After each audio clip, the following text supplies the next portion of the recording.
For 8 years, Courtney Williams worked in the Army's Delta Force at Fort Bragg, behind-the-scenes work to help maintain cover for one of the military's most secretive groups.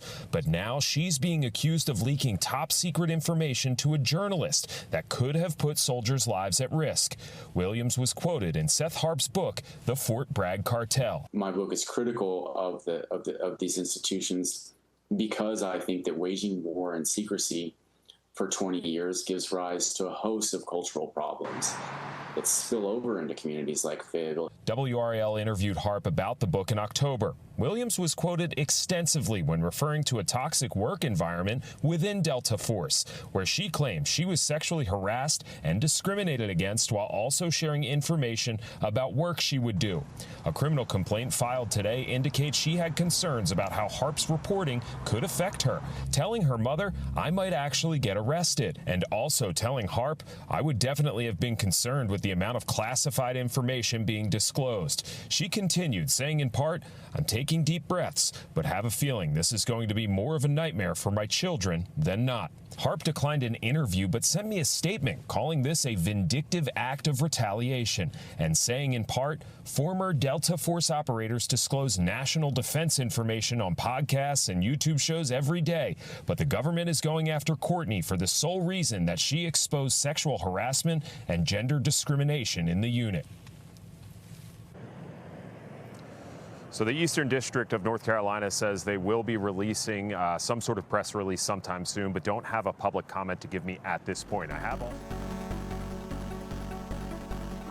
Ooh, that's a little loud. What up, gang? Welcome, Jaw. Welcome, Mask for Mask. Welcome, chatters all, to our continuing playthrough of Metal Gear 2 while we read the Fort Bragg Cartel here at TECHNOPOVERTY. I'm Henry, flying solo for tonight. Jacob had to get prepped for a move. He's going to be gone next week as well, but I have some solo session stuff in mind. I also just want to give you a heads up, when we finish the Fort Bragg Cartel, the next book we're reading is Norman Spinrad's The Iron Dream. I'll leave that in the air for now. I don't want to get too much in it, both because I haven't read it and I don't want to spoil it. I want to focus on Fort Bragg for tonight's session. Well, what up, howdy partner? And yes, it's our affiliate-versary, which kind of snuck up on me. I was thinking about our TECHNOPOVERTY start anniversary for when we started the channel, but I was not keeping track of when we actually reached affiliate. So cool on Twitch for doing that. So once again, Fort Bragg Cartel, Seth Harp. In the intro there, I was playing a news item I caught today that one of the Delta Force agents, or one of the women that Seth Harp interviewed for this thing, this book, she's in trouble now. The U.S. government arrested her because she talked about sexual harassment in a book. Harp in the clip himself talks about how, like, you know, operator bros will go on podcasts all the time, talk about what they're doing, lie about what they're doing, fluff up what they're doing, leak secrets aplenty. Maybe it's just that Harp's book actually sold and moved units, whereas a lot of those podcasts just go into the ether, as maybe this one will in time. Or maybe not. Maybe just talking about the book will piss some people off. We'll see. I have an excerpt I want to read for y'all that I am not looking for right now because I'm too busy rambling. Whoa, Jaw, hell yeah, howdy partner. Enjoy the sub.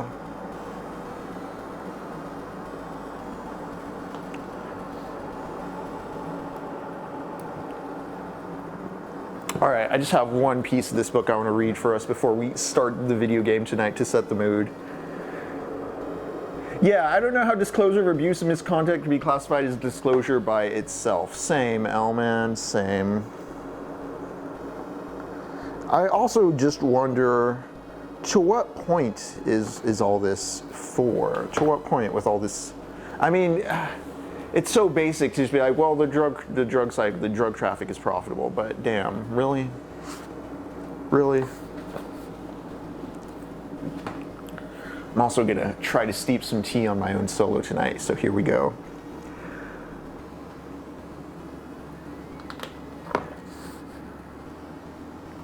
The core members of the underground military mafia, in Dumas's telling, were special forces soldiers who had gone over to the dark side during deployments in Afghanistan. The main players were guys that are trained killers, that have already killed people, Huff said. As such, they played by cartel rules. In order to settle debts and resolve disputes, they would resort to anything, Huff said, including murder. Besides dealing... I think I'm actually mute the Metal Gear. Besides dealing drugs on base and off, they were taking grenades, Huff said, taking automatic arms, stealing them from Fort Bragg armories, and reselling them on the black market.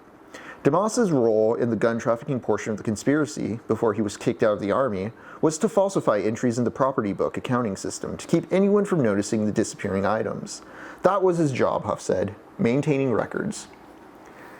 During the second decade of the global war on terror, criminal organizations in the United States sourced much of their weaponry from corrupt members of all four branches of the armed forces. The Florencia 13 street gang bought assault rifles from Marines stationed in 29 Palms, California. A Navy SEAL sold machine guns to the Mongols' outlaw motorcycle club, and the gangster disciples obtained the pistols used in Chicago shootings from soldiers at Fort Campbell, Kentucky, to name a few cases. American soldiers, sailors, airmen, and Marines participate significantly in that clandestine river of iron that keeps Mexico's paramilitary cartels, especially Los Zetas and their progeny, better supplied than the Mexican government, with military-grade machine guns, grenades, anti-tank bazookas, helicopter-mounted rotary cannons called miniguns, and plastic explosives, as well as advanced laser optics and night vision goggles. I like that he actually explains what a minigun is. I sometimes think about how dominated by video game brain we are. Just all the shooters I've played throughout my life, I kind of have an idea just from that, even though I'm totally not a gun person, as to like what a minigun is, what a bullpup is, what an assault rifle is. I don't know, is that just being American? It stood out to me that he took a moment to explain what a minigun is, despite miniguns being a popular culture image since, I don't know, I think of Predator, when Bill Duke and Arnold Schwarzenegger and them all are just tearing ass on the woods with the miniguns. I think of Time Splitters, I think of GoldenEye, I think of Perfect Dark, I think of decades of first-person shooting video games that get you familiar with the names of these armaments. And I've never even touched Call of Duty, which from what I understand is very big into teaching kids what guns the military is using and priming them for their use. In 2018, a pair of Fort Bragg soldiers attempted to sell dozens of stolen assault rifles and blocks of C4 to men whom they believed to be representatives of Los Zetas in El Paso. In June 2021, the Associated Press published a multi-part series, the product of a decade-long investigation, on the Army's massive, unacknowledged losses of weapons, and detailed the case of a single pistol stolen from Fort Bragg that was used in 4 shootings in New York. The soldier who diverted it to the black market was never identified. So that's what we wanted to start off with tonight, just talking about what you've seen, or what Harp has been doing with this book. Is he starts out by painting a very broad global war on terror history, and then he talks a bit about discrepancies in accounting that point towards drug trafficking occurring within special forces, as well as just the general suspect motivations of why we went into Afghanistan and how the Afghan poppy yield grew so much over the years as America occupied it. But what's fascinated me is he also started with the murder of Mark Leshkar by Will Levine. A sort of salacious opening to kind of get you hooked into a personal, individual mystery aspect of it, and he's starting to bring it home as we stop with the history and we move towards the present day of what the global war on terror has done to our armed forces.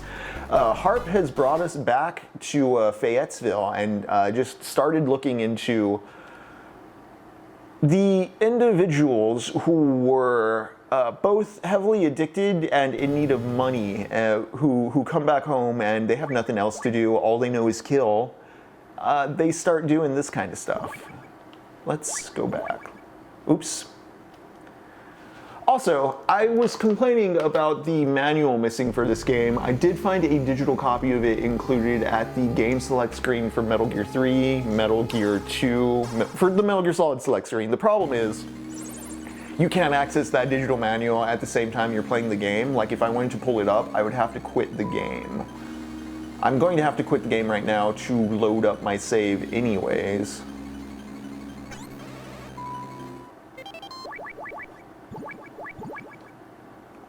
Actually, is it in this? No. So this instructions manual does not have it, but here's the thing. I have to go way far back. It's not even within this Metal Gear Solid 3 instance. I have to back up to FPS more than American, I would think. Yeah, I mean, that's Doom, Wolfenstein, the great start of everything. But yeah, look, there's an instruction manual here at this top screen. If we go all the way over here, we get the Metal Gear info and the Metal Gear 2. And what do you know? If you go over here, there's Colonel's Codec, which I had to look up online. And also, there's the tap codes key, which I could have used instead of just looking up online. However, I can't simultaneously run this with the game. I guess I would have needed to pirate this PDF or have this PDF open on my PC in some legally obtained manner.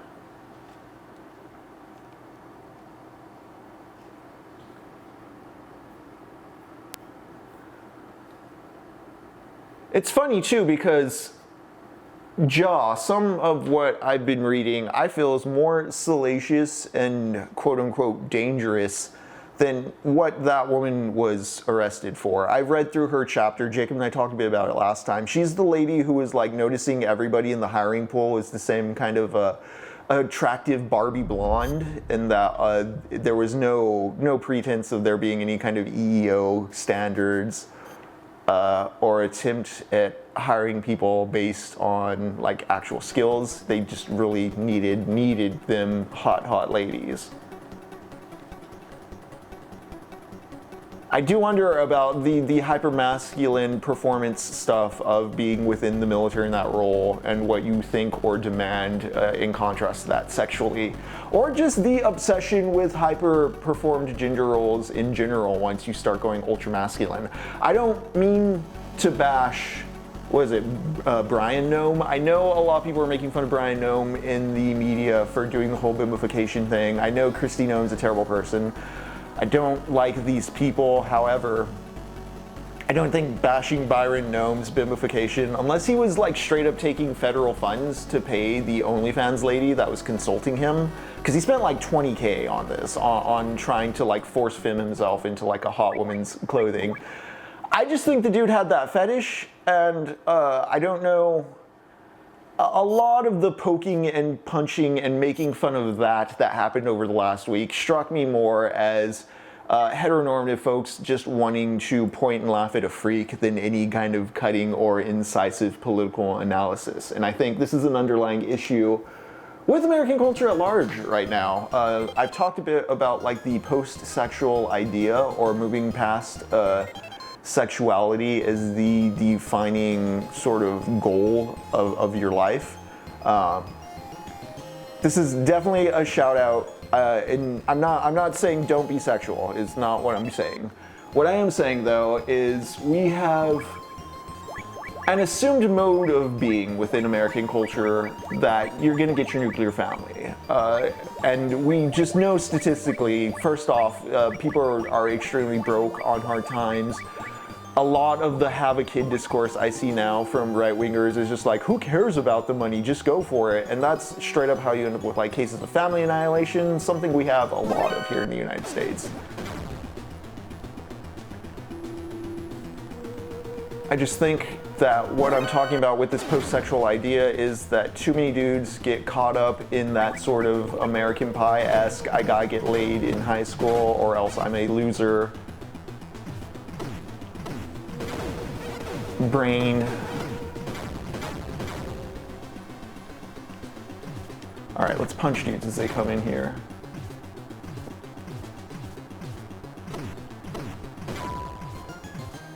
Also, I just think in my ideal system, sexual fetishes would be a thing that would be like so without taboo or care that it wouldn't matter these sort of things happened or came out.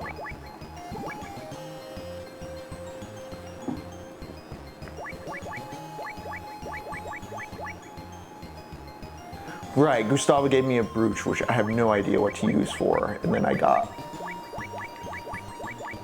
card 6, which, so I'm down here in this basement doing sort of a goods run. And we're back to playing this game.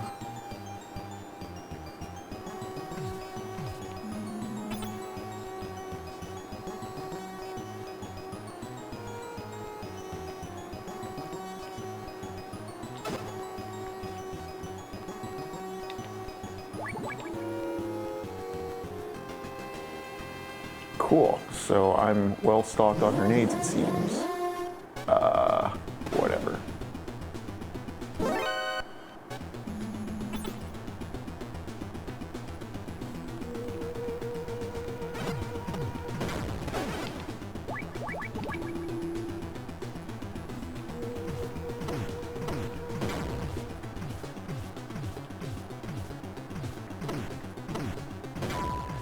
Young Latina officers drivers chosen to drive officers around far more than statistics would predict. I believe it.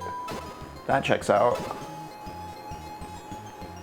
That's a tension that I've always never been good at navigating, because I bring up this post-sexual thing.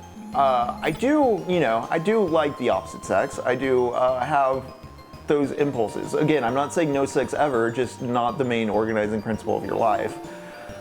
I bring this up because I feel one of the weirdest feelings to me is just this dynamic at the workplace, because one of the biggest kind of American, everybody says don't do this, but then everybody does it, I feel, is dating at the workplace.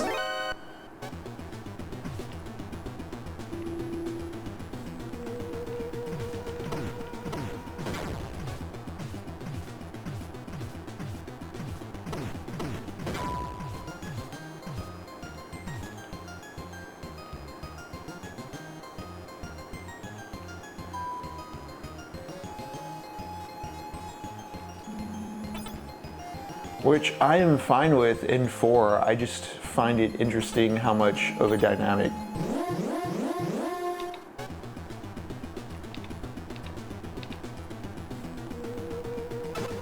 Cool, I'm here for the camouflage mat and the oxygen tank, and I got both. I'm in this basement, but I'm supposed to be up on the first floor hang gliding.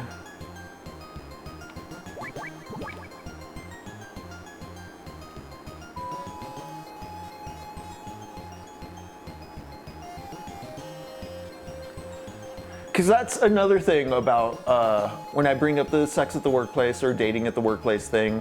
It's not so much I'm like, no one should ever date at the workplace. It's the ways that assumption leads to a sort of blackmail or compromise position for employees over time who may be either feeling compelled or harassed by a superior. Right, exactly, Ja. It blows up the job when it goes bad. It's not that it shouldn't be happening, it's that we need to renegotiate our protocol for this. Because this is also one of those things that really just destroyed people's brains when it came to the idea of cancel culture, is like,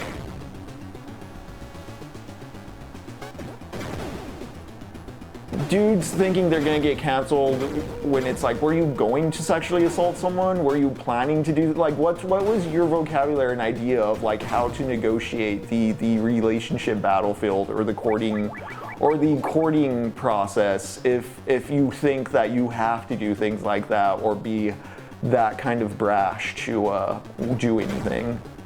It seems to be spoken from a place of like never doing anything ever, though. A bit of an incel thing there with the whole like bitching about what you never even tried to do.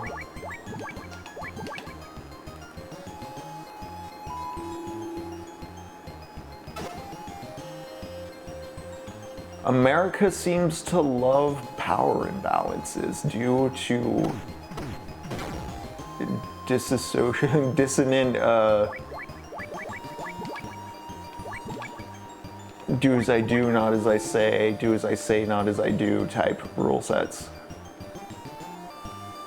this idea of maturity, of protocol, of like, if we just have everything in a measured legal system, it'll make sense, without accounting for the messiness of like human choice and participation.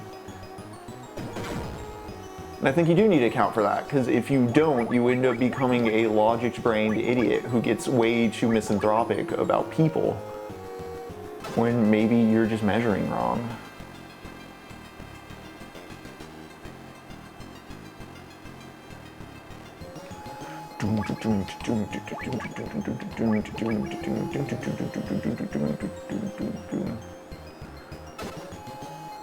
The skip intro video on Landman, which part in particular, Elman? Because he was talking about like yeah, Jackson did an excellent job talking about the hyper-masculine gender stuff going on. I find that Landman stuff interesting, and Landman's depiction of like strong women as masculine women, kind of an interesting compliment to the Plastic Pills video on hyper-real fascism and the acceptance of like masculine women because it reaffirms and doesn't threaten the guy's sense of strength.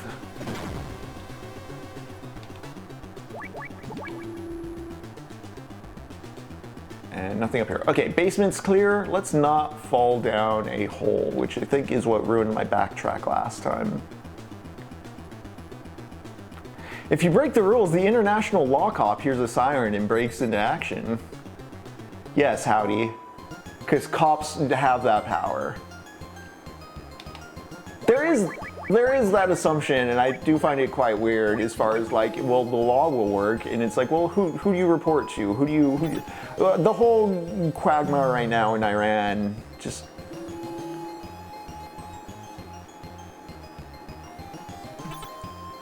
What is the chain of command when the chain of command isn't the chain of command? All right.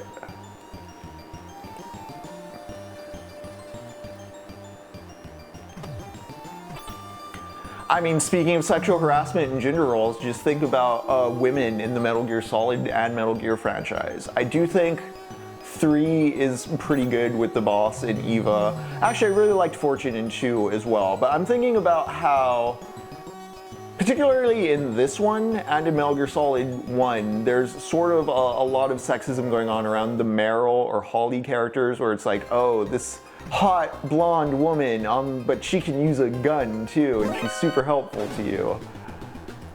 And Snake's gonna hit on her, and everybody's gonna be like, oh wow, Snake flirts with women all the time. He's so cool, even on the battlefield.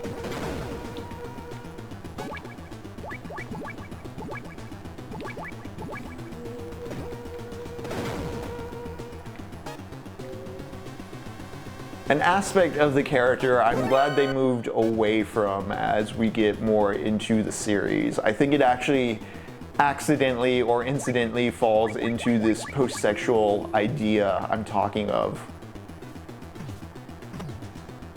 I forget if it was Mask or Zane we were talking with at the end of 2, but this also came up during Death Stranding, where, you know, finding a purpose or a life or acting beyond this mid-century idea of heteronormative identity. Because we can't afford it anymore, folks. Quite literally, the economy can't sustain this shit.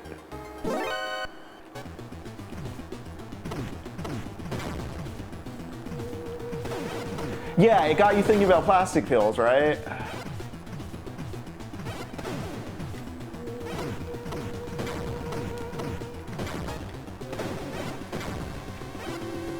I'm just gonna go through this door. Yeah, there's the hang glider. The Interplanetary Law Cops. Wow, there's so many organizations I didn't know had my back.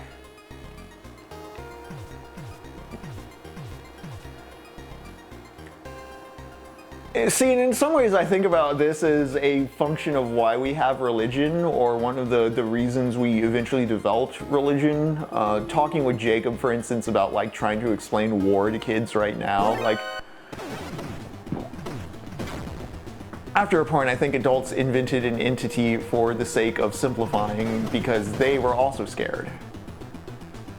I've never seen Ricky Gervais' The Invention of Lying. I know it's vaguely about like a dude inventing religion in a world where nobody can lie by telling like the first lie.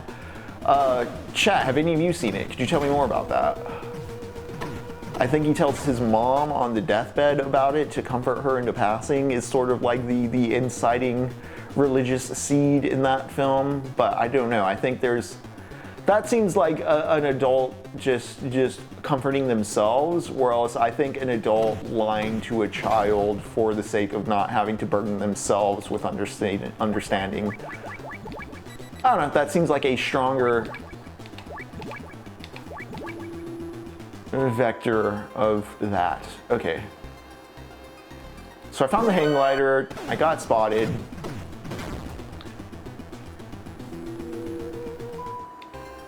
Alright, let's see if I can go through these side doors here. No? No? Oh.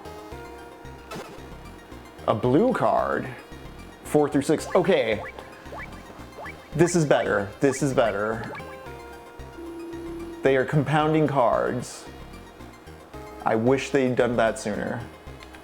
But also, I still don't have the key for this door in particular. Interesting.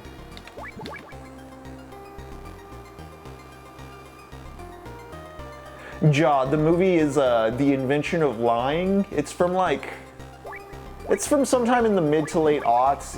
It was a Ricky Gervais movie. I was never the biggest fan of Ricky Gervais' stand-up, like not in the sense that I like avoided it or hated the guy, I just never really absorbed it. But it was during like the epic atheism phase of early internet, and he was kind of the poster boy for it at the time. And again, the whole movie's point seems to be like the invention of lying in a world where no one can tell a lie. It's religion. It's a dude who tells his mom that heaven is a place on her deathbed so that he feels better about himself, from what I understand.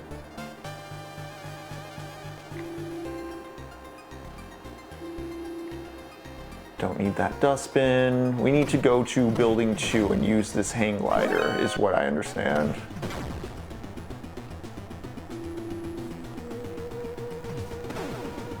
I do remember the amazing atheist Captain Quasar. Didn't that dude go like MAGA or like turn reactionary? A lot of those dudes ended up going reactionary from what I remember.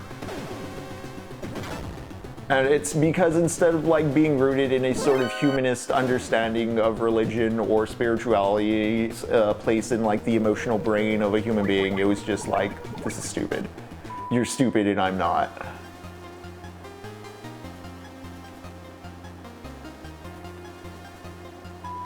Yeah, I don't know if they went full MAGA, but a lot of them did just go right-leaning because it's like that reactionary impulse of like just bashing the, like, again, the individualist, like, I'm the smart one here thing.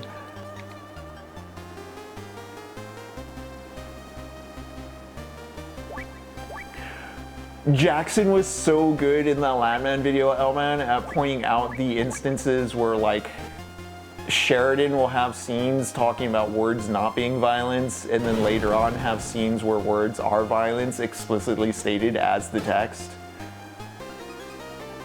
I realized too that like I knew Landman was a general sort of white rancher sort of romance dream. I didn't realize there was literally a scene where a woman faking being a native is telling the white dude, you're the Indian now, and that there's a lot of that kind of, you know, if you think about it, we're just like how the natives were, sort of framing of ownership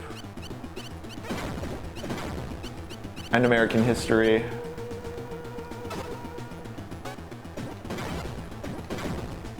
I can't remember the name of this one Instagram dude I see who does stitches on right-wing videos all the time, but there was one recently where he was talking about, he took some dude who had a Instagram kind of montage of white culture, and it was like a bunch of Roman statues, it was the movie Gladiator, it was scenes from Game of Thrones, it was that general white fantasy stuff, and just, that's all European and Italian. The thing about white culture, or white American culture, is, first off, I don't believe, like, white is a construct. Like, I am using it in a very hack, kind of lazy, like, quick, off-the-cuff way, but also I'm in good company here. You guys know I'm not, like, a Nazi or anything like that. You know what I'm referring to when I say white culture.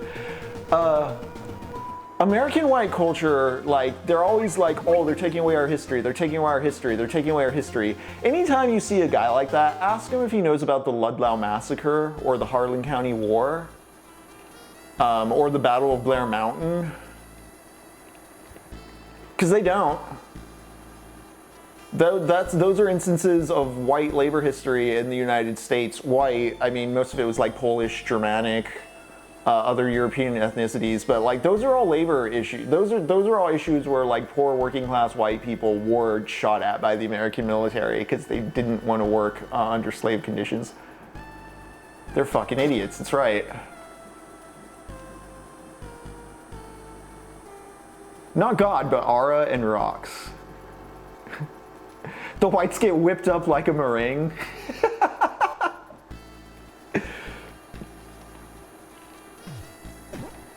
And the thing is, like, the Ludlow Massacre, the Harlan County War,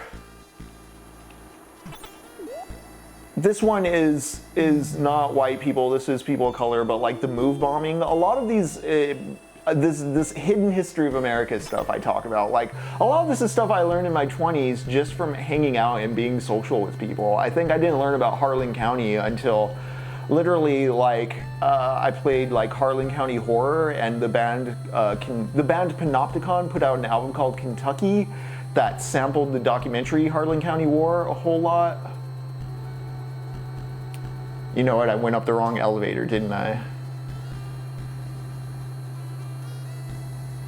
Yeah, Captain Quasar, do you know the name of that event or what that's referred to, actually? I would be interested. I vaguely am aware of the Italian-American struggle, but like I don't know in the same way I'm pointing to these other events.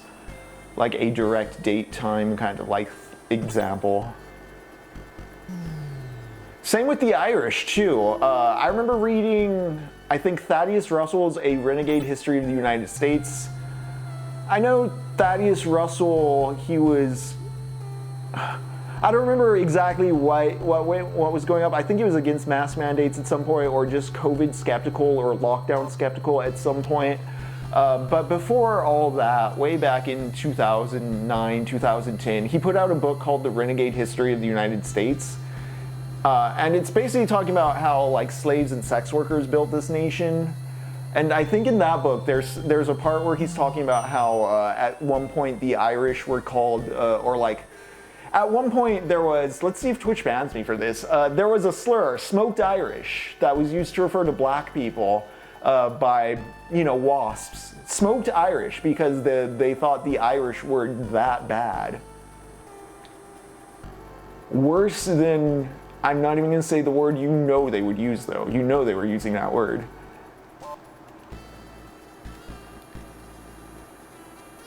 1891 New Orleans lynchings. Okay, I'll look into that. Thank you, Captain Quasar. I forget which of these 3 elevators leads me to the platform I need to hang light off of. It's either, I think it's this second one, because I think that first elevator takes me up to that very annoying place where I have to bomb many, many walls.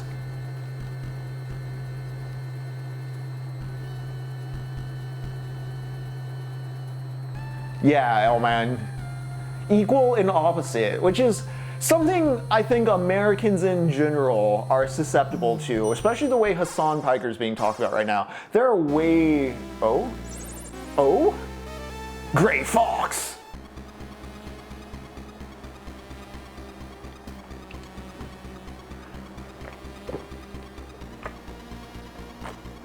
Oh?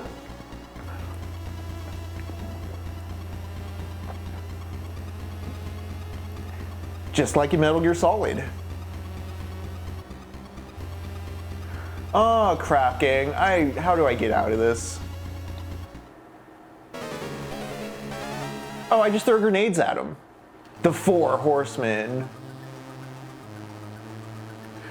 Wow, they get their orders directly from the president.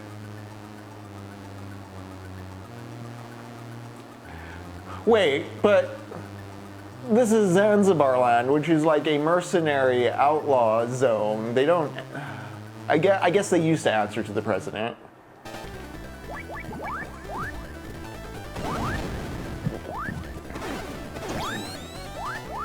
Okay, okay.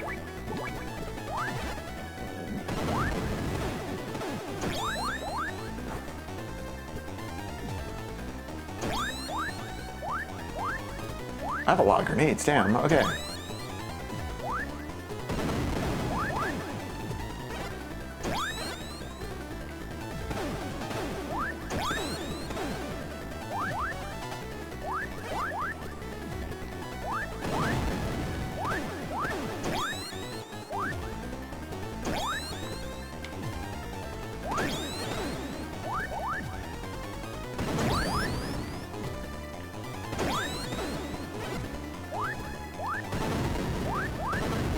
Damn, just missing.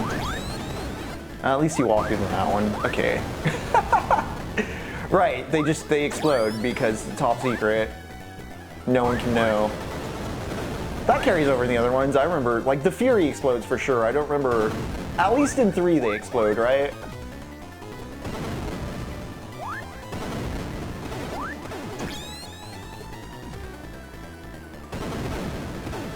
Can I just punch him?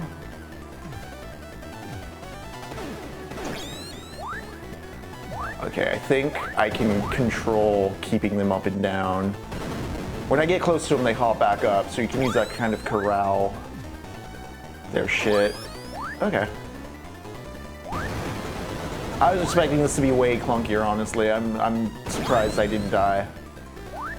Just because the shooting isn't the most sophisticated in this.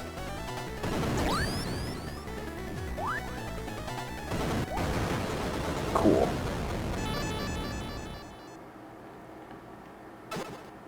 Picked up card 7.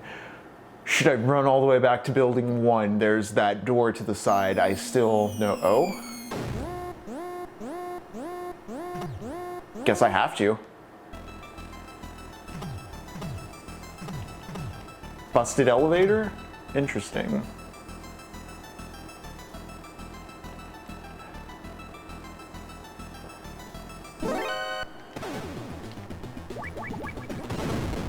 I guess I'm gonna go back to building 1 and see if I can open that one door with the card 7 now.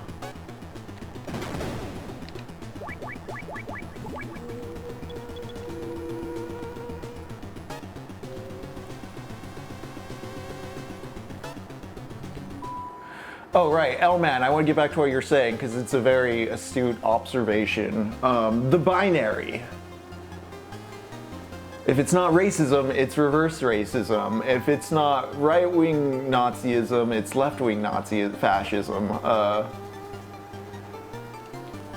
think a lot of this feeds back into what I was saying earlier about the whole, like, I think in America, I think there's a lot of reasons culturally people get incentivized into assuming expertise on something. And what I don't mean like I'm not calling education bullshit or anything like that, but what I mean is people usually find like one thing, and because it's like it becomes their quirk, their expertise, their whole thing. Like maybe this is because we have to work for a living in a way other countries don't.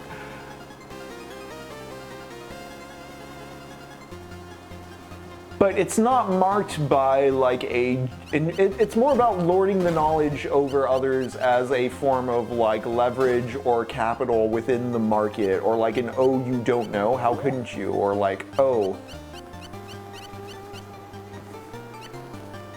Yeah, the movie guy, the history guy.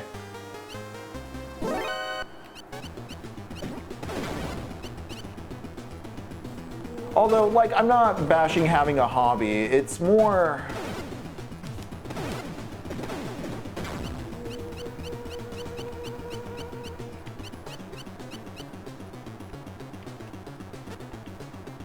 Oh, nice find, Ja.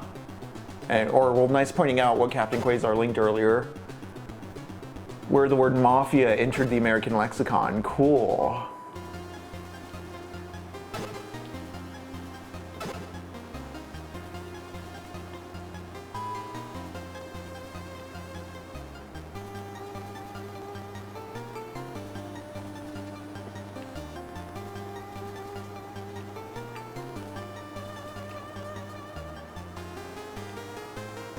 I'm reconsidering or rethinking how to better articulate where I was trying to go with the guy claiming a stake thing.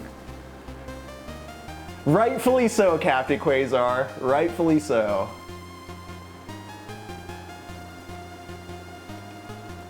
In this household, Christopher Columbus was an American hero. It's anti-Italian discrimination.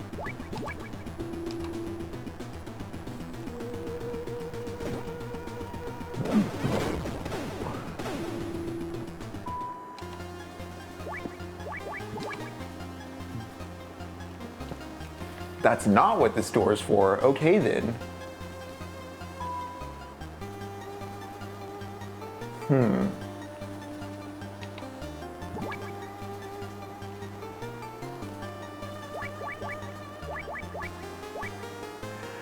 Yeah, Ja, I guess that's kind of what I'm trying to circle around with the like, I'm an X guy, I'm a movie guy, I'm the fixer man.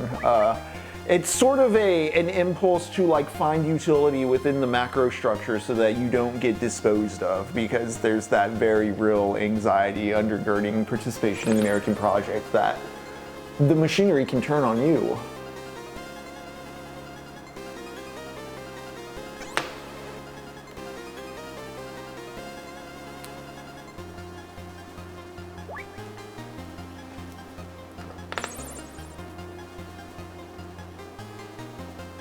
That doesn't help at all, Master Miller. Thank you, you're so fucking wise.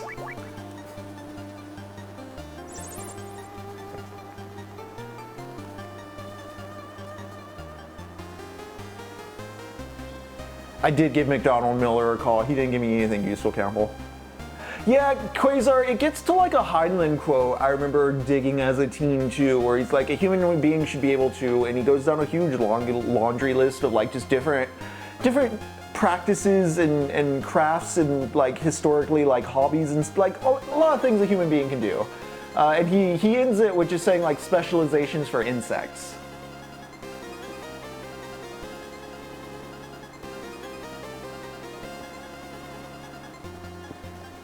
Yeah, Captain Quasar, the same thing with the Mexican-American right-wingers. Okay, 140.38.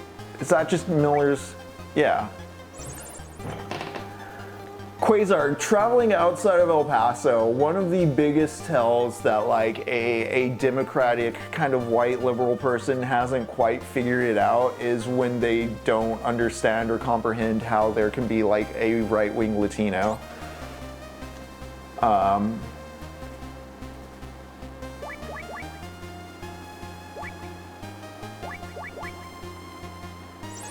Holly told me about the basement.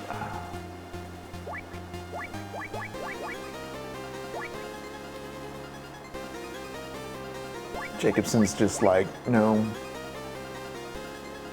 My fans. Okay, I have to look for some sort of basement passage with this card 7, is what I understand. So, let's go to the elevators and get going to the basement.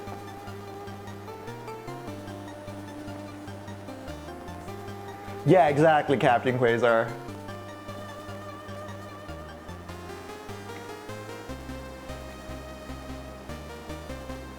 And the way they will use that as permission to, not just with Latino right-wingers, but any minority right-wingers, the way they will use that to start skirting into some pretty bad trains of rhetoric is, it's something. This gets back to the whole binary thinking like, oh, they're not on my team, so it's fair game for me to call them a slur. Like, oh, they're not on my team. It's fair game for me to call them gay, even though I'm of the platform that is allegedly for queer representation and rights.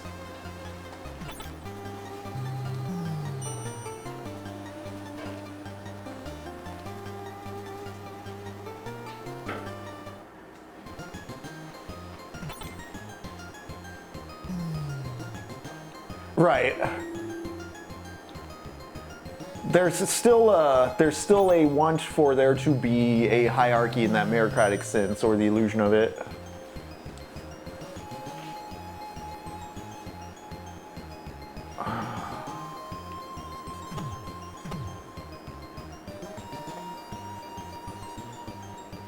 See, the thing is, I've kind of already gone through all these zones.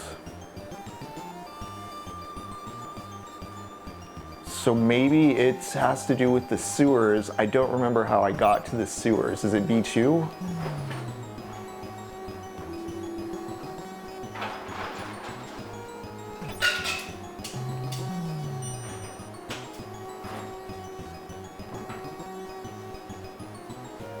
Yeah, Captain Quasar, totally in total agreement there.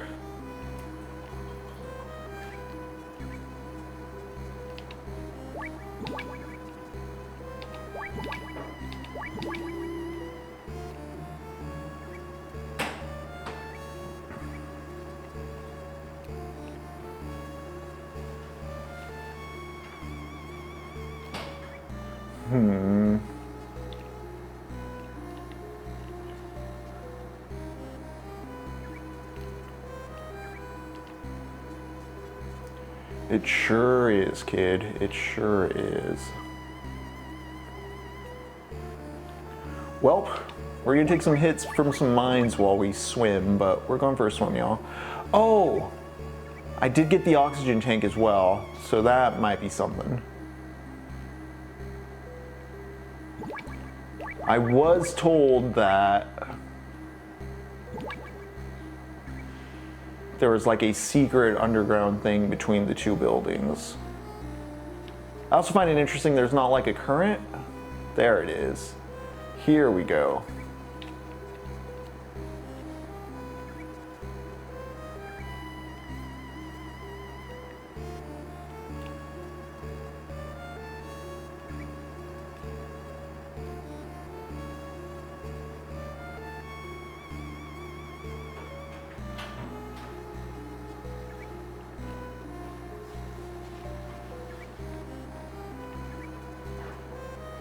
An old sewer in the ditch.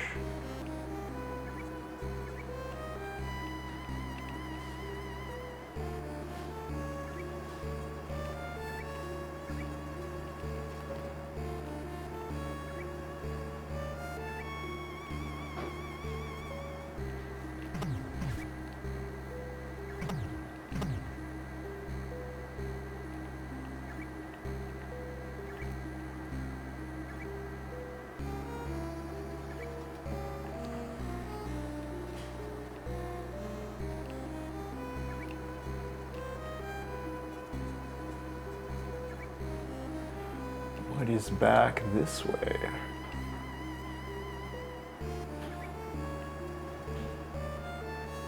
Oh boy, I'm about to eat it.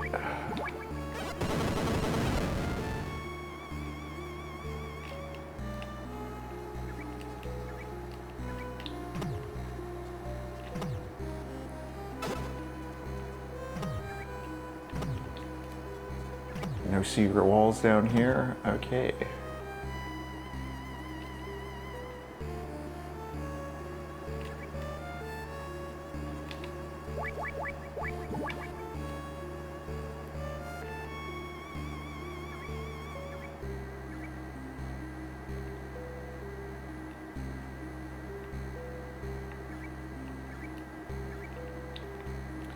And that's where I came out of. All right.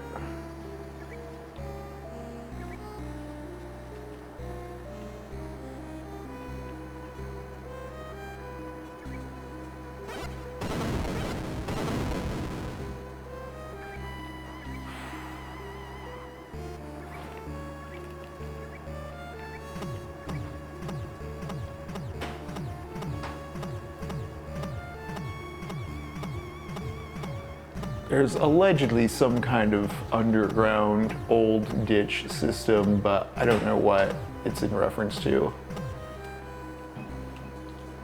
I'm gonna get back up to building 2 though.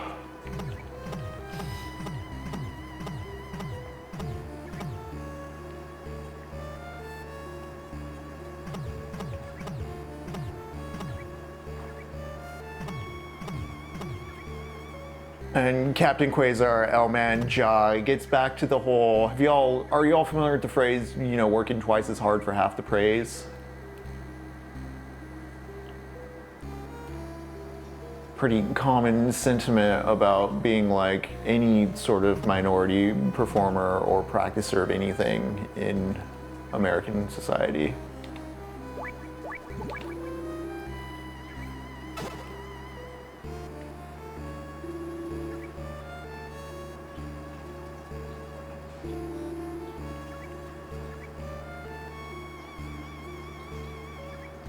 Yeah, I'm familiar with it from like some Black and Latino comics talking. I mean, I remember being in their bits. This is like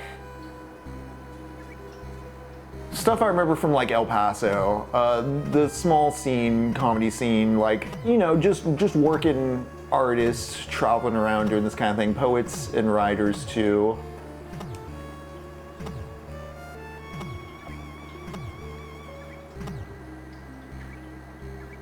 Right, yeah, most evident in movies, Captain Quasar.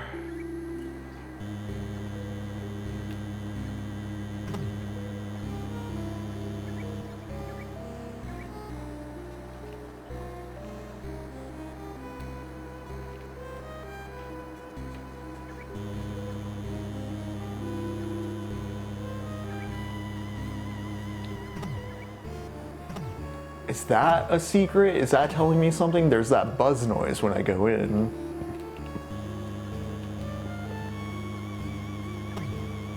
Because that's the room over with the little kid in it.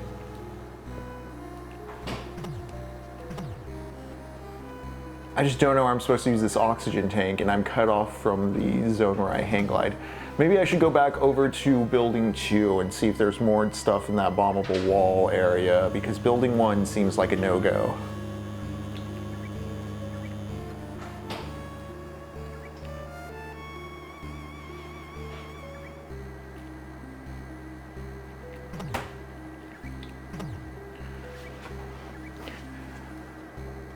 Well, howdy partner. There's a scene in Preacher Comics where Star tells the classroom, shoot the woman first, she's had to work 3 times as hard to earn the respect of her male peers. Damn. Captain Quasar, I'm Mexican, it's okay to be racist to me, because I ain't a pussy. My response to that is always, it's not about being a pussy, it's not about being a dumbass, thing yourself, be a punching bag for a joke. Yes! Okay, Captain Quasar, speaking of like white liberalism, deconstruction, something I brought up when playing Spec Ops: The Line was, you know, I enjoyed that it did more than just like point out the trope and like be like a half-baked deconstruction. The practice of deconstruction is cool. It is great, it is excellent, it is how we got some of our best novels. Blood Meridian's a deconstruction, for instance. Reactionaries will bash the term or think the term's like some kind of like, again, against construction, anarchy, a liberal straw man, you know, leftist straw man, scary shit. It's not. Deconstruction's good. The issue is deconstruction, once you take the thing apart, you need to like re-examine and kind of like draw a strong statement as to why you're picking apart the thing and looking into it. And I feel a lot of like liberal, white, like especially like white liberal minded deconstructions of things does kind of just stop at that halfway point. I think of, you got me thinking of Hannah Gadsby's Nanette, because I think Hannah Gadsby makes an excellent point within Nanette that if you're a minority class, if you're a person of color, or if you're gay, you're queer, you're a lesbian, and you do self-deprecating humor, there's a point where that self-deprecation, you know, you think you're being cute about it, but what you're doing is you're giving others permission to shrink you. An effect I've seen, I won't go too much detail, I don't want to talk too much personally about it, but like, this is something I've seen a lot of in El Paso, and I feel like I grew up around and did not really like, is the kind of like, oh, I keep my head down, I'm just a hardworking Mexican. Yes.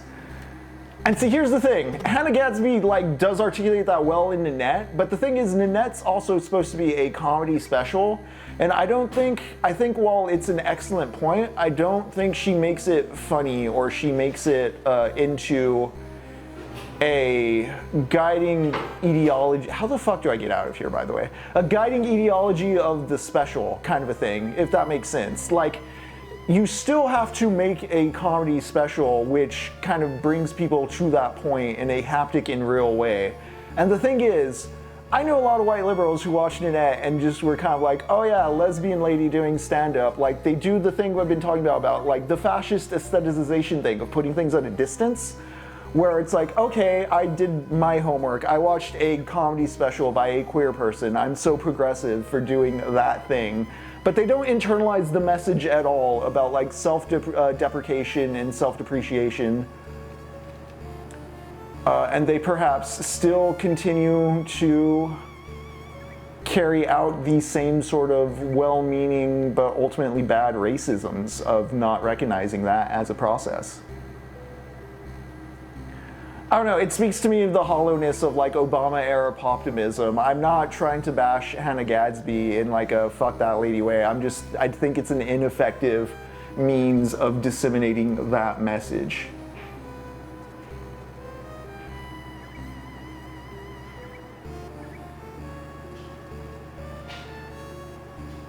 A lot of what I do see people take away from that special, if anything, is just shit-talking Picasso, which, cool, but like, that's not her like concluding thesis statement of the piece.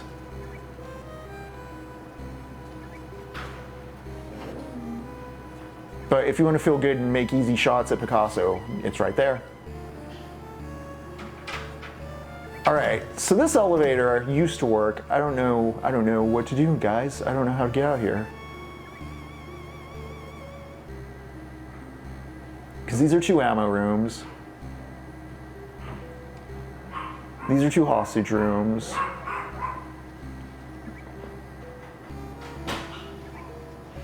Ooh, I see that wall of text, Captain Quasar. I will entertain it in just a moment.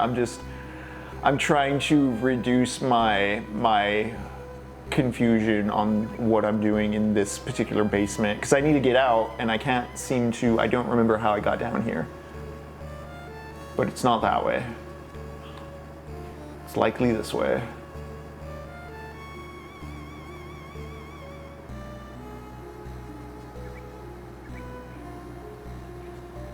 No problem, Captain Quasar. Thanks for chatting. Okay. TBH, this is going to be a hot take, but I honestly think comedy's immediate impact's always going to be a negative. The way humor is used to dehumanize people is such an effective and immediate way. Like, we think of comedy or satire speaking to the power, but it's so rare when it leads to substantial progressive change versus how fast comedy can degrade and destroy groups of people. I think I agree, because I think there's constructive uses of comedy, but I don't think that sells in the same way. Putting out a special where the dude's basically saying, hey, isn't everybody but you stupid? And isn't it kind of funny, but doesn't it also like make you a martyr?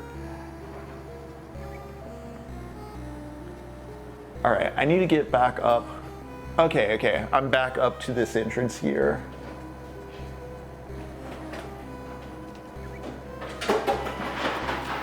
Because the thing is, like, yeah, that whole, like, oh, I'm just being satirical. It's just dark humor. It's like, those are all just coveralls. That person's not actually talking about satire in the literary, like, constructed sense. I saw someone refer to Taco Trump jokes as dark humor as a defense of saying them. And the reason that people were criticizing the use of Taco Trump is because it's sort of like, no, there's serious like nuclear shit happening. People don't need the quirky small bean. Guess we'll just bend over and do nothing because everything's so awful sort of mentality that engenders. Maybe I need to go down this way.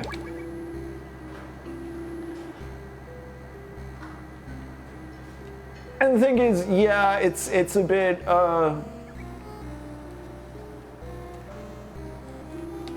maybe a bit pedantic to police people over something like, you can't, please don't make those jokes. Like, I mean, they do come from a position of white privilege in the way you can joke about Iran in that way while the Iranian people are fearing for their lives.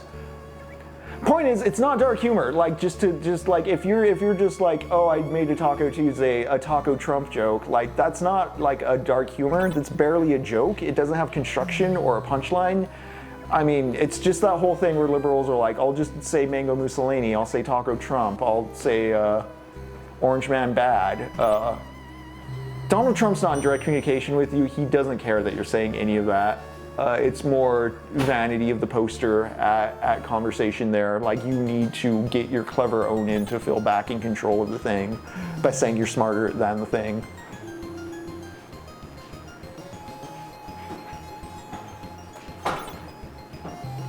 But like I was saying with comedy, that's kind of just the immediate, easy punch in. You don't know anything about policy or cabinet members, but you do want to call Byron Gnome a freak.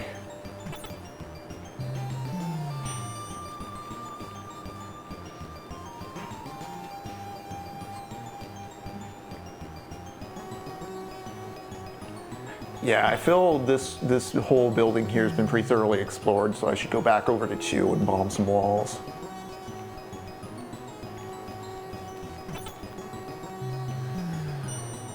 Honestly, gang, I was a little skeptical that I would be enjoying Metal Gear 2 tonight. It's a bit dreadful, or it was a bit dreadful. Now that I'm back in its loop, I'm feeling it, even though it's a log just roaming around. This is very much Metroidvania at this moment.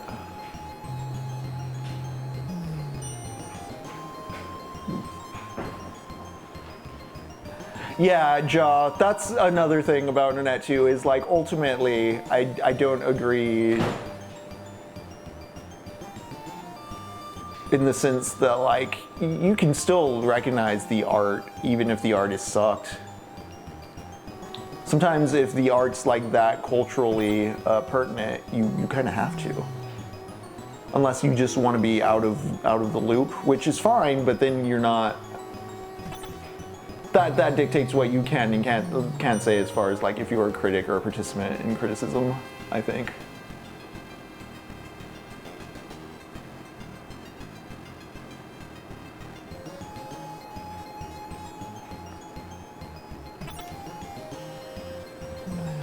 CL, man, I think that's in a more communal sort of social sense if you're joking around with people IRL at a bar, at an event, hanging with friends, doing riffs.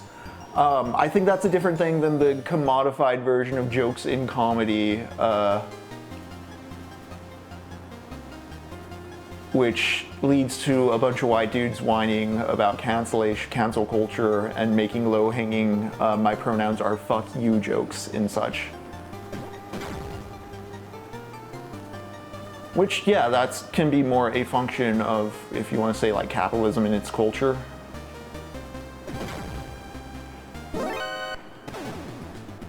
Yeah, exactly. Because again, I think Hannah Gadsby's making some interesting conversational points within something like Nanette, but I don't know if it's necessarily changing hearts and minds. It's more a reaffirmation. I think too this gets into back to that question of like when you call a game art or when you call a thing art, what do you mean by like what do you think your place, the place of art or the purpose of art is when you set the terms? Because I think one of the reasons, for instance, Nanette isn't effective is because people don't go to Netflix looking for re-education. They look for something they can watch for 2 to 4 hours after their 9 to 5 and they're exhausted and they just want to see those Stranger Things kids fight demons, you know?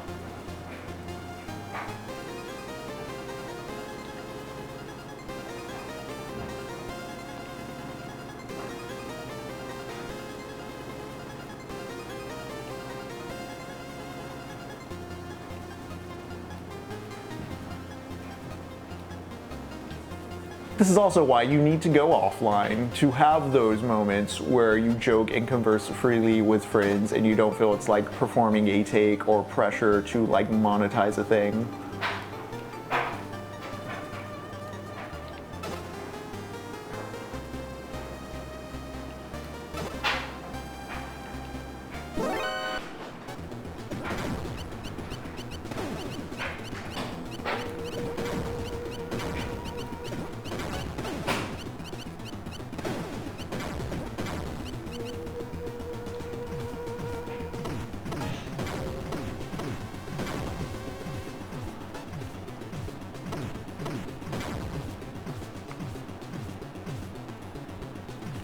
All right, let's see if I can figure out where I need to use this card 7.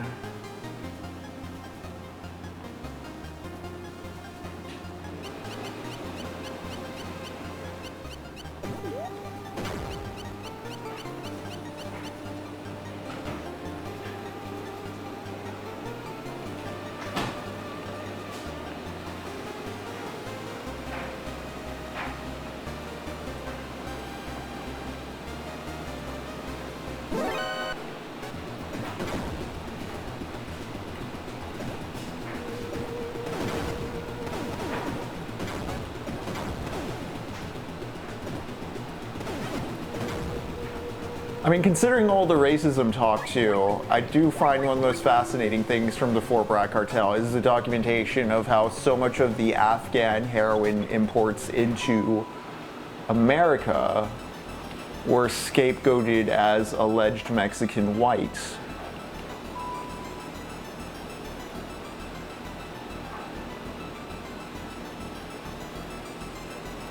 Yeah, Jaw, that was such a fun little coincidence that ended up synthesizing into something really cool.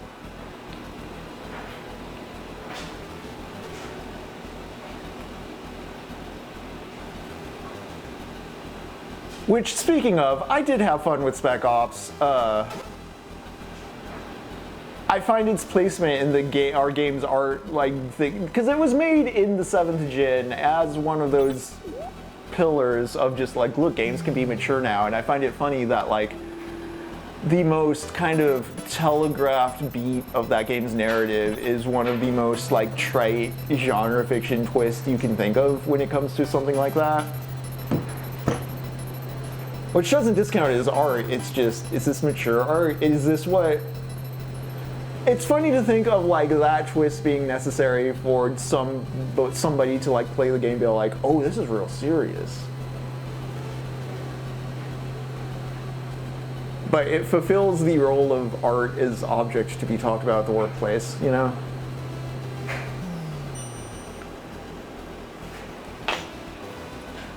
All right, let's see if we can figure out this mystery.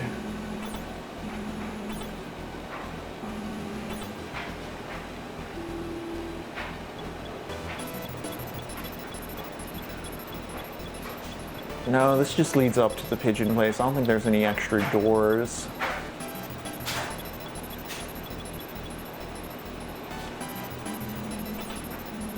I'd be so mad if that's actually the solution. We'll see.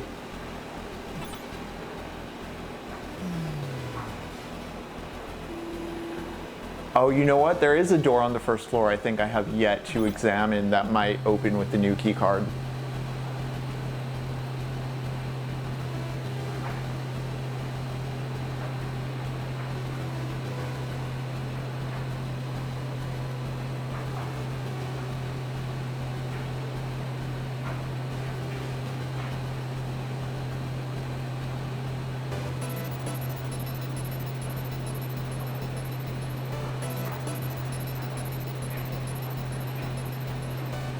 Another thing I find interesting within the BRAGG Cartel is the soldiers who are participating in the cartel. Like, they need the money, both because they're either users themselves who are just flat up bankrupt, or they're tied up in so many other ventures that they're broke, they have some sort of debt, they have multiple families they've started because they were raw dogging without thought. A lot of that kind of stuff. Okay, so this elevator is just completely marked for death down. Got it.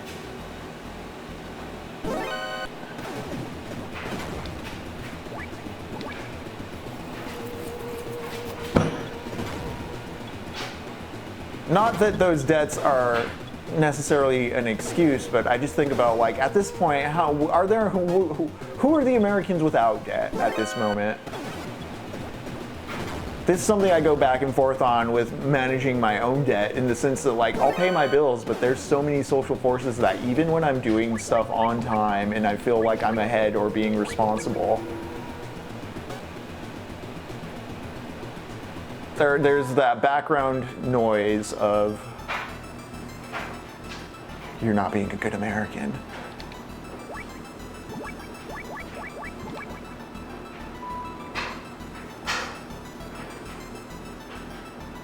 Okay, this is where Holly died.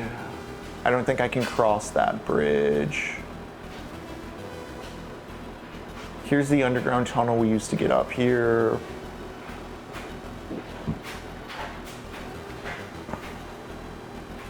My debt is my identity. Yeah.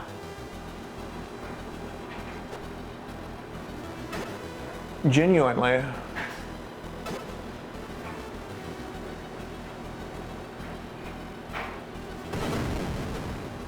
Let's just steal some mines.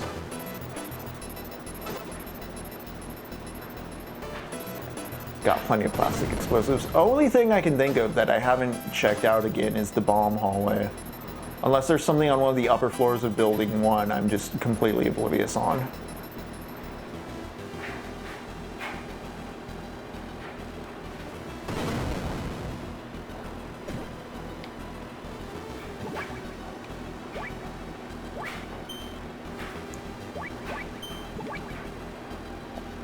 Jari, I had a blast with Henry West Gaming streams, who cosplays with the game. At the end of the Napoleonic Wars sailing stream, we raided another streamer. Henry declared the stream colonized. We declared, demanded their tea. Absolute mad lad made a narrative. Yeah. That's great shit. That also highlights the sort of participatory nature of streaming that I think a lot of people don't get.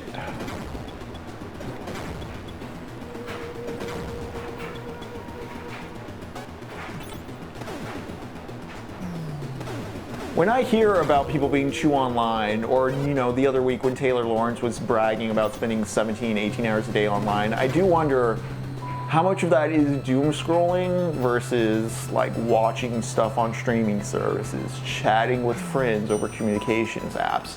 How much of it is still social versus just pure screen suck?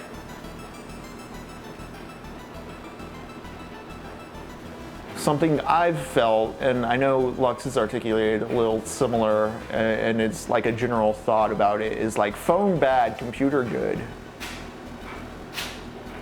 On my phone, all you can really do is doom scroll. On your computer, you could create things, you can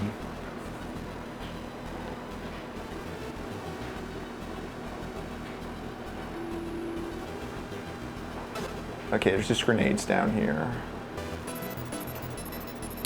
But in the other room, there's two sensors with a door I don't think I ever got past in the previous versions.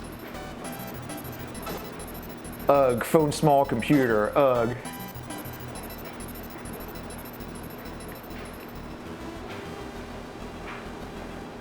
Because in some ways I am skeptical of like online policing, but like we do need to regulate the online space in terms of like information control. I don't know, I think about friends in the tins who were, you know, some sort of queer, and the zone of like Tumblr, Twitter, fandom culture, etc. gave them a decent foothold of understanding and inventing the language or getting familiar with the language to understand who or what they were. I think that aspect of the internet's beautiful. Okay, this is just like the Metal Gear Solid Tower. I just have to run for it.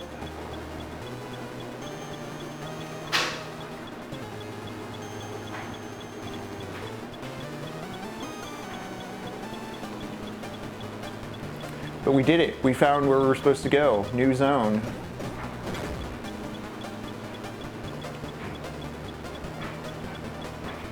Right, time to log off of bad screen so I can look at good screen.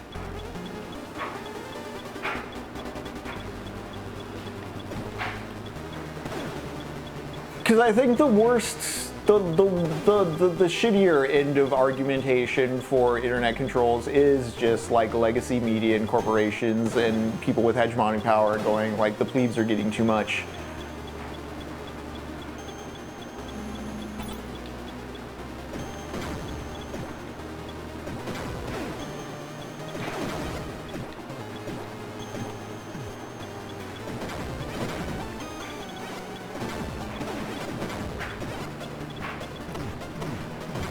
Okay, if I just do this, will it...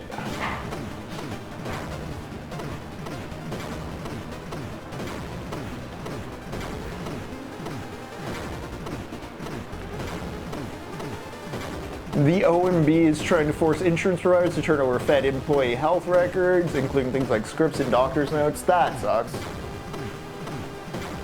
You got a woke surgery. We're firing you.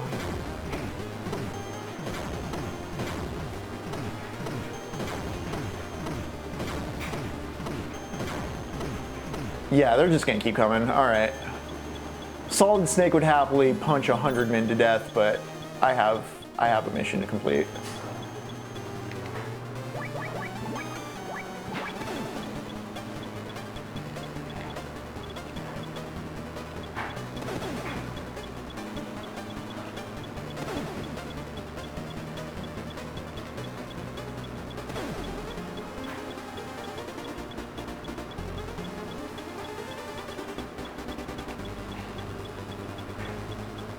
Yeah, this is like one of those like 20 floor runs, isn't it? Because I'm running up all that space the other elevator drops down. So yeah, I think it's 20, 21 floors. We'll see.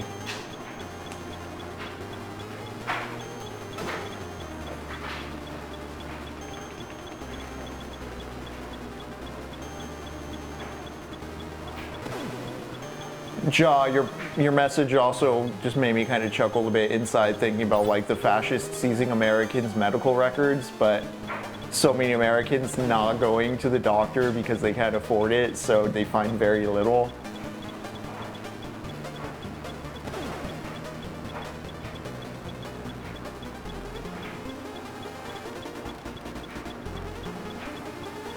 All right, I think it's 20 floors. We'll see. We will see when we get there.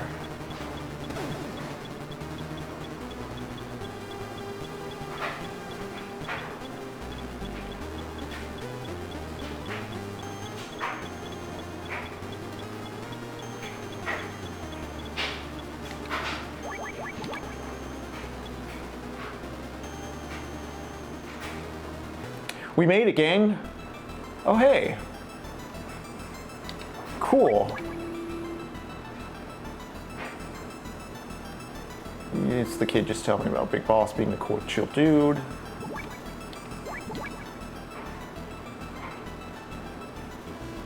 There's the broken elevators.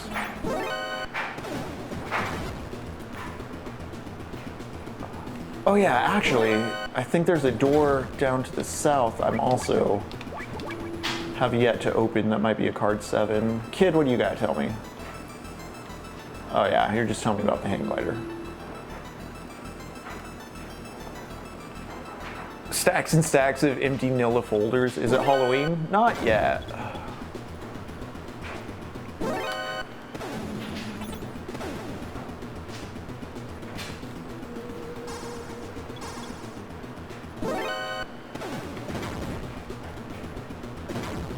I think in the south here, yeah. I think this door I have yet to go through.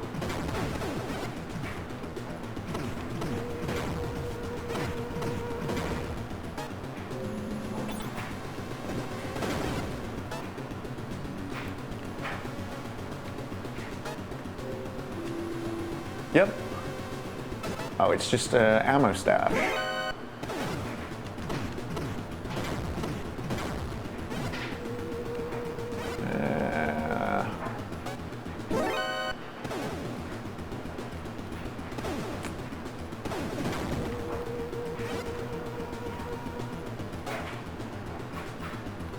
Maybe I was being too harsh on this game because the gunplay is much better than Metal Gear 1's. I think Metal Gear 1's just very legible in like its puzzle aspects.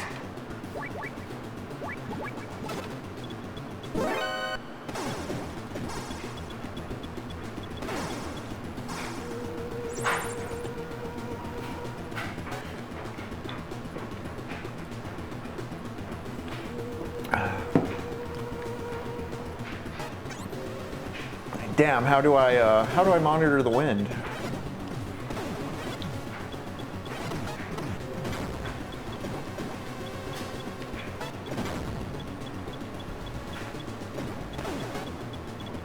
I think I have to be out of alert mode to hear it, so let's...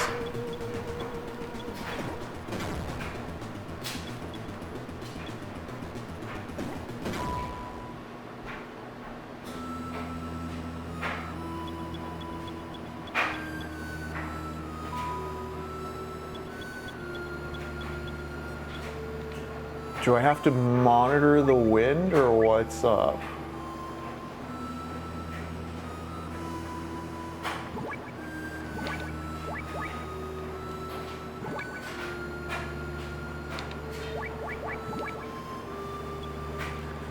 Pretty sure if I die, I'll just spawn at the door when I first entered this floor. I don't think I've grabbed anything new or crucial.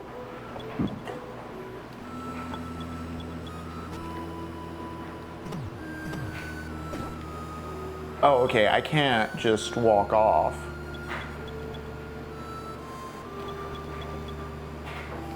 How do you tell when the wind goes, then? Any way the wind blows doesn't really matter to me.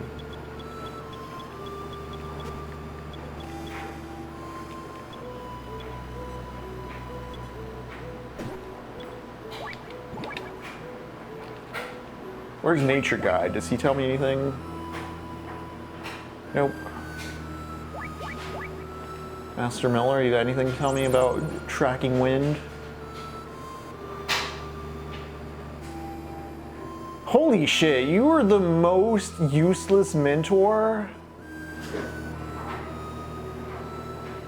The motherfucker would be posting this on Blue Sky nowadays.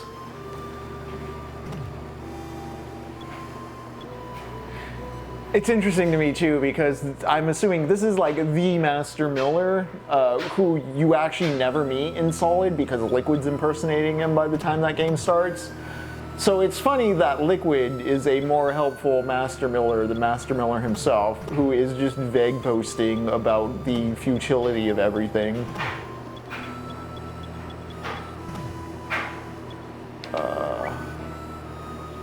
Completely worthless in battle. Its use is unknown. Even though it has a proper name, it's a hang glider. We know what hang gliders are for. Yeah, no, he would be posting on LinkedIn, because like it's like they're not hot takes, they're not volatile takes, it's not like streamer or political rage bait influencer engagement. It's just very like stoic professionalism. God, what a weird platform LinkedIn is. To bring up being too online again, I wonder to what extent we should stop measuring too online by the 10% of personalities we see constantly spamming, you know, their faces on the influencer sphere, and the people who are too online are the people posting on LinkedIn. 3-2, it's helped me get in contact with people, but it's never helped me with straight up getting a job. Honestly, post 2021, all of my work has been very much on like word of mouth recommendation. No, that's a lie. I'll tell you something. Facebook has actually got me jobs because Gen Xers still use Facebook, and at least in Austin, there's a few like Austin digital content creator, Austin cinemaker type groups where people will post like short-term contract gig listings. I've met some friends that way. That's how I ended up getting my first feature editing gig, honestly. And I've been consistently given work from time to time from the folks I've met doing that, and they've done some cool stuff as well. Okay, gang, it's 9:02. I'm going to take a quick break to swap out the battery, talk more about the Fort Bragg Cartel, and continue this wonderful conversation we've been having while figuring out Metal Gear 2. Y'all stand up, stretch your skeletons, smoke them if you got them. We'll be back in a few. All right, we are back. And also, I shared a skeet while on break. Just the general gist of it is slow down the internet is my take. Oh man, you say I'm seeing an alternate universe of covered wagon life. Lori Gallus meets the Jetsons. We go slow because we weren't made to go fast. There's a congressman, I can't remember his exact name, but if you look up some of the like Gilded Age congressmen discussing trains, you can find documents where there's like senators and stuff going like, man was not meant to go the blistering speed of 35 miles an hour, and it is an affront to God that we have such machines. Okay, I thought maybe smoking might show me the wind, but I don't think that's happening, is it?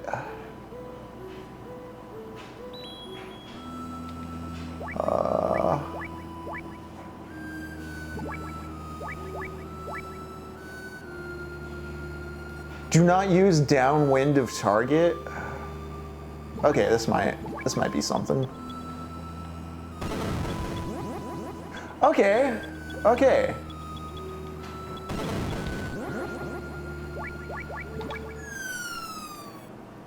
Problem solved. Wow.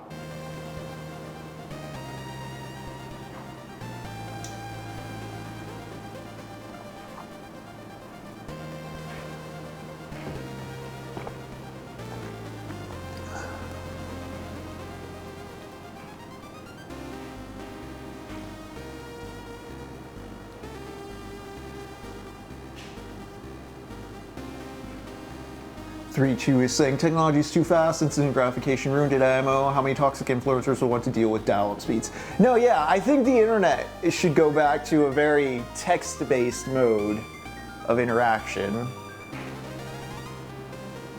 Just to disincentivize that exact kind of thing.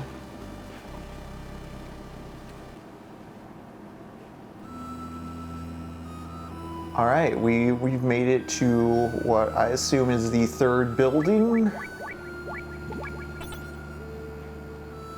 Some Duke's Garden trucks over there. Nothing over there.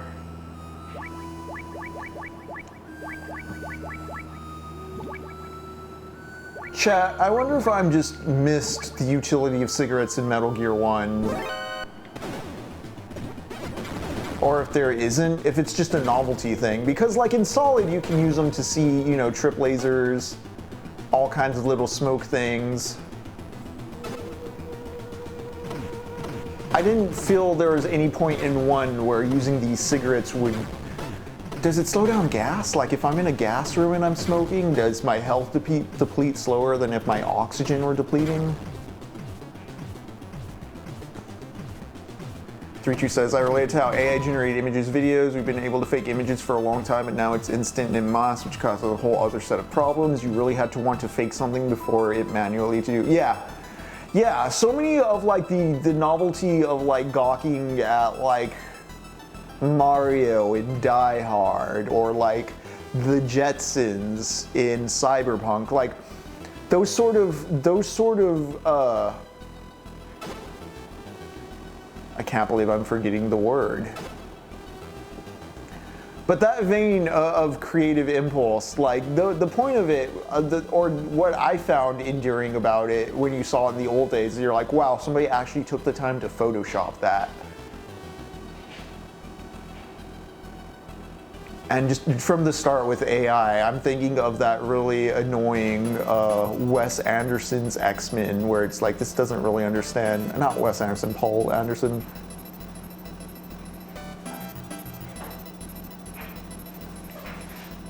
Okay, I guess if I load up on a box, I can enter in that way.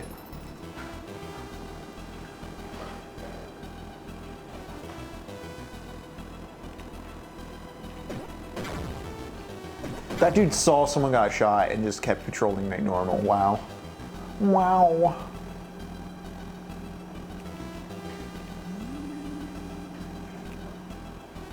Alright, I guess I need a box. I should... Fuck.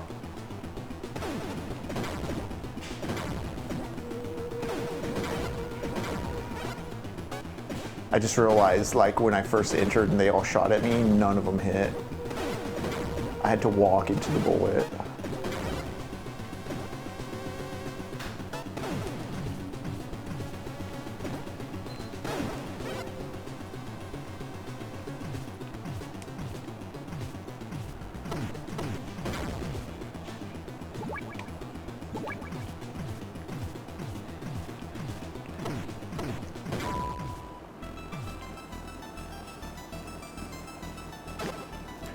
Boom, boom, boom, boom, boom, boom, boom, boom. Yeah.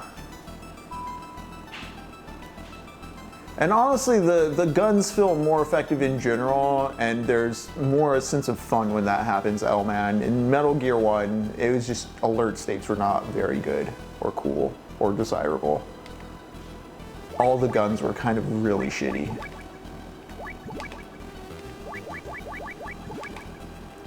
Alright, so I'm guessing I'll just have to get in a box and sneak into one of those things. Oh. Interesting, the third area.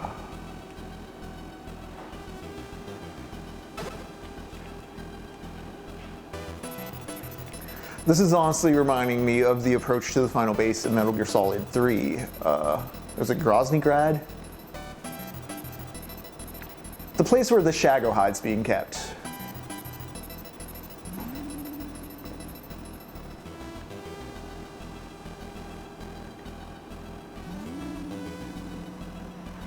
All right.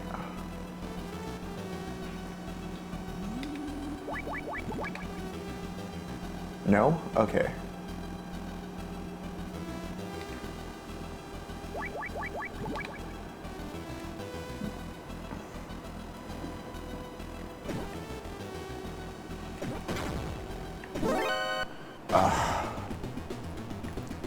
This guy. Okay. I'm just gonna run for it. I'm just gonna run and hide.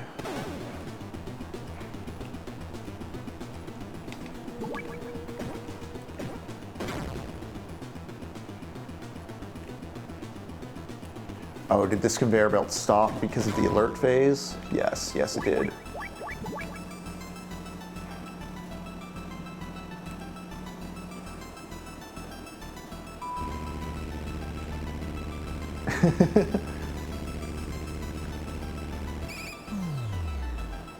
Yes, we are. Okay. I was like, might I have to jump out of the box and shoot this guy or what? Is this just back to... This is building 2. Oh my fucking god. That's not cool, man. That's not cool at all. Damn it, I gotta run that whole, silly, dumb me, assuming the game would sensibly portion itself out.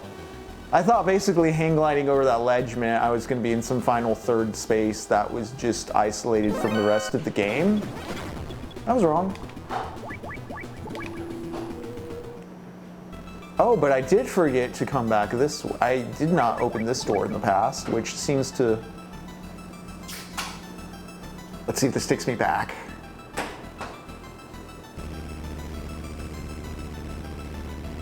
Three, two, it's effective. You know exactly what it's conveying. It's like old movie tricks, you know?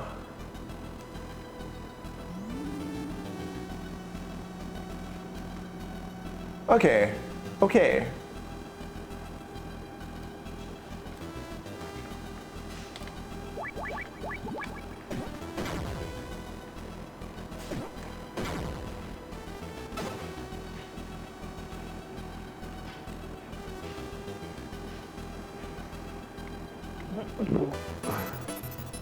It's like when new movies use actual practicals or cool forced perspective stuff.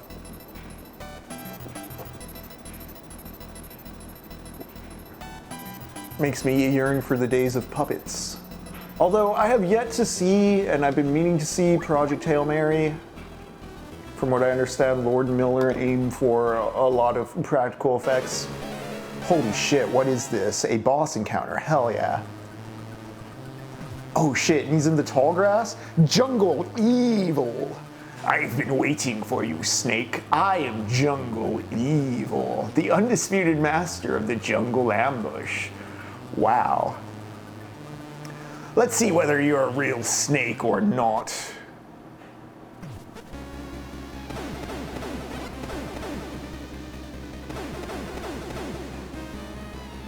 Can he hit me when I'm under? Okay.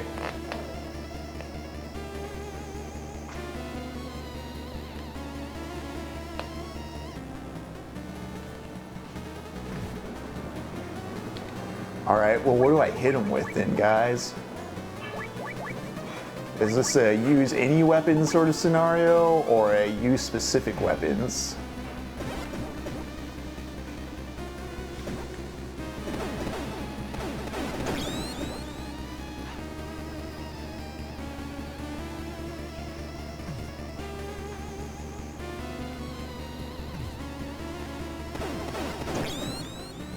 Ooh, this is not a good trade-off. We're kind of just hitting each other, but you know what? Maybe if I use an RC missile? Let's see. Come shoot me, Jungle Evil. There we go. Nice, okay, we got this guy then, gang. I say as I keep eating it.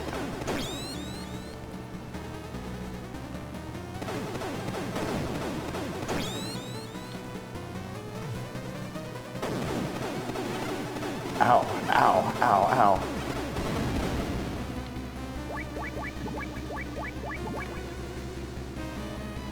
Luckily, I got a lot of rations.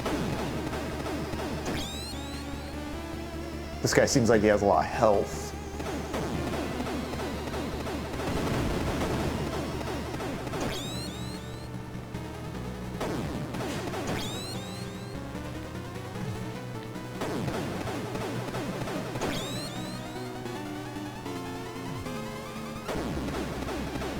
I think what it is, and what I'm feeling, is that whole Building 2 segment was very clunky. Building 2 and the whole like swamp navigation thing.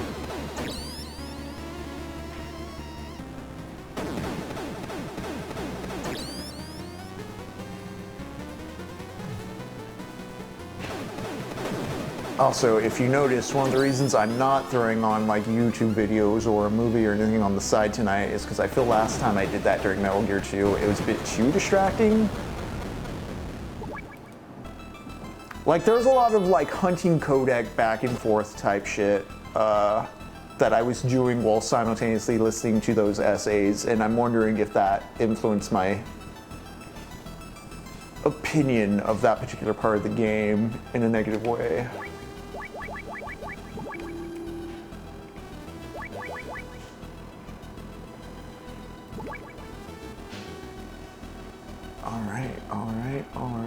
All right.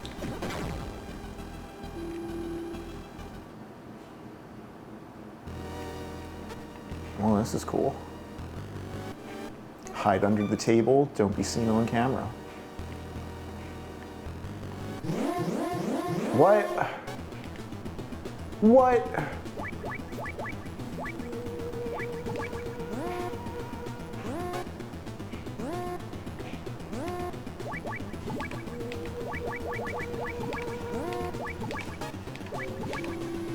Oh, the card thing is just an excuse to give me more cards. Is that an egg? Is that just a giant egg? You guys saw the egg, right? Yep, there's another egg.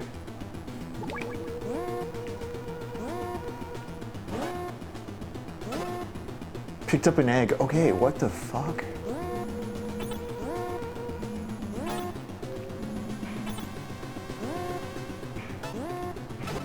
Picked up another egg. Okay.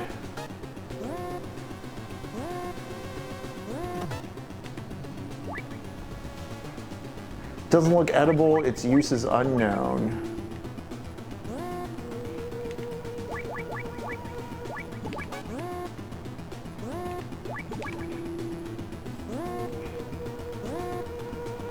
Alright, seems like I was just supposed to come over here for the egg.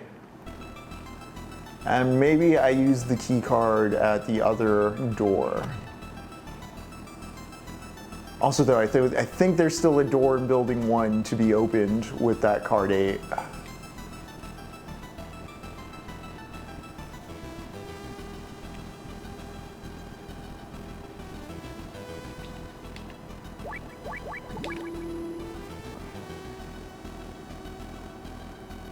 Hope I didn't cross over to Alien as well.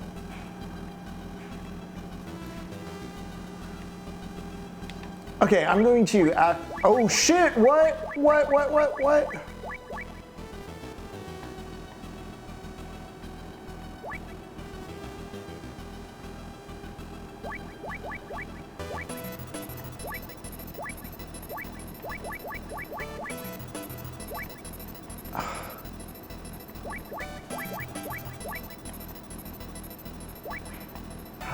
How do I get rid of it? How do I get rid of it? What do I do? I got snakes in my boots. How do I get rid of the snakes? Is it just gonna be there in my inventory doing that? Eating my rations?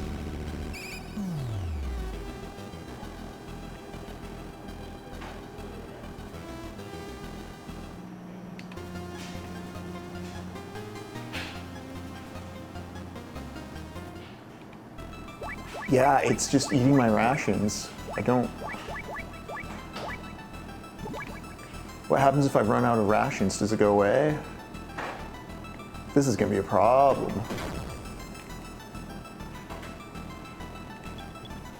All right, we can quickly get back to the other base that way, so that's cool to know.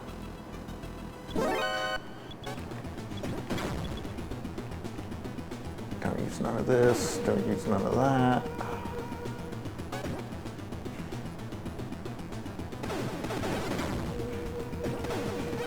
What up, AR Berlin?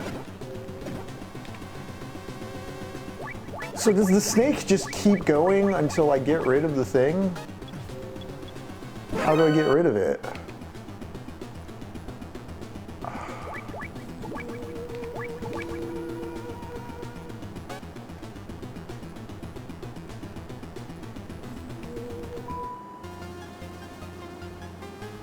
Ask the zoo. That's true, Alman.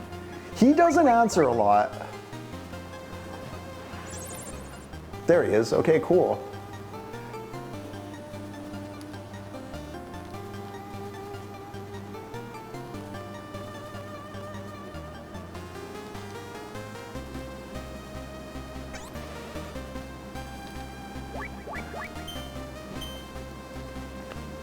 I see.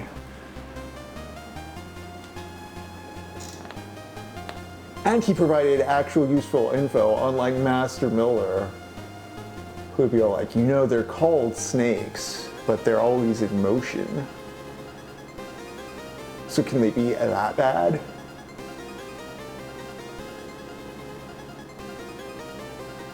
Oh no, the other one's gonna hatch.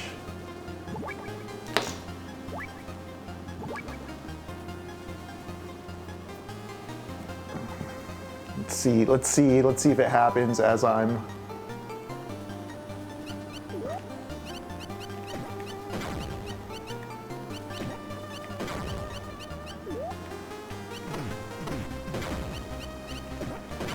Okay, that felt very... Oh hey, is that an owl?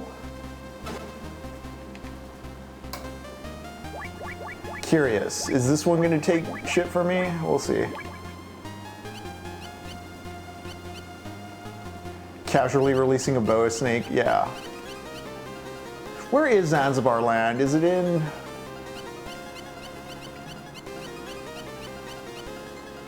I want to say it's in Africa for some reason, although I may just be crutching on like lazy exotica. Owls eat snakes. I wonder if I'm gonna sick the owl on anyone.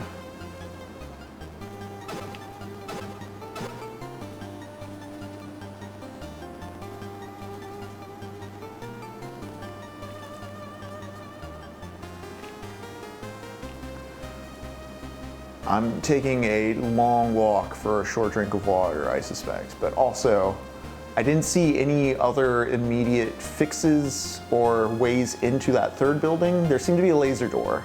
Maybe the owl disables the laser door. Maybe whatever I use this card 8 for will help me. I punched you, dude.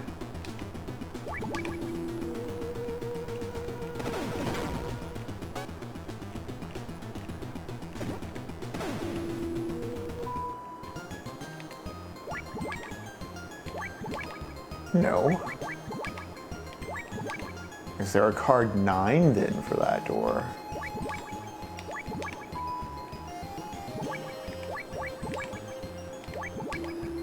Because I got the blue card from that room. Can I see what's on the other side? Yeah, there's some kind of secret key there. That probably gives me like the 6, 7, 7, 8, 9 cards. If there's any kind of pattern. All right, back to building 3. Let's figure out how we're doing this infiltration.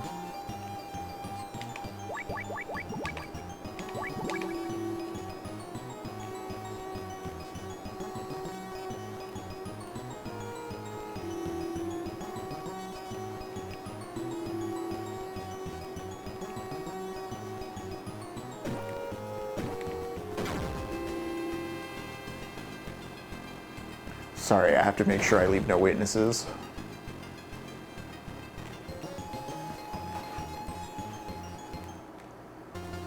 At the start of this session, I did forget a lot of the geography, but it's coming back to me now. I do think that's the only door I have unexamined in Building 1, and I think Building 2 has been pretty much licked.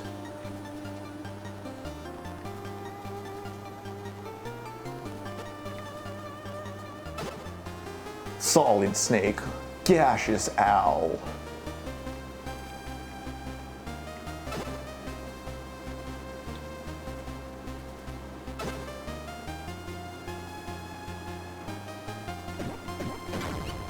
They called him the Hooter of Hanoi.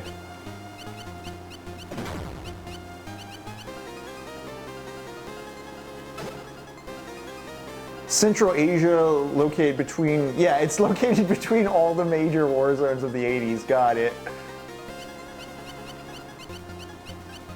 I thought it was like a North African fantasy land, but I may be thinking of the first game. Outer Heaven. And then Solid's what? Shadow Moses? Can one find a mouse on the battlefield? I do have...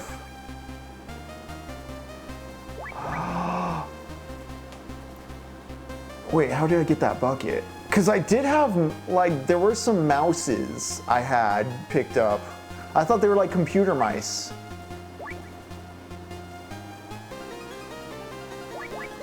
I don't remember picking up that bucket. But I think in Building 1 on the 3rd floor, there was a floor that had multiple mices to be picked up. All right, let's just box up and go inside. We're going to Building 3. We're figuring out what we did wrong there. Or what we use this owl for. Yeah, there were 2 mouses I picked up on, I think the 2nd or 3rd floor of Building 1. I'll keep that in mind because it seems like the owl ate them. They are no longer in my inventory. Wait, they're right here. Dummy robot used to disable noise mode. Press, okay. Wait, if it disables noise mode, is that the alert mode they're talking about? Is it like the equivalent of like a chaff grenade from the later games? Dude, oh my god.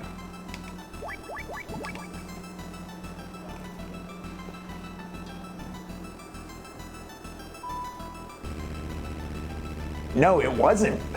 How serendipitous indeed, Ja.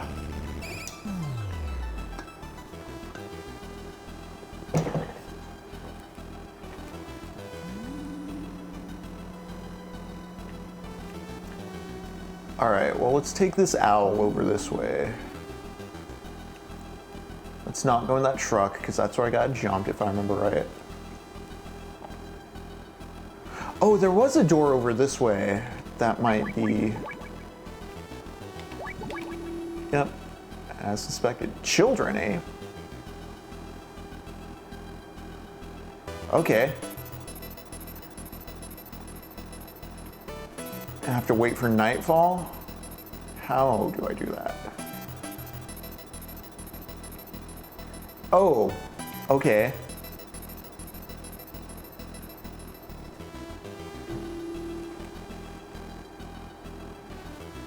So if I just...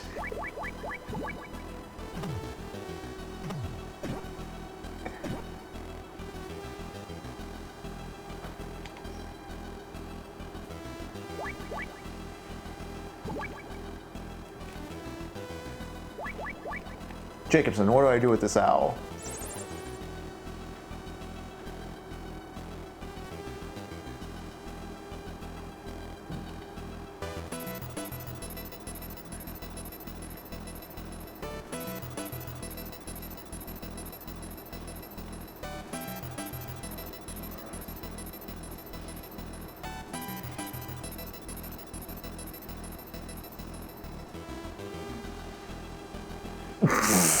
Okay, how do I get to Hooch then?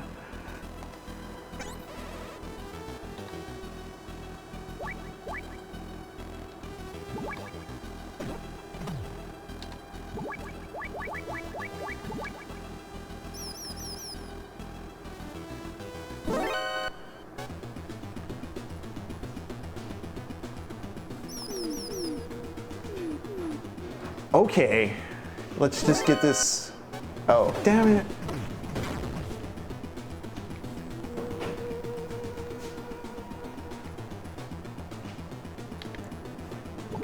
I'm gonna have to just shoot this guy.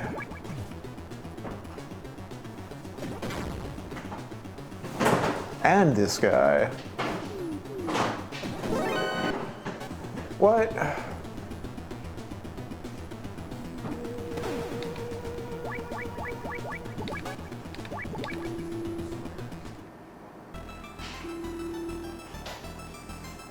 Event room disempowers them.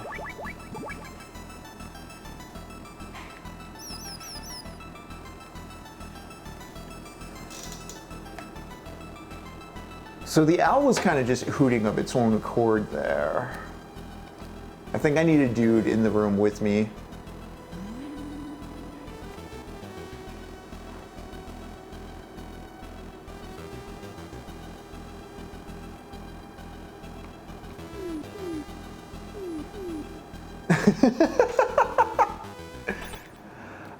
I guess they have like IR helmets or something so they can't discern the actual lighting situation during the day. That's so funny. Thanks for letting me in, dude. Yeah, that's right, they let me in.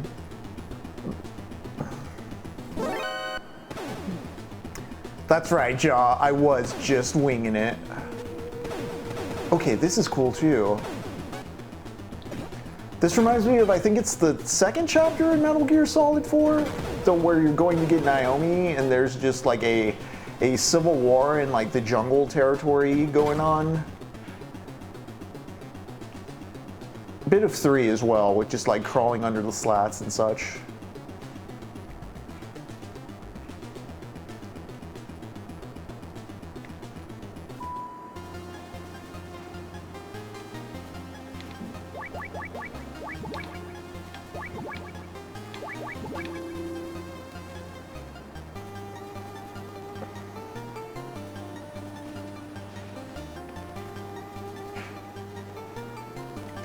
Just sulfuric acid to get rid of rats? Like, you know, you can just get like pellets that poison them, right? It's still cruel, but it's less stupid. That was one, oh shit.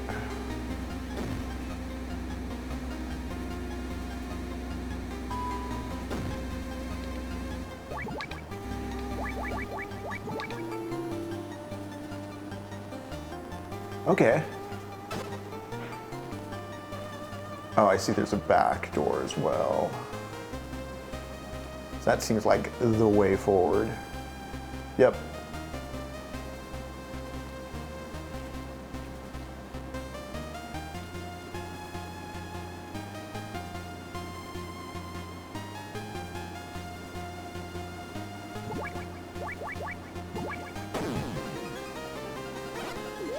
Oops.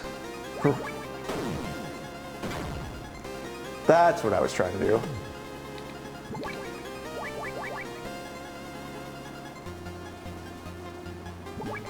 Yeah, how are the regular guards supposed to deal with that thing? Do they just have a switch that can flip it off when they enter, or do they have to time their runs as well? That's one of my favorite things about like bad video game design or like silly video game design, not necessarily bad, because it may make for like an engaging mechanical feature, but then within the world itself, it's just like, what the fuck is this? Like, why would anyone do this, realistically speaking? You know, Resident Evil's considered a great offender of that. I do think Resident Evil 1, the remake at the least, does a good job of working that into like the narrative in a purposeful manner. Because within the narrative ludology, the narrative ludology of Resident Evil, like you come to realize like the house was always a front, like the domestic mask was always not intended to be real. It's the corporation putting up a guise to get you to buy in.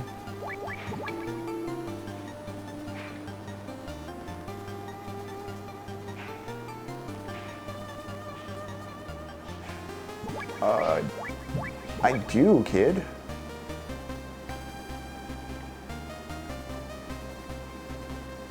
I don't just give it to him.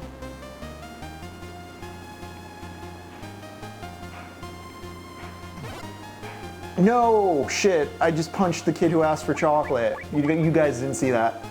I was trying to give him candy. I swear.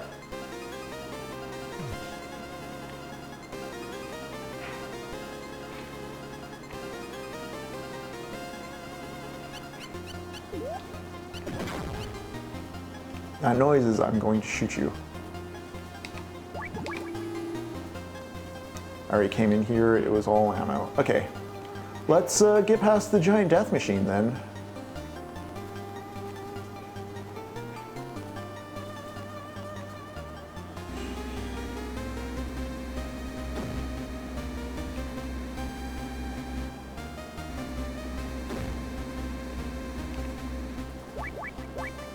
Which card do y'all think it is? Do you think it's 8?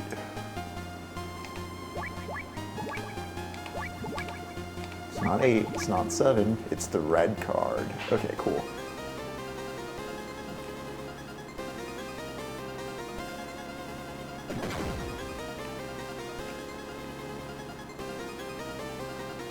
Alright, seems like this is where everything wants me to go to.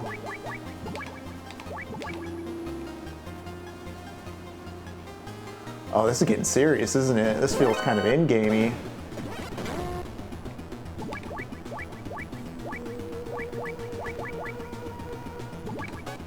I wonder if I just flubbed it, but like, is there a range extender for the weapons, you know? Yeah, close quarters chocolate.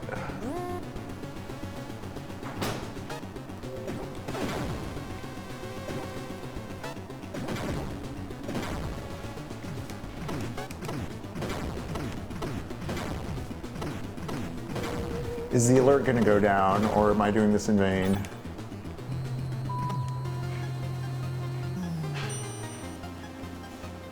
Real quick though, is there a second floor? There wasn't like an upper floor. From the outside, it looked like a single-story building, so yeah, I'm probably overthinking it.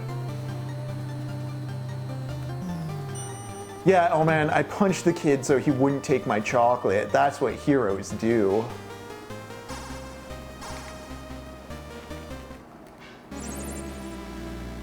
Oh, it's me, your #1 fan, Snake. Watch yourself. You've got company. Night Fright, the last surviving member of the Whispers. You know, the legendary guerrilla unit. Oh, okay, so this is like the Foxhound of a previous era. Night Fright? He's wearing a state-of-the-art camouflage suit that makes him practically invisible. So he attacks with a silencer. No one has ever seen his face. You know what you have to do, right? Use your ears, Snake. Cool.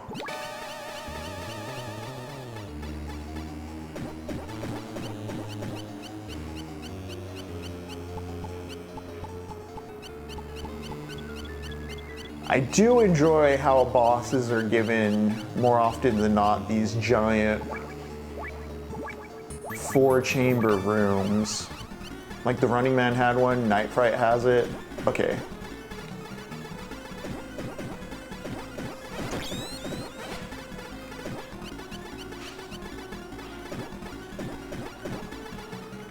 Can I also RC missile him? Let's see.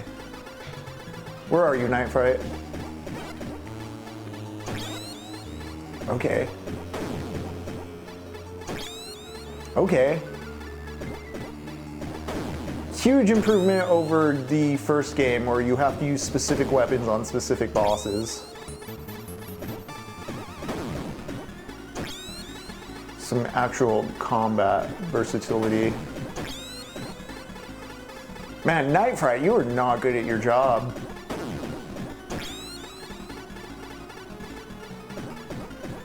Although I'm out of Stinger missiles, so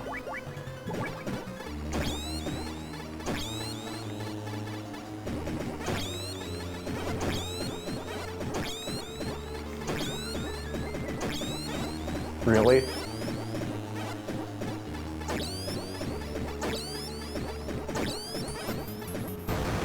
Wow, okay. Legendary warrior indeed.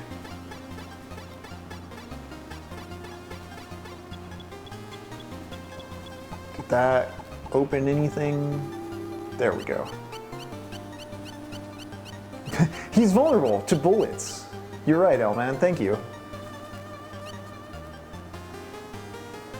The whispers. Oh my god, what is this slippery fluid?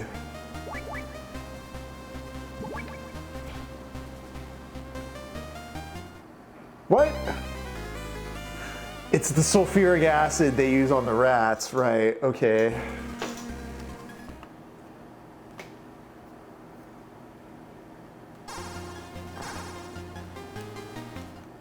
No way, I gotta refight him?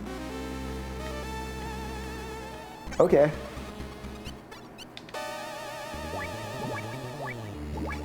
I'm gonna try a different approach this time then, and then I'm not gonna fall in the sulfuric acid.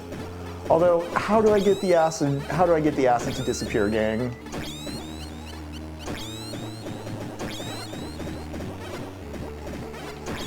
I'm just gonna SMG him in this corner. Where'd he go? He ran away. He ran away. And then he came back.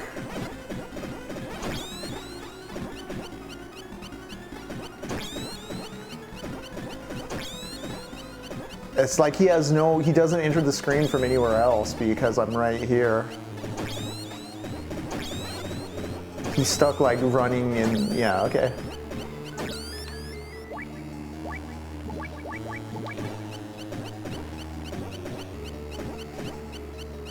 Now I'm just wasting SMG ammo. There we go. Doing it this way because I don't want to waste Stinger ammo like I did last time. I ran completely out of those guided missiles. They're not Stingers, it's the RC missile. It's a different thing. The Stinger shoots up in the air.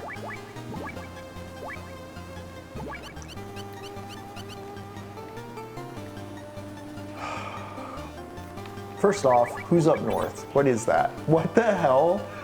Wow, okay. There's some shit happening in there. It smells like Gustava.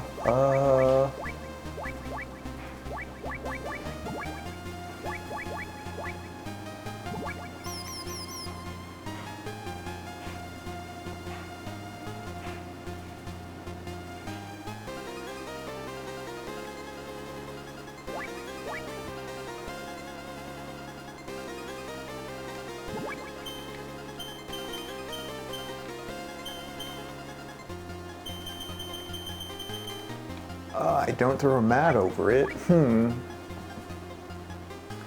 Yeah, I'm gonna call Master Miller. He's like, snake acid is part of a balanced diet. If you get too basic, you'll never flourish. Okay.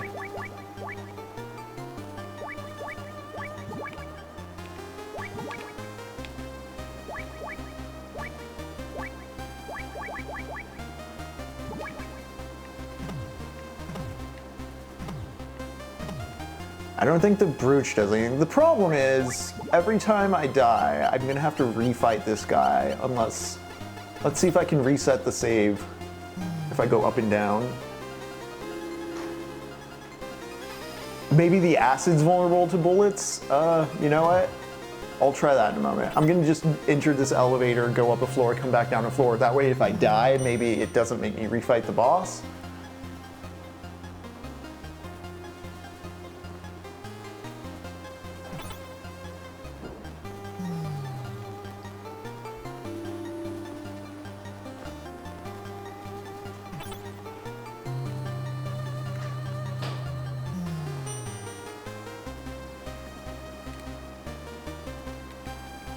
Get that load screen. Hopefully that makes the sitch work. I'm just going to double check around here really quick. Doesn't seem like there's anything particular or peculiar to mess with.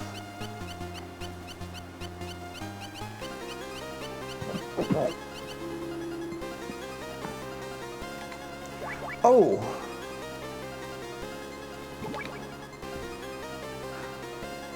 I was wondering if I filled the bucket with something, but it seems like that's not its intended use.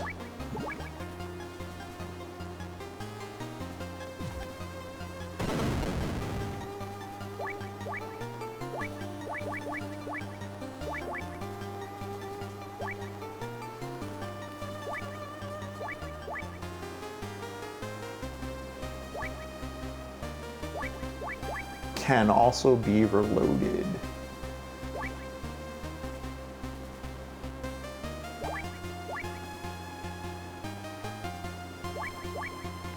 Oh, that's cool. I didn't realize there was a switch method.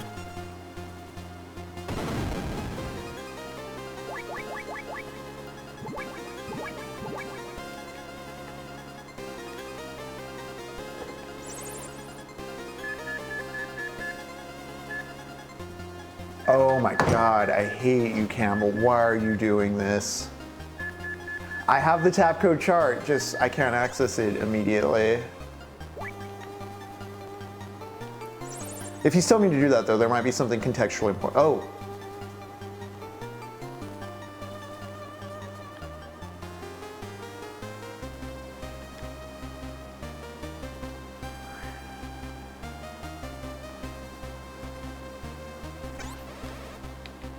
Did I eat my chocolate?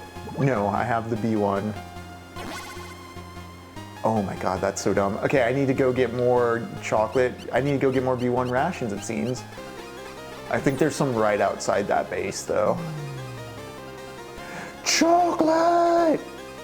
Chocolate? Chocolate? Good thing I punched that kid, right?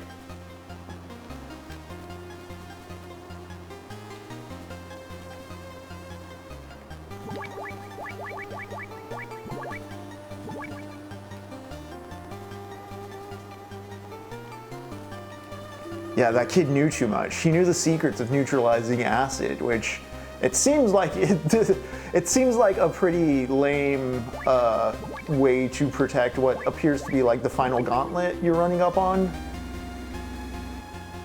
Remember the microwave hall in Metal Gear 1? In Metal Gear 2, they were just like chocolate hall.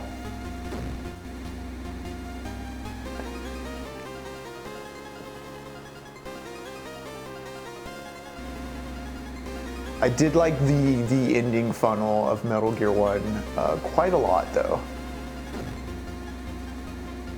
The hostage boss and then the Metal Gear fight, the big boss fight.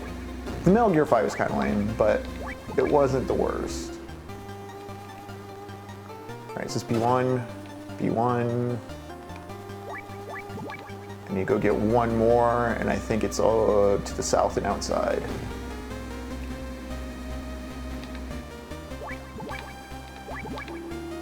It is kind of fun because you then end up spending your rations before going into the next set piece, and it leaves you questioning.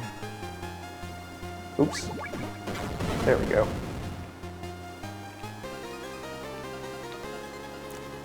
Oh no, my controller, it might be dying. It is, okay. Be right back, gang. I'm gonna swap controllers. We're just gonna hit the break time screen really quick while I do that. All right, we're back to chocolate gear. B1, okay, perfect.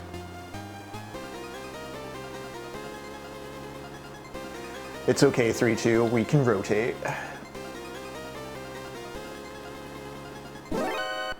Cacao, cacao.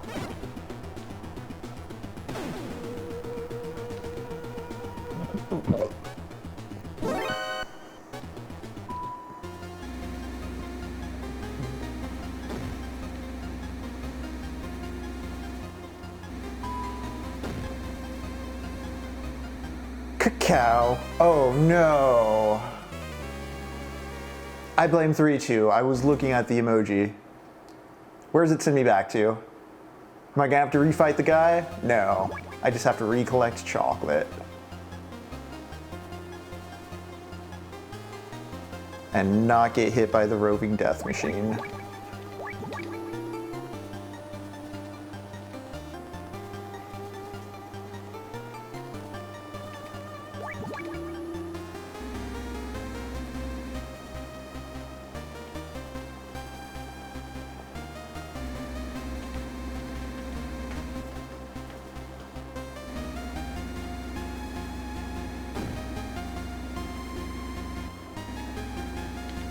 There was one of those, I can't remember if I'm thinking of Metal Gear 1, I'm pretty sure it was just in Building 1 earlier.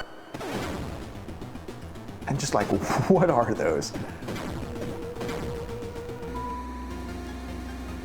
What is this contraption here? Or is it Building 2 in Metal Gear 1 I'm thinking of, where you have that one boss, but then you have a lot of those running in circles? Oh man, I didn't even realize that because I'm such a heathen, but you're right. I'm going on an egg hunt, I'm getting chocolates. I wonder if there will be a bunny rabbit at any point. There's definitely going to be a resurrection, as from what I recall, I believe Big Boss is the final boss, who's supposed to be dead after Metal Gear 1. We will see.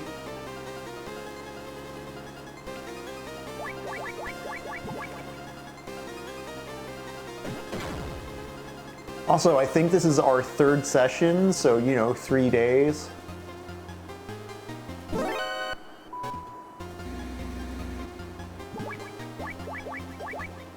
Cool. Cool, I got my chocolate. A Roomba with a minigun duct taped to the top of it? I kind of see it. Yeah, it doesn't ever use that minigun.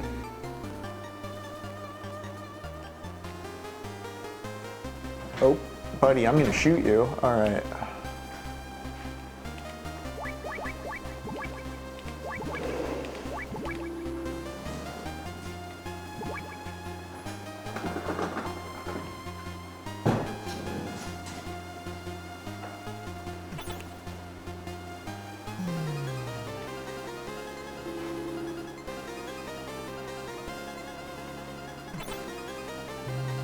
All right, let's put our hard-earned chocolate to work, gang.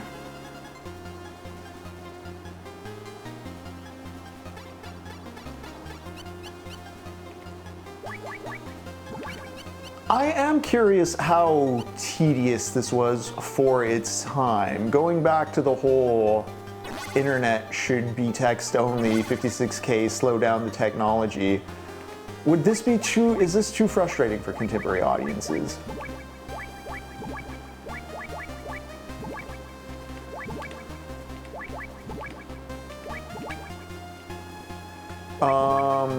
How do I open this door?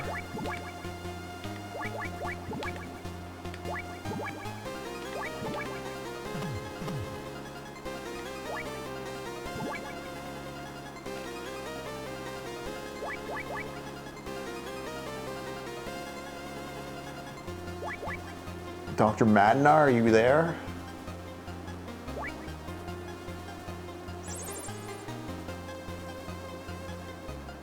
Of course, of course. No, but like, how do I open this door? Oh yeah, he's gonna tell me to check the other, give me a tap code for his other frequency.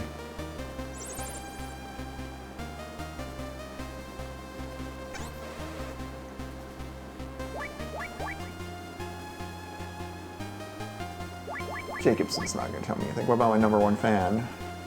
No? How do I open this prison door?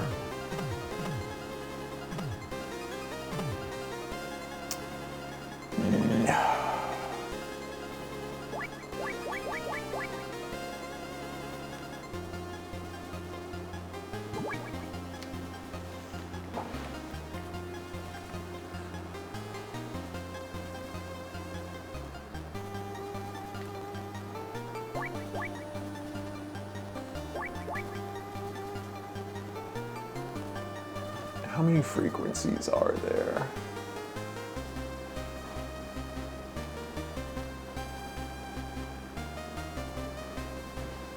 Just 100, okay.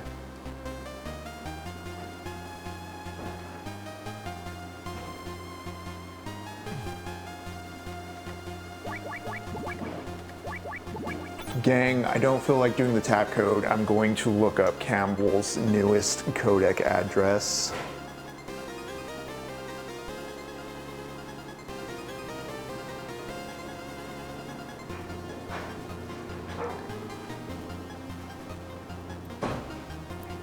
$140.24 is what I'm reading on the internet.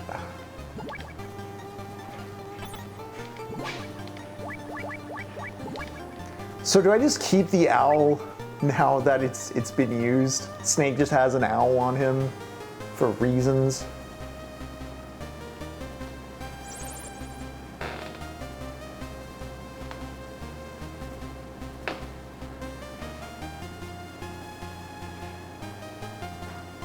$140.93.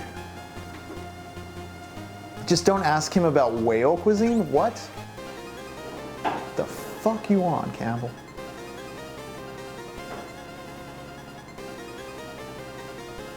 Yeah, he didn't answer.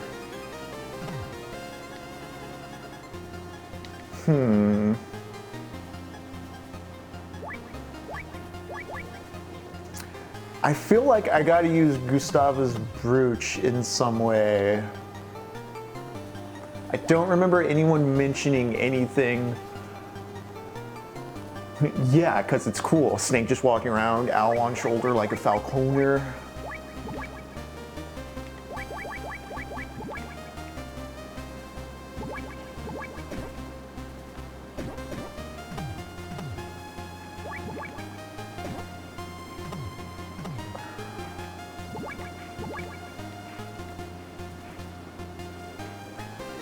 See, I assumed talking to Madnar might do something, because I think he's in the prison, but it's not. Or Marv.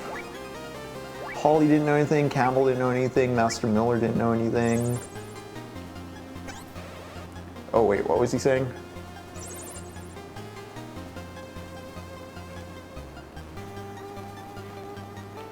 Oh, no.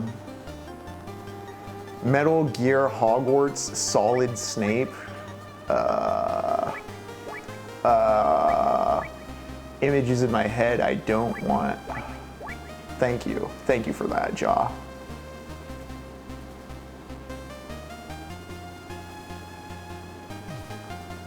I'm so proud of every Discord and social media group I'm in where books are discussed. No one has been like, you know what I feel like doing? Rereading Harry Potter.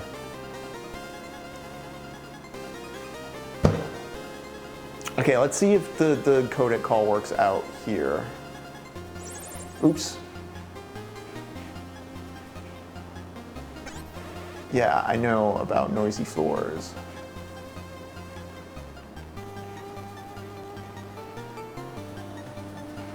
Nothing. What's the trick of the prison? What is the prison trick? Am I just gonna look this up? Oh?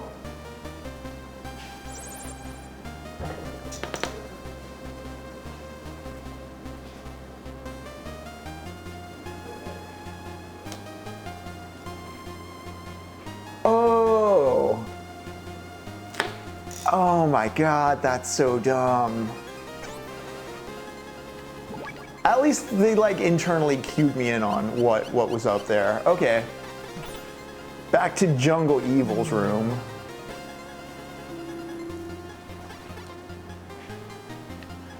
Three, two, you never finished the movies? Because honestly, if I had not been dragged to the movies by partners, I did not really care too much for the film franchise. I think Harry Potter movies are interesting. Yeah, they did make a sequel to Metal Gear for the MSX Cluster Bells. Thank you for joining us. I think we're pretty close to the end. I have to backtrack to Jungle Evil, a boss I fought in Tall Grass, and I have to search around for card 9, I guess. A frustrating revelation, but we soldier on.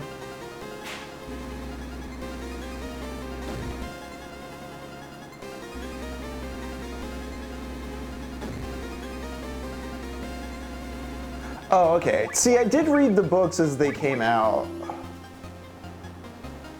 And I gotta say, not a good conclusion. The most generous I'll be is I'll say like Half-Blood Prince is my favorite of those books, but even at that, knowing the ultimate kind of like ideological landing of rolling, it's not worth the long walk to get there. Thanks, L-Man. Have a nice night. I know Lux talked about this while we were playing SMT, but it really is a matter of the series just kind of collapsing in on its own logic.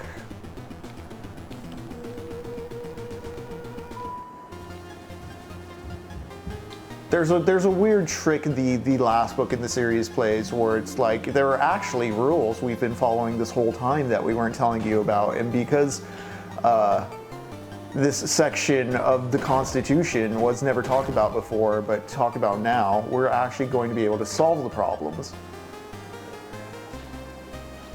It's very much of the neoliberal imaginary, you know, the whole, oh, he broke the rules, we'll just impeach him and that'll be the end of it. Yes, 3-2, Goblet of Fire was the tournament one, and yeah, very, very shonen. That one, so like the thing is, the first 3 books in that series, the first 2 at least, are very much young reader adventures. Like they're kids books, they're for children, and I like in that way they were. That's kind of how I had to process it, because I did reread the Harry Potter books when like a new one would come out, and the first 3 books or so, they're very simple. There we go, got card 9. Should I run all the way back to building 1 and get that card 9? I'm gonna do it. It's in me. I can't resist. Although there's not a lot of time, so maybe I'll go down to the prison first.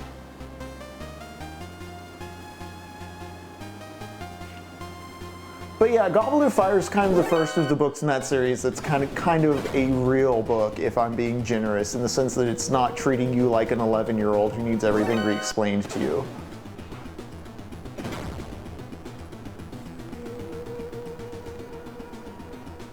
Goblet of Fire, Order of the Phoenix, Half-Blood Prince have like some coherency to them, but again, that 7th book is just like, hey, forget everything.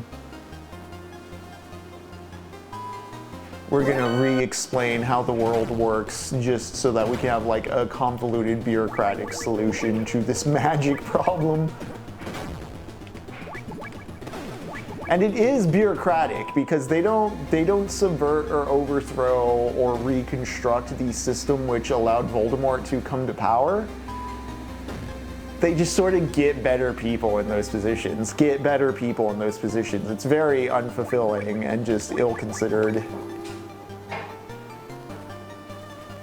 And given the failures of that mode of fighting fascism to fight fascism, because we're not restructuring things, we're just trying to get a better emperor in the Nazi chair.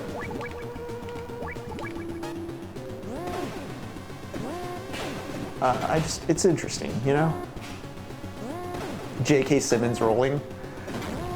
that's the thing too, is like before she went full-on turf insanity, she also just did things like when she announced Dumbledore was gay, that was a very cowardly move where it's like, this isn't in the text, but you're doing it for kind of like,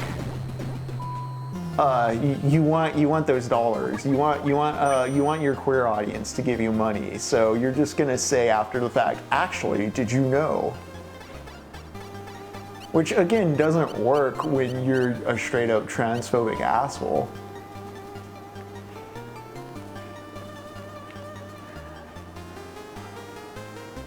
Also, like, again, I used to follow her on Twitter.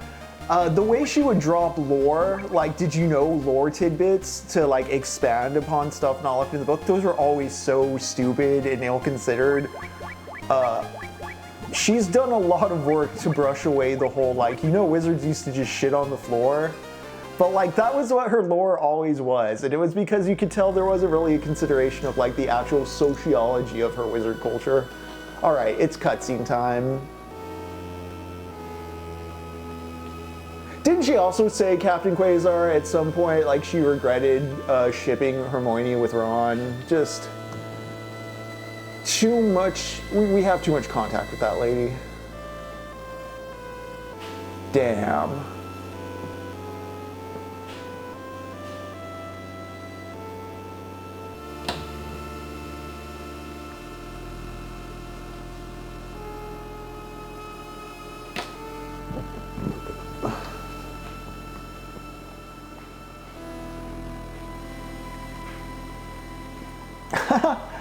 Dr. Madnar, how did you know? What was his favorite? What year did this come out? Chrono Trigger? He didn't survive to get to play Chrono Trigger, did he? That's very saddening. Okay, he hid a microfilm in the circuit board of his game cartridge. Oh my god, I don't have the package physically. I'm playing... Okay, let's see where this goes. MSX, that's the world's best-selling brand of computers. Wow, Jesus Christ.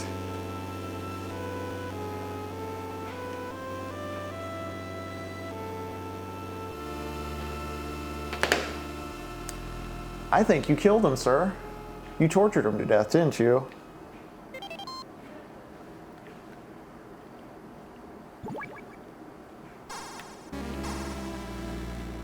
Oh.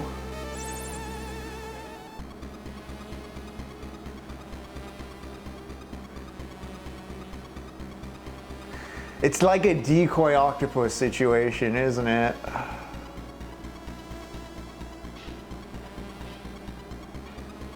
His radical theories were rejected in the West. He was dismissed as a madman and shut out from the scientific community. And as time went on, he was forgotten. Madnar wasn't exactly happy with the scientific community either. He must have been searching for some way to get back at them. So he killed Marv, probably. Yeah, he's a double agent.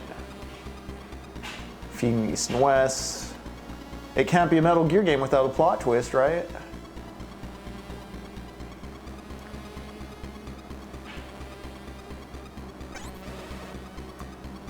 Am I gonna have to fight this dude? Even the country I was born and raised in.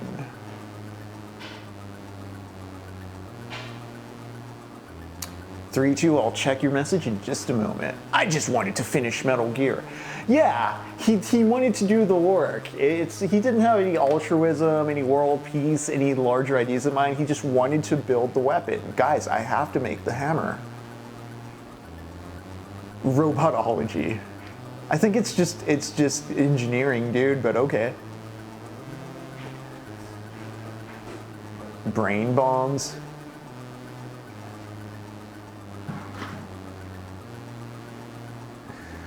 This is bringing to mind Gulf War did not happen, Apocalypse Now, the whole sin of actually acting on combat. Like, again, Madnar's like, I don't care about smart bombs, I don't care about remote warfare, I don't care about all that stuff. I wanted to make the big cool tank. It's our judgment that defeats us.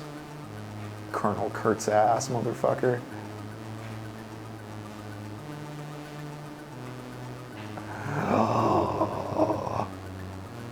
What?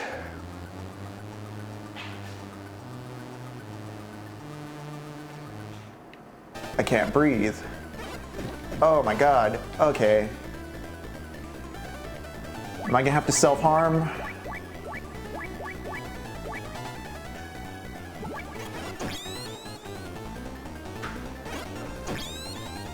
Yeah, this is why they drained me of rations.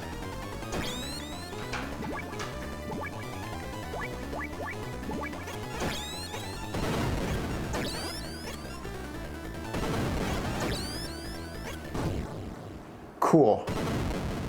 And just an extra one because I hate that you made me do that to myself.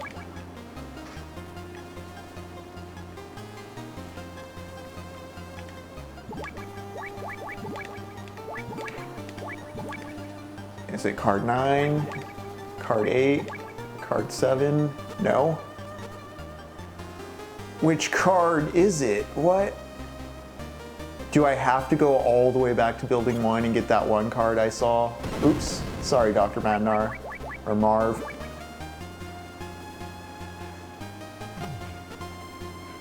Oh, you can crawl under his bed. Interesting.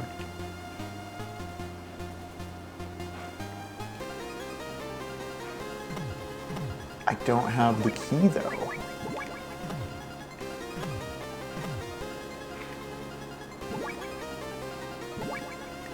Unless it's Gustava's brooch? No?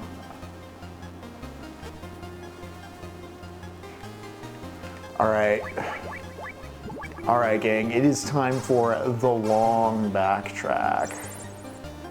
I suspect.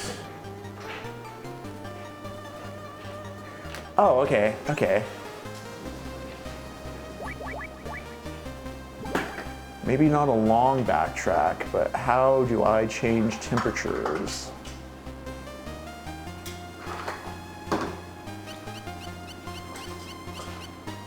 This is very much the Metal Gear Solid change the card key shape by hanging out in the heated room.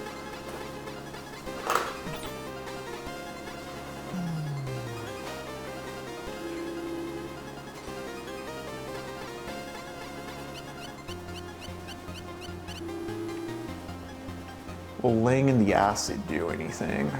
Okay, I'm gonna take this moment to just real quick read what 3-2's saying. George Lucas did some parallel retconning to J.K. Rowling, not in the same political sense, but how he kept revising and layering new meaning onto the originals through things like heavy CGI edits, altered lore, increasingly esoteric ideas, reshaped how the story was really experienced. Now watch this drive. Yes. I don't think Star Wars was planned at all. Even the way George talks about, like, well, it was the 4th episode and I knew the other ones. Like, no, I don't believe that. I think Empire Strikes Back is kind of in direct conflict with A New Hope in those terms, and if you're going to be very pedantic about it,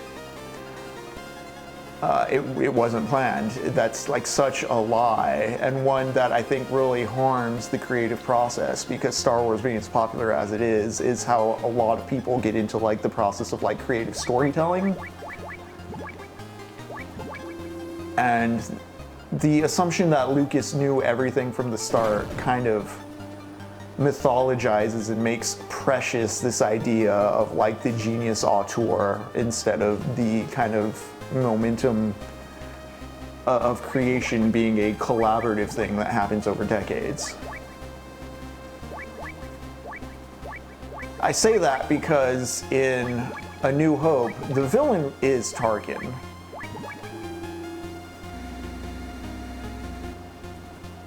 Nobody takes Darth Vader seriously in A New Hope. He's just like on a leash that Tarkin holds.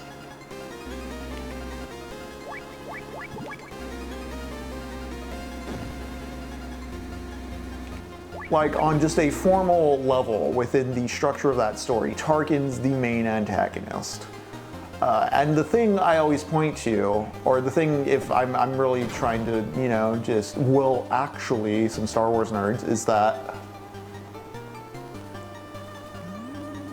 if you weren't taken seriously by anyone in your organization, and then your boss dies, And not only does your boss die, but you and your boss like lost the newest toy of the Empire, the Death Star. I think you'd be laughed out of town. I think you'd be kicked from the cabinet and no one would take you seriously as a military operator. And yet, in Empire Strikes Back, Vader is suddenly the talk of the town. Everybody's obeying him. He's in command of his own fleet despite just fucking up what is possibly like the most ambitious operation of the Empire in A New Hope. He lost their crown jewel, and they were already calling him a weird space wizard. Like, he's just a hound. He's a little dog for Tarkin in that first movie. And then suddenly in the second movie, he's so well respected. And also just the way Empire Strikes Back hammers you constantly with that Empire theme to like take this guy seriously. You have him force choking dude after dude in succession and over screens. It's like, it's a very hyperbolic cartoon character iteration of what Darth Vader was in that first movie.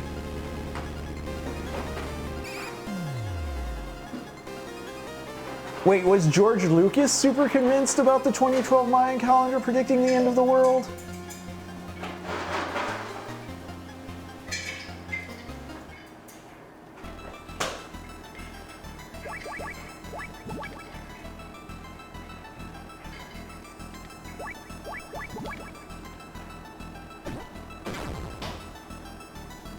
All right, but where can I take...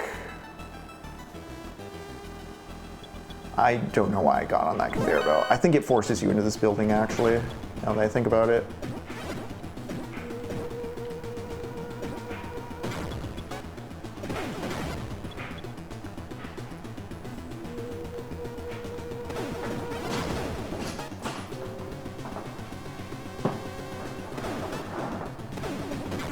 Oh wow, I didn't know it was that deep, but that would explain Indiana Jones 4 as well, 3-2. I do think it's fun too that both Spielberg and Lucas with that Indiana Jones 4 indulge the whole, they're not extraterrestrial, they're extra dimensional. As a sort of coverall for like, they're not UFOs because there's a lot of insecurity over like putting UFOs in your story being seen as stupid.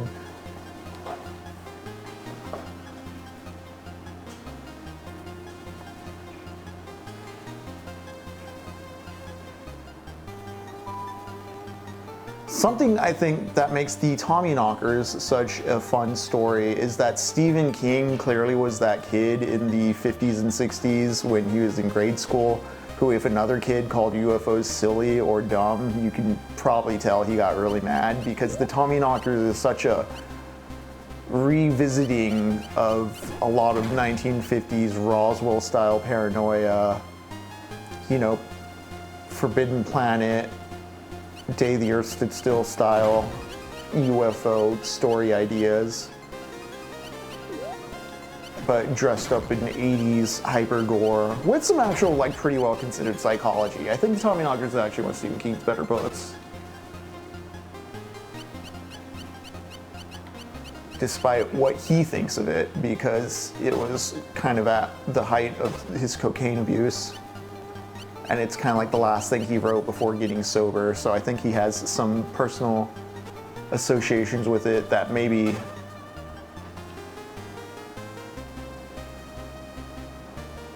cloud his judgment. He made a good book. You wrote a good book, sir.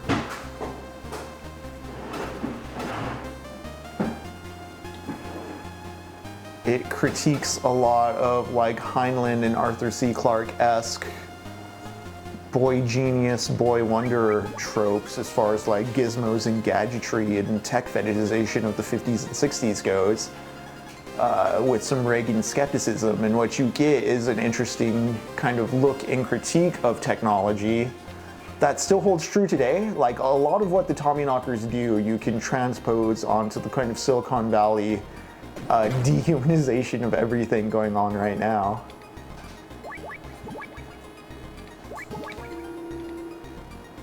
Please, card 9, open the fucking door.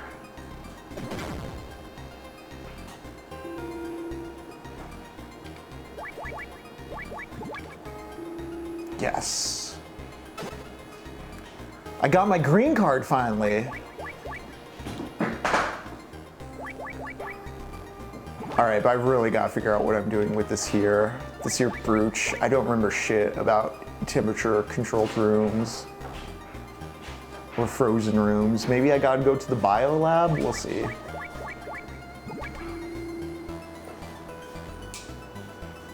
Maybe I gotta go hang out in the swamp.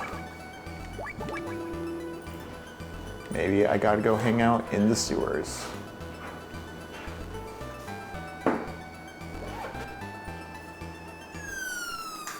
This is just gonna take me down to the sewers, right? Yep, yep.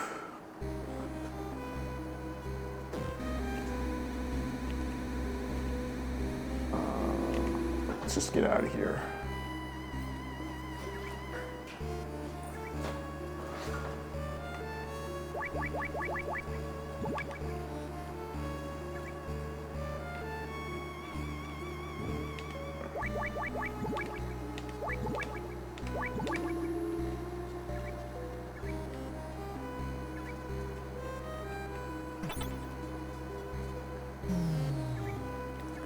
Should I get in the sewer water and see if that affects things?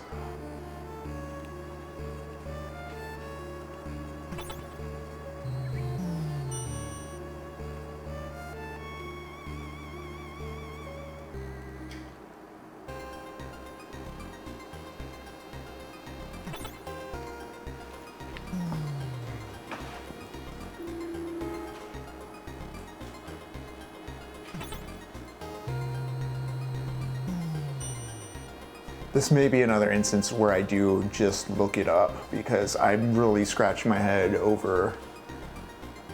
I'm thinking about Metal Gear Classic or Metal Gear Solid. There's, you know, the clear like foundry room where you hang out and it gets hot, and then there's Vulcan Raven's room you fought in, which is cold.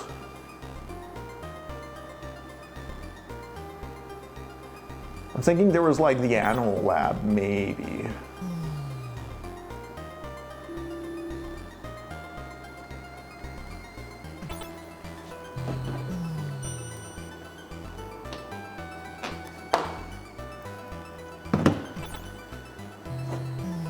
Does this skip the first floor? No, it does not.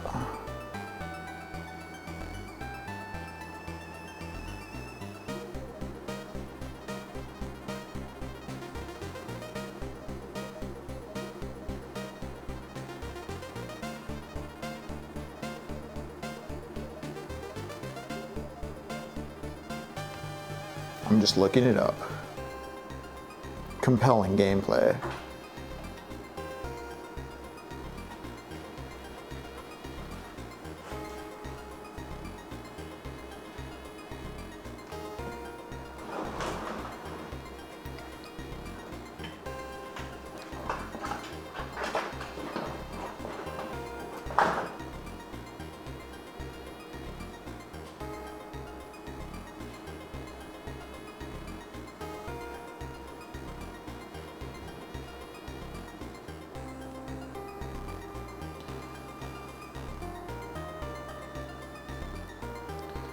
Is there a sauna I just straight up missed? It appears so.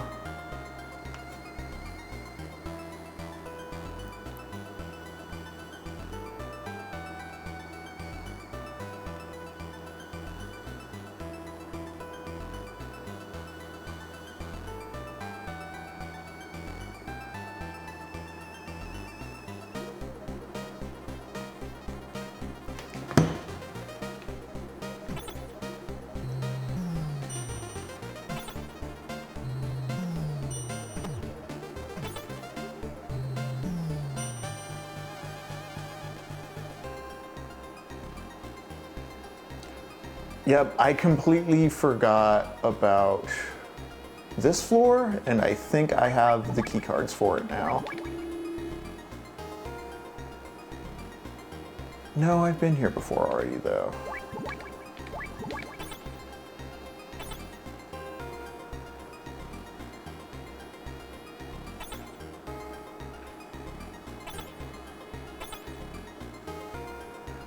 See, like, I've never been in that room.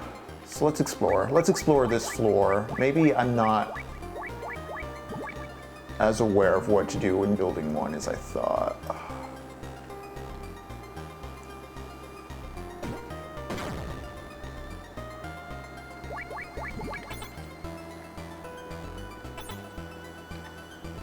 Yeah, because I think I did all the stuff on the left side, but not the right. I don't think I got through these 2 doors.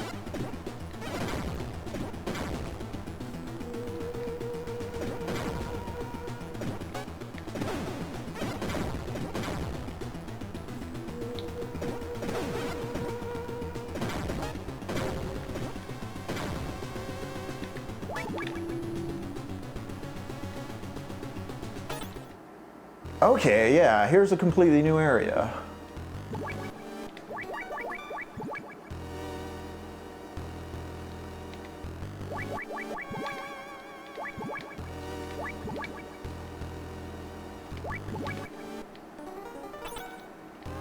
That one just opens, okay.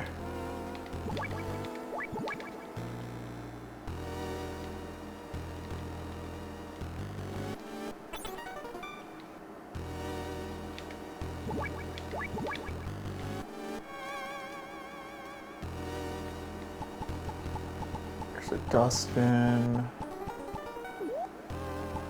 It's me! Oh my god.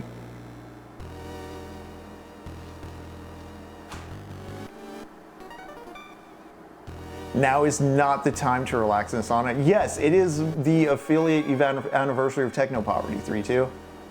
To my surprise. Oh my god, whatever.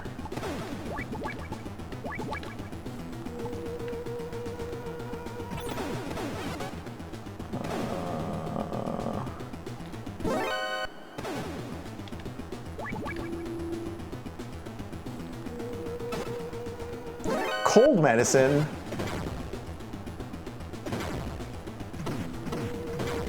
All right, I thought I was funneling towards the end, but this just opened up a whole new loop of who knows what.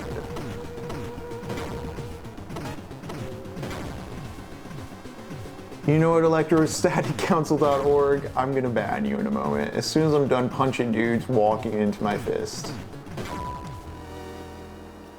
All right, it's time.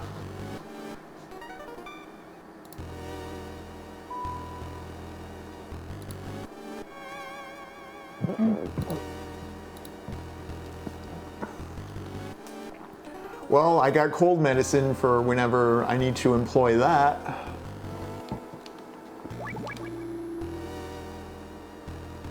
Oh, okay, cool.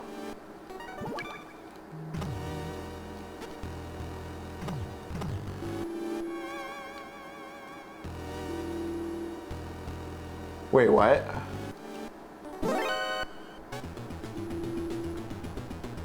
Oh, okay, I see.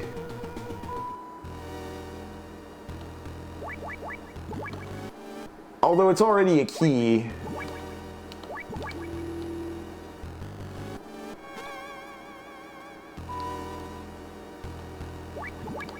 I'm curious though, I just want to see if that dude walks in. I want to see if there's any kind of NPC dialogue I encounter doing this, because this is pretty fun. I did like earlier when I had to get the jump on the lady in the bathroom. That sounded awful. You know what I mean though. Okay, so I'm in building 1, and I need a haul ass. Okay, I have quite a distance to trek. Let's see if I can do it. Oh my god. Not if this dude sees me.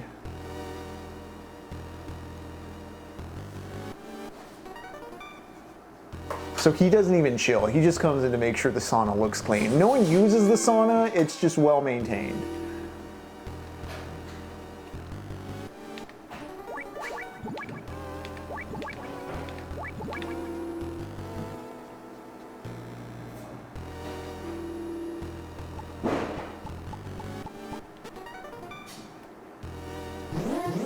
Damn, okay.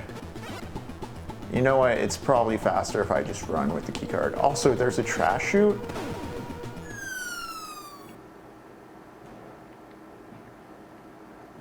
Oh, 3-2's got a hype train incoming. Whoa. Why, thank you, 3-2. Once again, for all watching, it is our affiliate anniversary. Not when the channel started, but when the channel became eligible for ad revenue. And let me tell you, folks, I've maybe extracted $50 this whole time. Most of that from subs, not really ads themselves, because it is an illusion, the whole be an influencer thing. Luckily, I actually really do love reading books, playing video games, and bouncing the two off each other, which is why I decided to start this project. It has been a year, Captain Quasar. A little more than a year. We officially started last year on St. Patrick's Day. That's when Jacob and I started, and then Lux and I started like in June.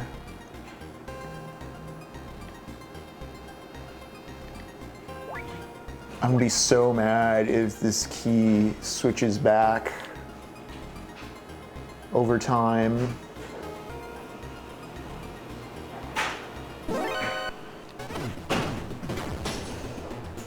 Get on my face.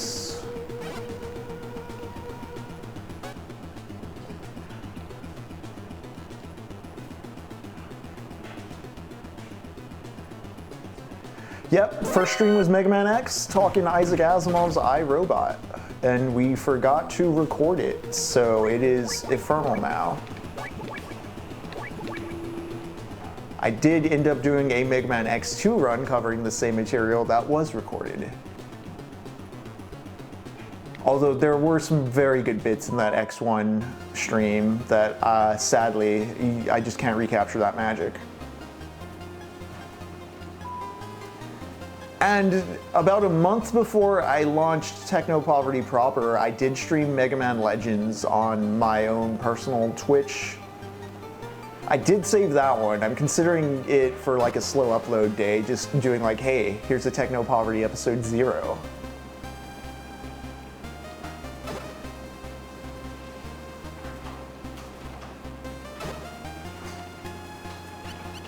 I'm just running. I shouldn't actually, because I need the rations.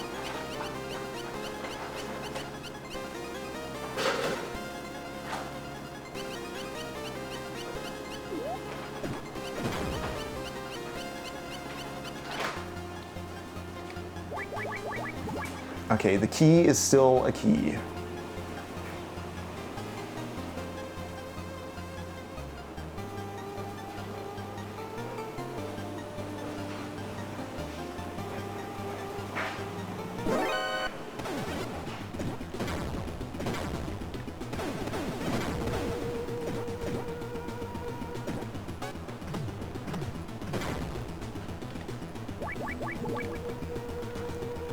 Oh, this might screw me.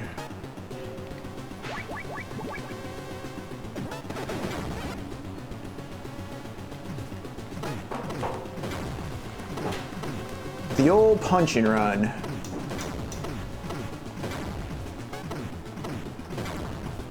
Why isn't the alert bar going down is my question. There we go. And damn it, the key shifted back. So I really have to optimize this route, don't I?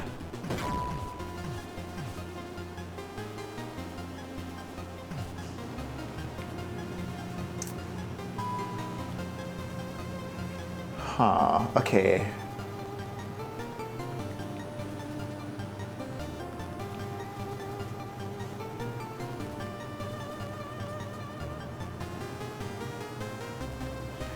Is there a quicker way between building 1 and 2? I don't remember.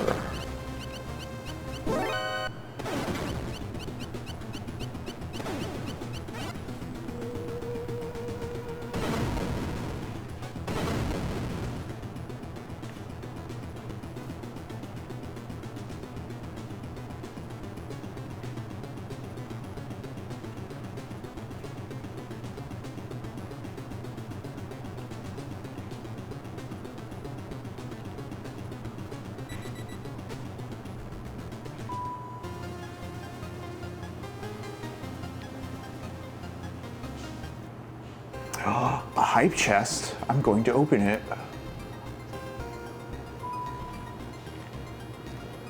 And share what I just got. We got a choo-choo.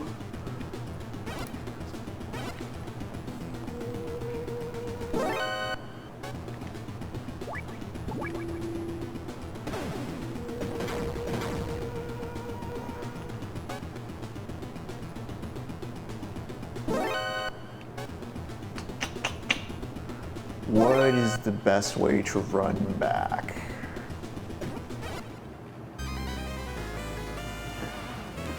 Death.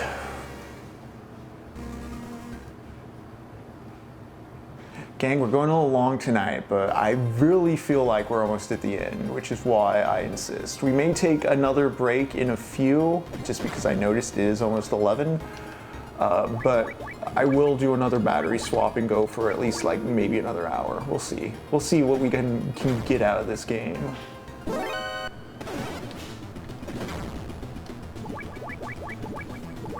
And it's our anniversary, so you know what? Why not?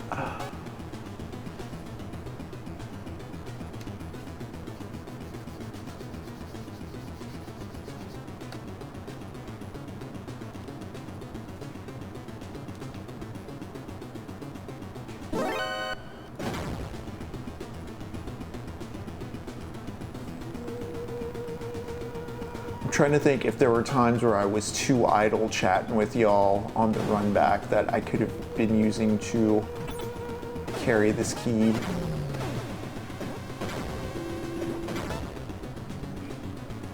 All right, it was on the 4th floor.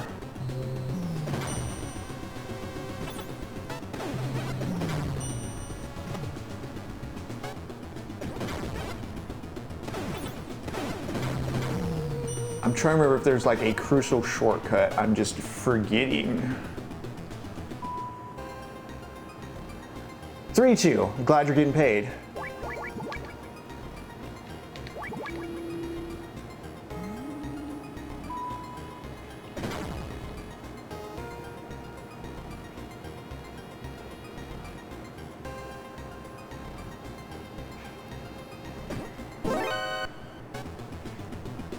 He's gone. He's gone.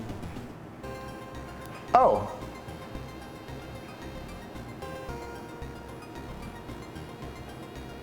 Sauna or the freezer.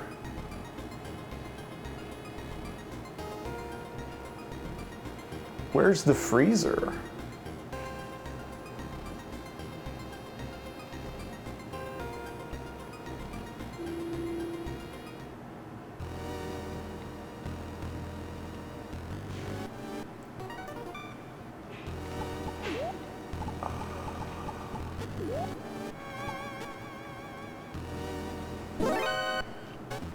Oh, come on.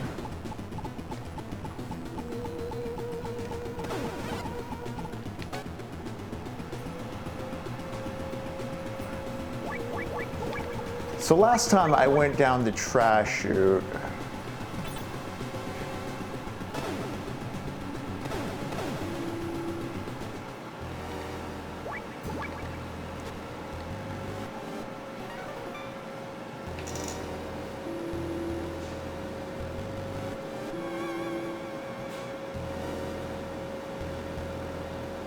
Would going down the trash chute be faster, I wonder, than...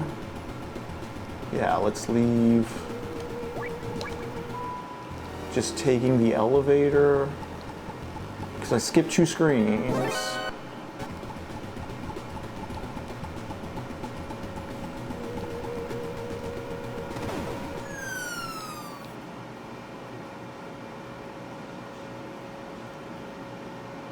Does it transform slower if I keep it in inventory? Was that part of my problem? Let's see.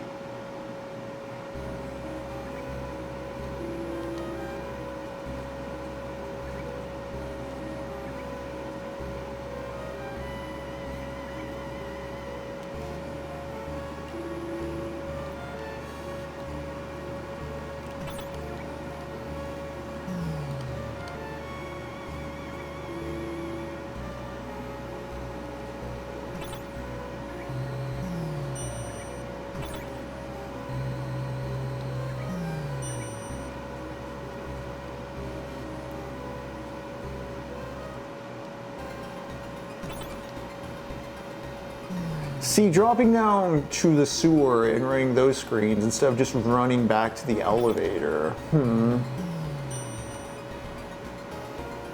Question the efficacy, you know?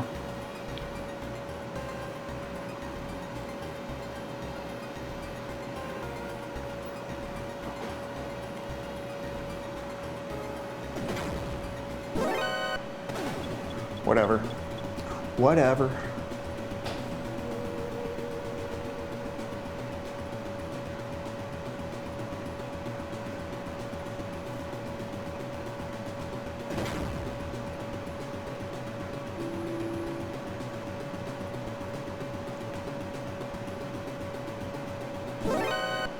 Don't care.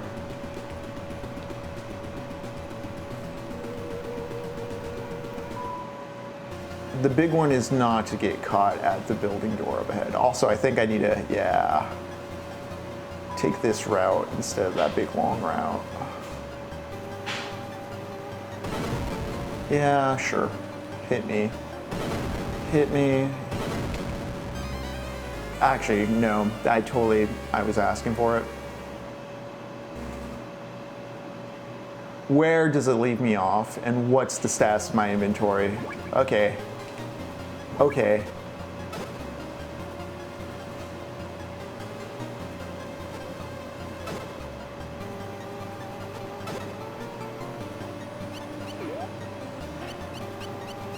It's me. Not stopping for rations.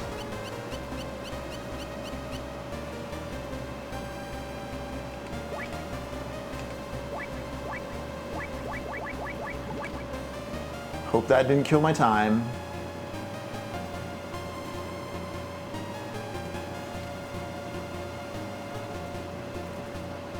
Handwritten checks, that is interesting, 3-2.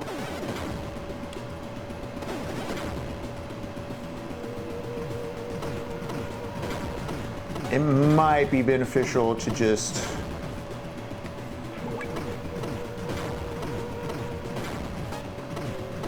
go inside.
Okay, the key still has key shape.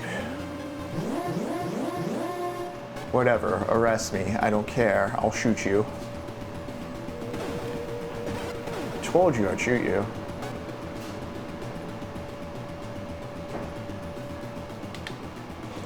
Damn it!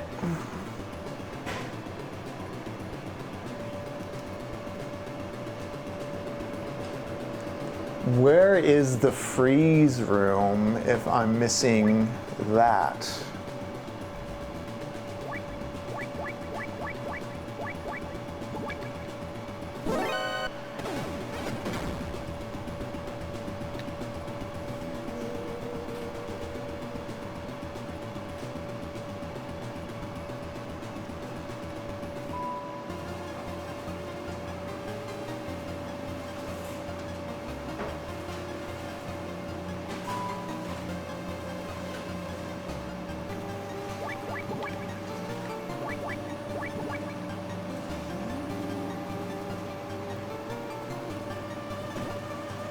I feel like I'm forgetting a crucial shortcut between buildings 1 and 2. Is it the sewers? Should I just take the sewers?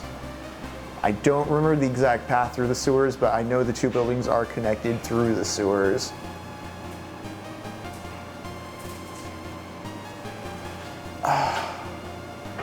No, because the way I did the hang glider thing before, which I'm thinking of, is like, do I have to run up to the hang glide point? But that required me to run up like the 20-story stairwell. That seems like a big time sink.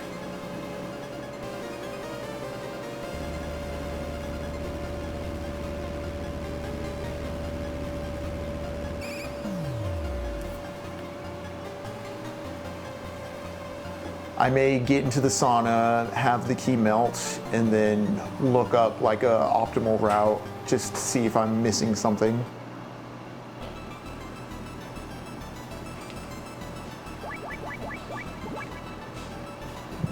Because here's the thing, in Solid, you literally just go 2 rooms back.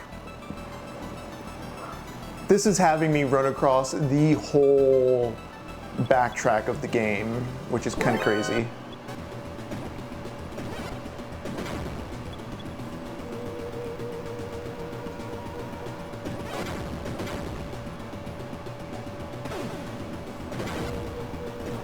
I'm trying to think, is the sauna maybe in the bombable area? There I go dying. Not the sauna, but the freezer. Where would the freezer be? Is that closer? Do I have to do both, which is something you had to do in Solid? That feels particularly mean, but also might be right up this game's alley.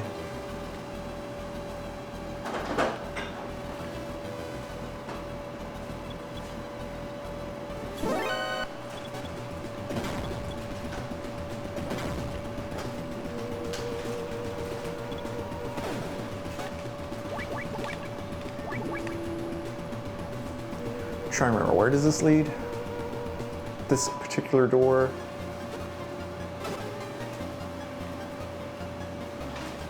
Alright, this takes us back to where Grey Fox murdered that lady. As set up by Dr. Madnar, the douchebag.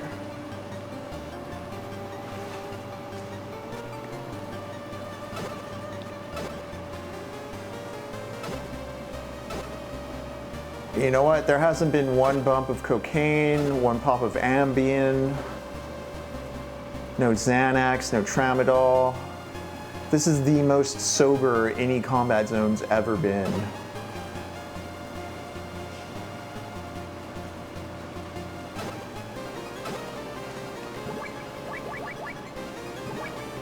Cool. RC missiles, very useful in battle. Ow! Damn it!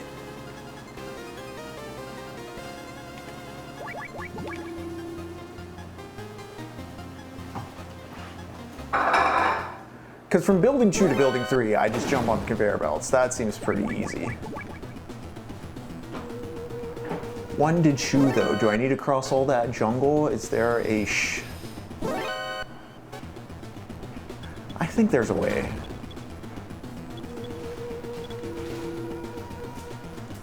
I think there's a truck that takes me back to the start from here, although I may be confusing it with Metal Gear 1. If I go this way, nah.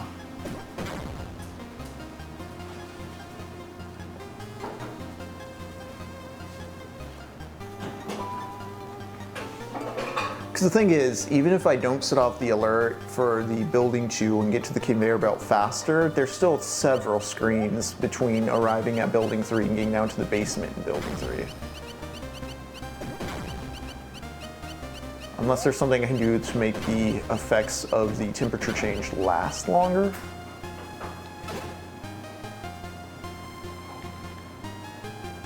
Yeah, Delta Force was already here. They snorted all the cocaine.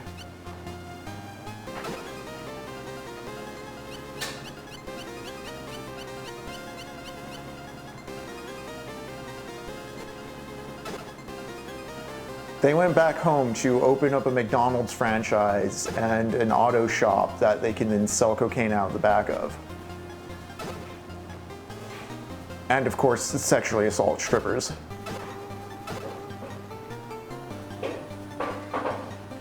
You get so used to being able to abuse women in the workplace, it just becomes second nature, you know?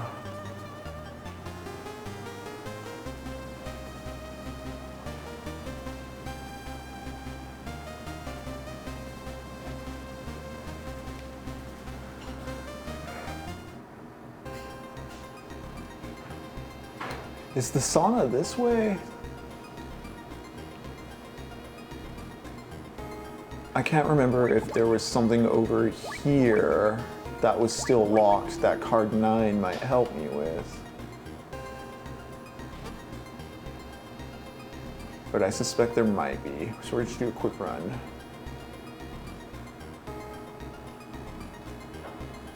No, I think we just get something out of this room earlier on. Right. Just stingers. Okay.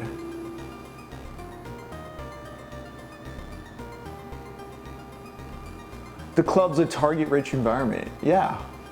I mean, it's also where you make your sales, you know?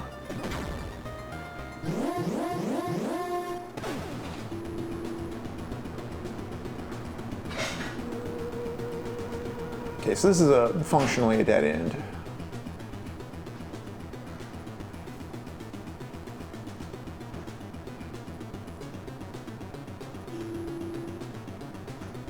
It is great how you can kind of just walk by some of their dead zones. I'm so glad Solid added the cone of vision onto the radar because it's a little finicky sometimes with whether or not you're being seen by things.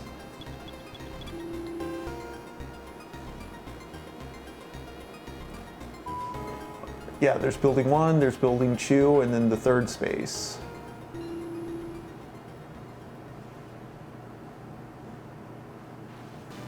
Oh. I think this is just their daily Pledge of Allegiance thing. Nationalist junta.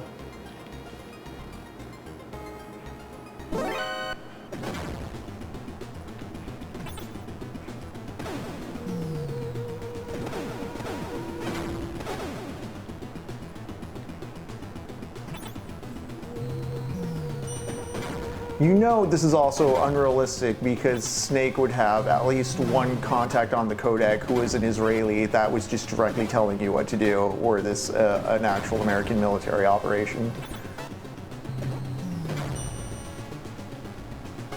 And there's been no Netanyahu calls yet. Nationalist puta. Close. A lot of the same letters.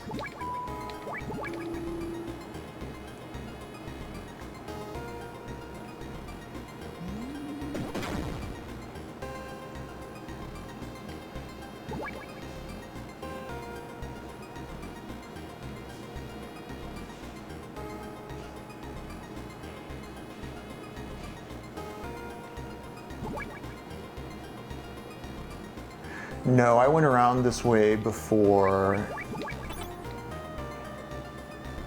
That doesn't look familiar, though. Okay, let's try these doors really quick. Let's see if the freezer's around here as well. Although, if it's all on the same floor, I don't see how or why it would be useful.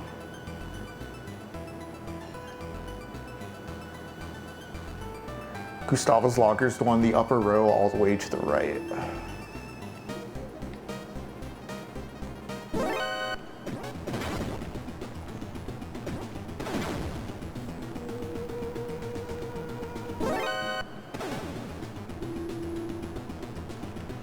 There's not really anything in Gustavo's locker. Yeah, I can just hide in it. I'm hiding in a locker just like in Metal Gear 2.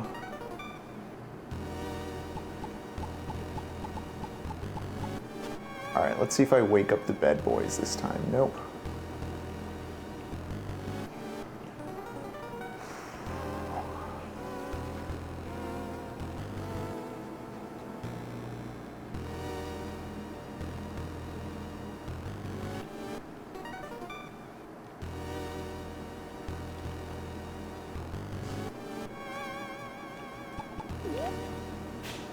Don't see me, don't see me, don't see me, don't see me.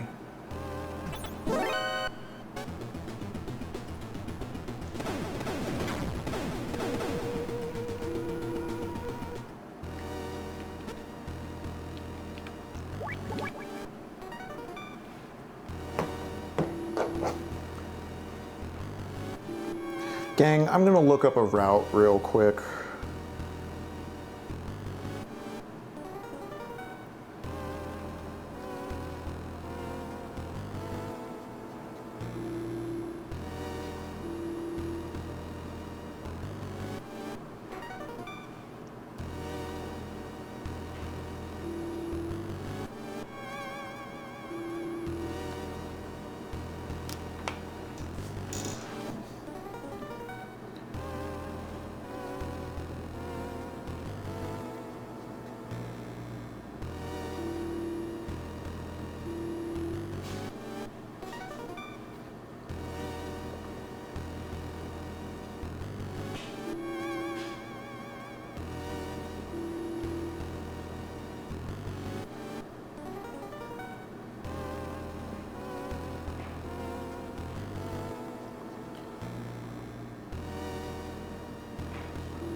All right, so I have been to the freezer before. I'm remembering now, I grabbed those frozen rations. It may be in a better location than this here sauna. So I'm gonna run for it. I'm gonna run to the freezer, gang.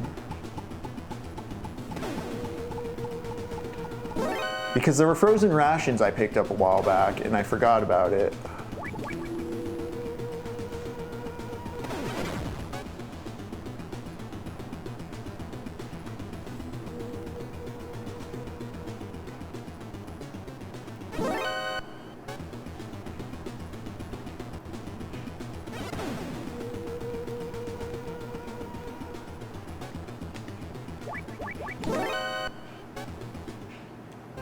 Let's just reset the alarm.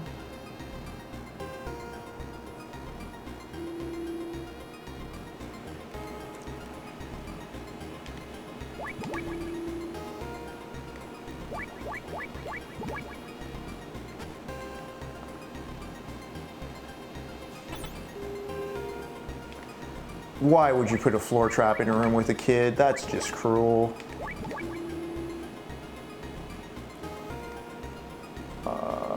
Okay, this room, this room,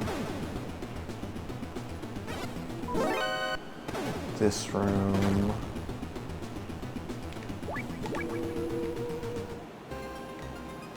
Here is the kitchen. Okay, the freezer's nearby, I can taste it.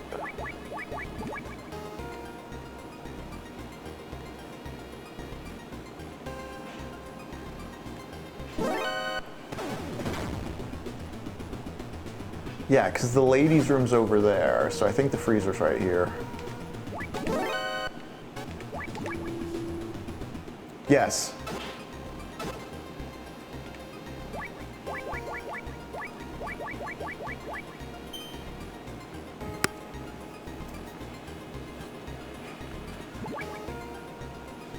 My issue is though, with from here, isn't it farther away?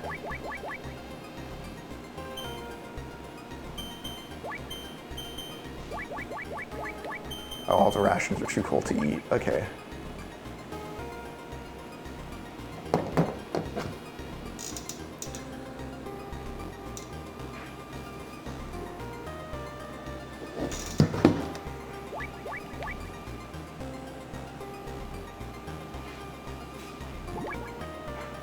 Slightly different looking key, but maybe it will last longer.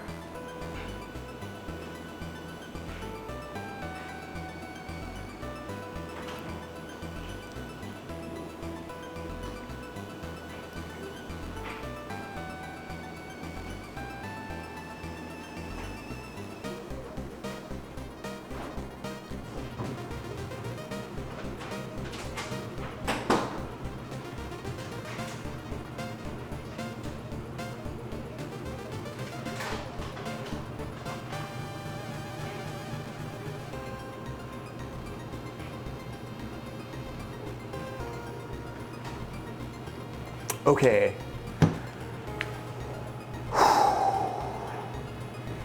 I got a big sprint to do, and I've been fucking up these big sprints. Let's see if we can do right by this one. If I remember right, the women's locker room has an elevator in it. Yep, sure does. Secret sewer passage.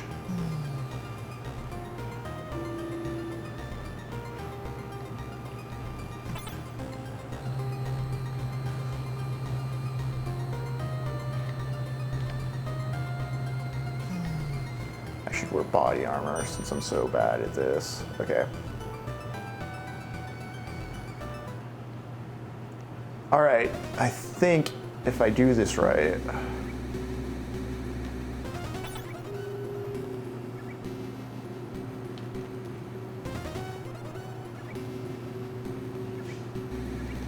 fuck.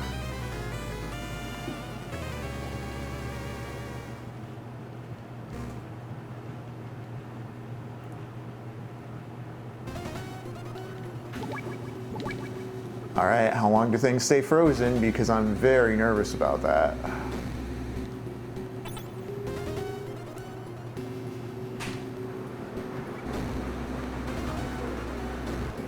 Three, two, I'll answer your chat requests in a little. I think I go this way. Yeah, yeah.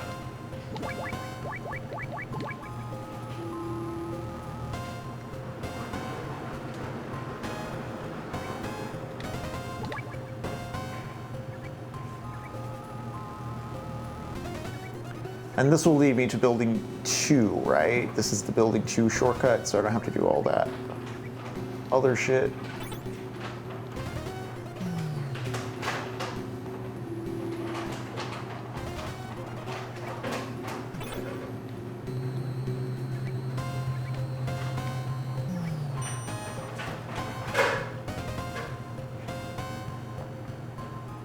Yes, I'm aware of what this is. Let's go.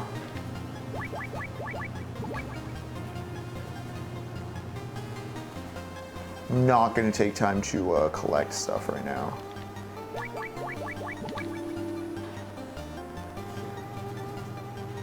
Yeah, now I can just run over to the conveyor belt elsewhere. Okay, cool.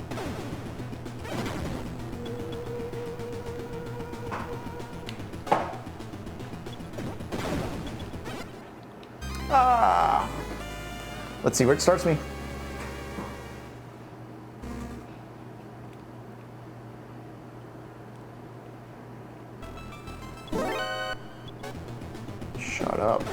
Shut up. All right.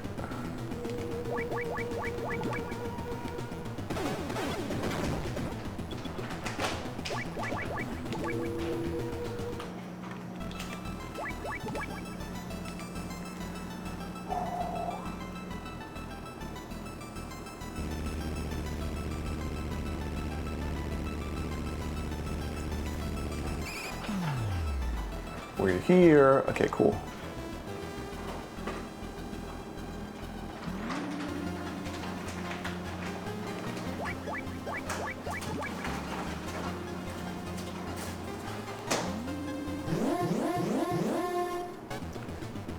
Reset, please just reset because of the load screen. Nice, nice, nice.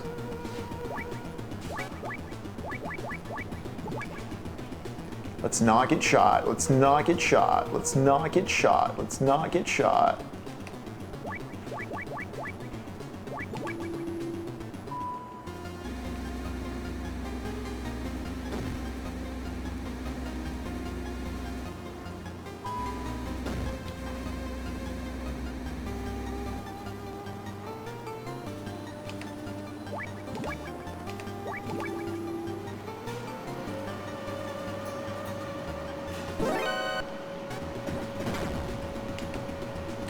Oh, this is gonna fuck me over because there's like a gas scenario. Although I have the key.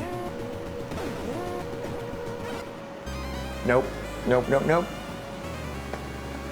Don't set off that alert. Let's see where I start over from. Cool, cool, cool, cool.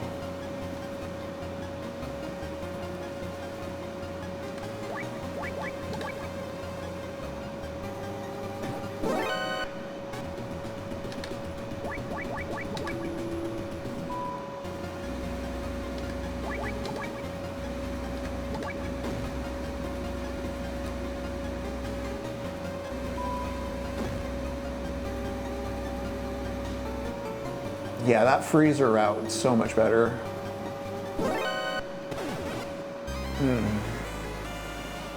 Until I do that.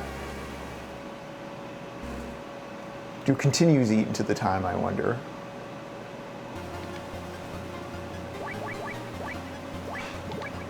The fucked up thing is, I have rations, they're just frozen.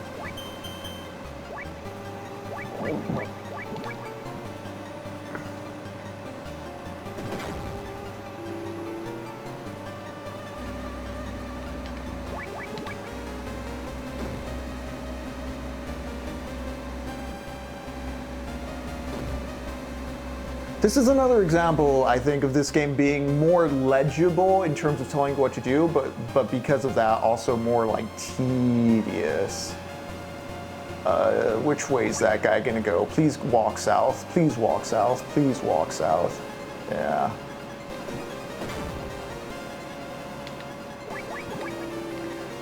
Key has maintained shape.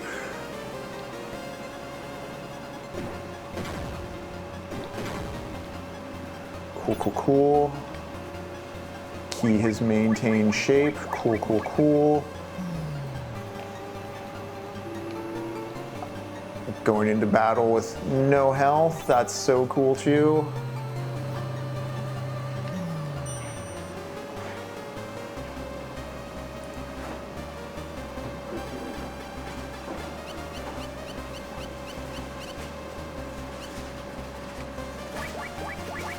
Yeah, don't you change on me now, Key. I'm right here.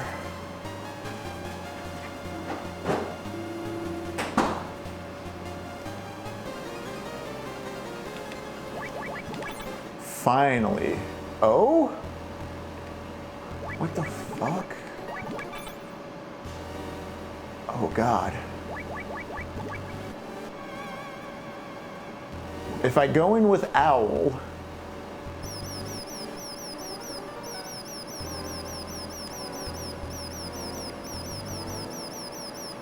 oh, I can't like stand up either. I have to navigate around these owls. And they're going, I mean, these rats. Wonderful. Where does this start me?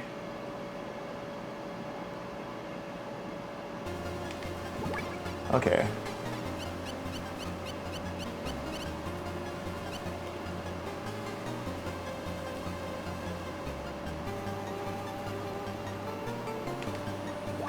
What I should do is once I use the key, I should wait a moment for the rations to thaw.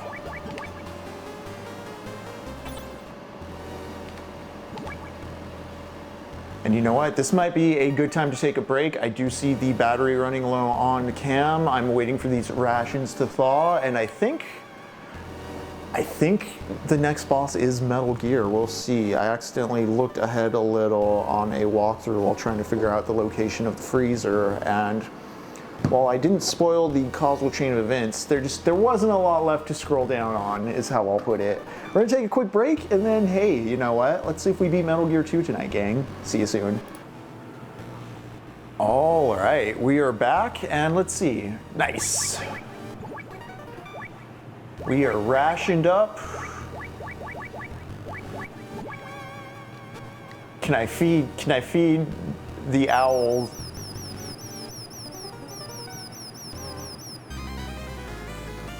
Oh shit, okay. What the fuck? It's a one hit? A one hit and the mice kill you? I can't seem to shoot them?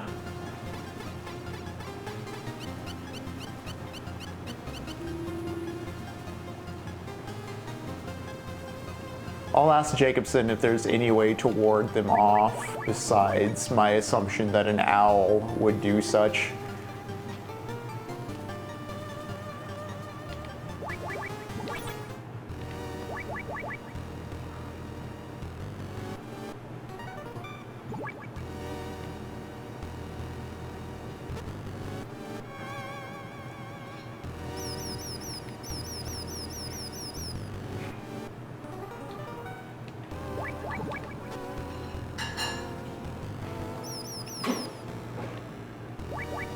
Jacobson, what am I doing here?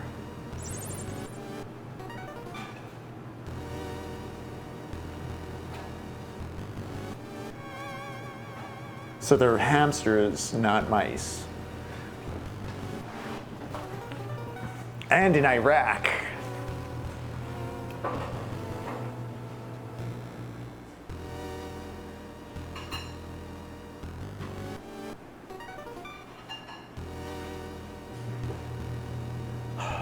Pizza sounds so good.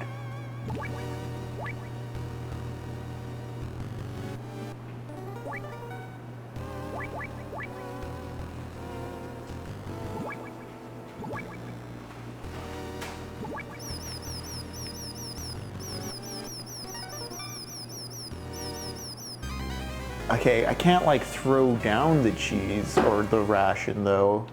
Unless it's just because it's frozen, I can't do that. I might have to sit and wait for a thaw once again.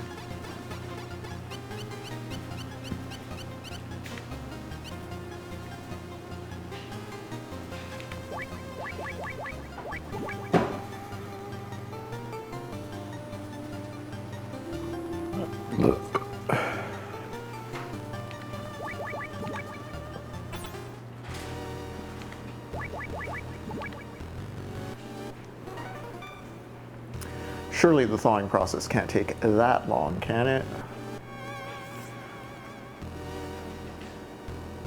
To check if we're back at war with Iran because Israel's mad about the ceasefire. I really need to make one of those memes that's the I consent, but there's someone you forgot to ask about.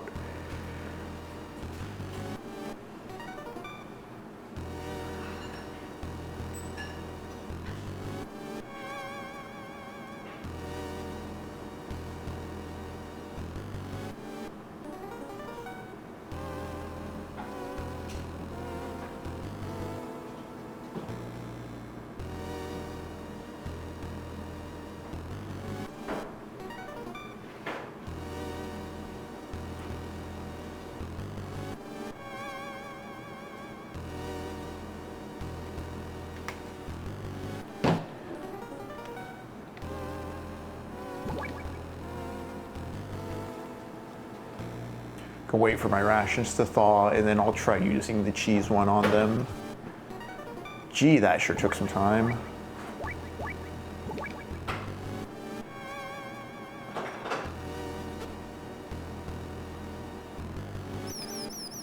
Oh, they're like coming for me. Okay. Oh shit. Okay, cool. Maybe? Okay, yeah. Yeah.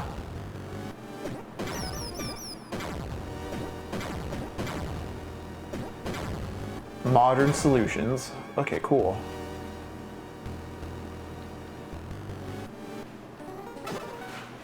I picked up a cartridge. I got it. I got the plans.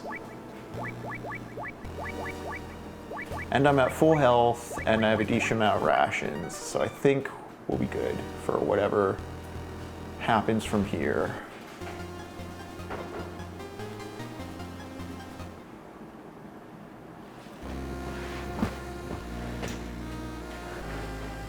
Snake, he'll never let you get away.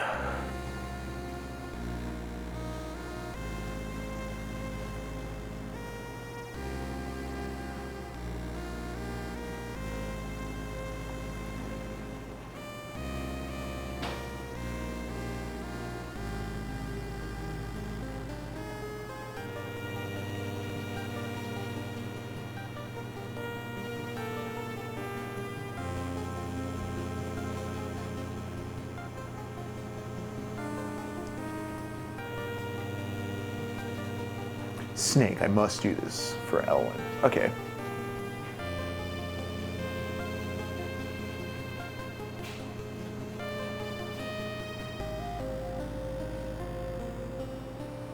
Grenades on the legs, only way. That makes sense. First game, I had to, you know, plant plastic explosives in very particular left-right patterns. So hopefully this one's a bit more combat and less puzzle.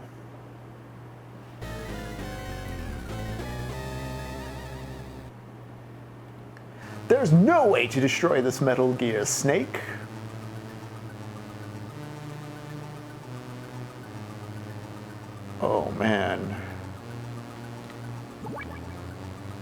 Oh shit, is this the...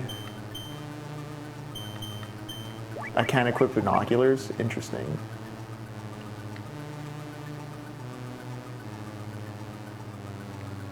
Do I just...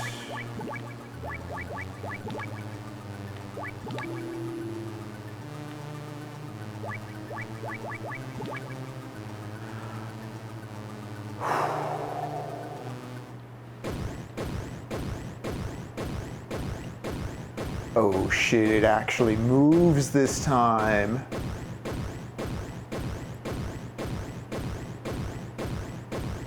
Hell yeah, dude.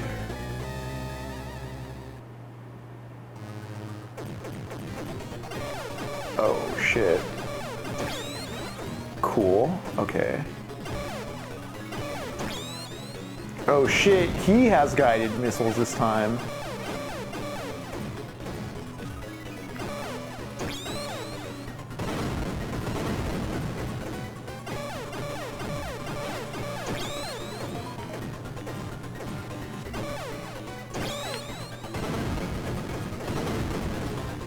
Okay, the missiles are actually pretty easy to dodge, but not the bullets.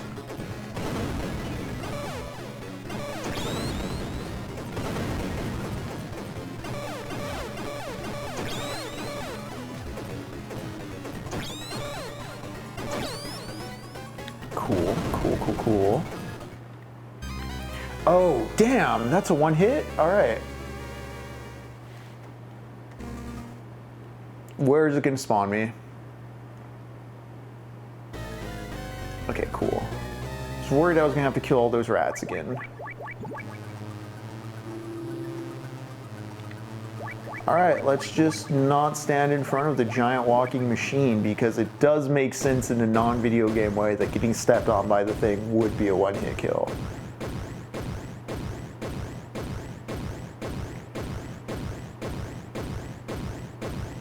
Metal Gear!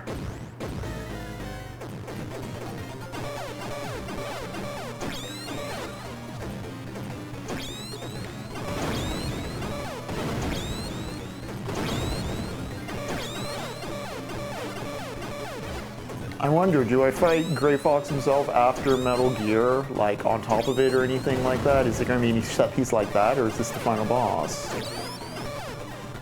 I could have swore Snake said he lit Big Boss on fire. I was like, is that the end of this game, or is that the end of Metal Gear? Is Big Boss not in this, despite? Okay, we'll find out. Mecha destroyed.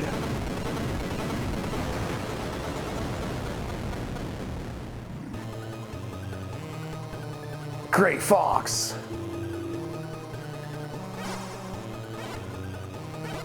Oh shit, how do I?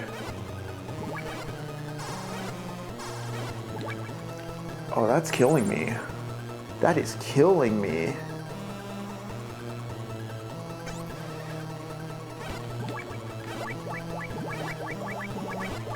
Oh no, not my cigarettes. It's only select items that are on fire.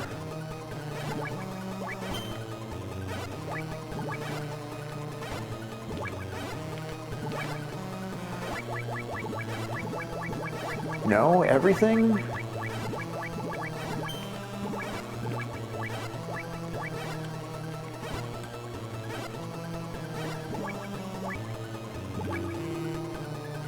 Oh shit, okay.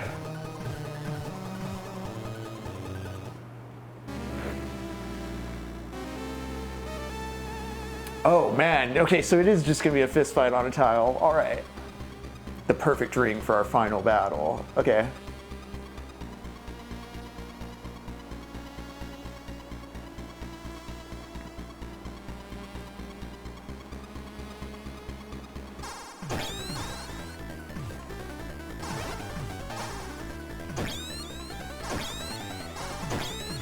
He's just running. What's this code I call? Castler? This is the dude.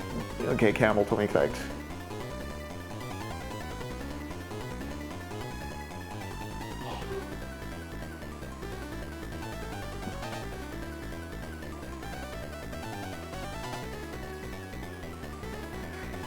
Is he gonna tell me he killed his girlfriend? Because that's what we just watched. Yeah, yeah. Frank Hunter. Frank Jaeger. The ballerina he killed.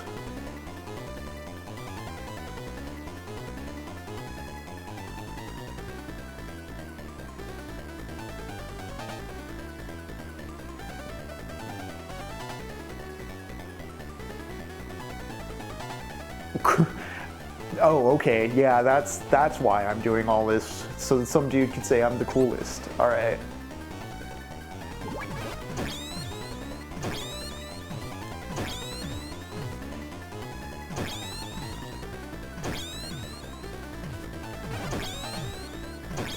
I do like that this is kind of a prototype for the fighting liquid on top of Metal Gear. You know, Kojima would do this in 4 as well.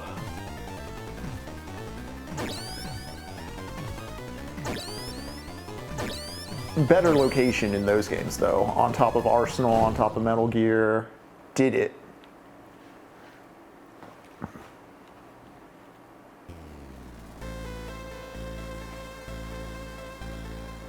Fox, why? Time for me to become a ninja.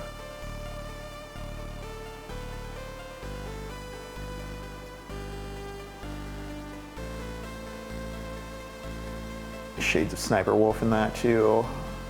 Half white living in Vietnam. After the war, all the half whites were being sent into forced labor. Interesting politics going on here.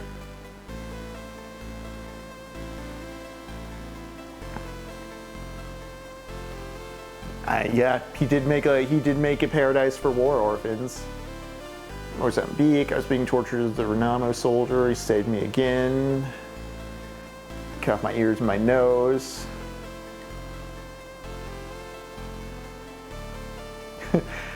The American condition, if you were to ask the American centrist or even the American liberal, we need somebody who's going to conduct a more cognizant war in Iran. It's not that we don't want war in Iran, it's just it needs to look mature and sensible.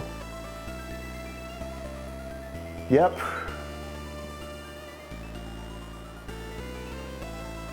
And this would be something they carry all the way through 5, right? Fighting was the only thing I was good at.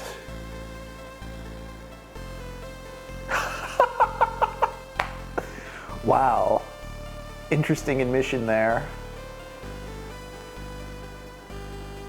Yeah, it goes back pretty far, Airberlin. I'm surprised.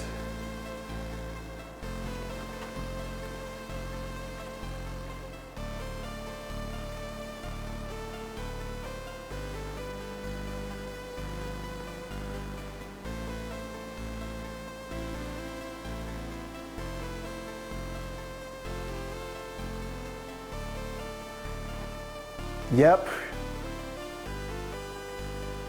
Kind of an inverse of Liquid talking to you all through Solid 1.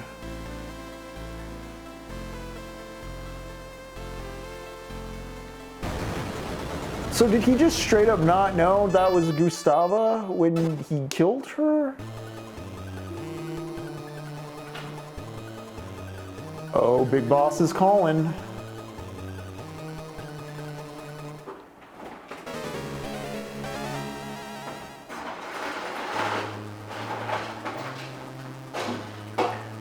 You're alive.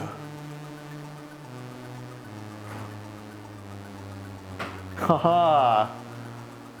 I believe they did update the original photos to be more in line with later continuity, but it's still cool to see.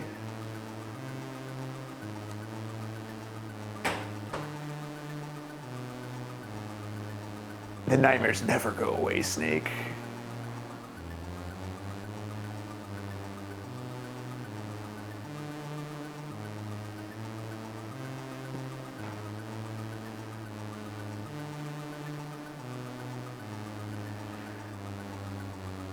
Yeah, something true there.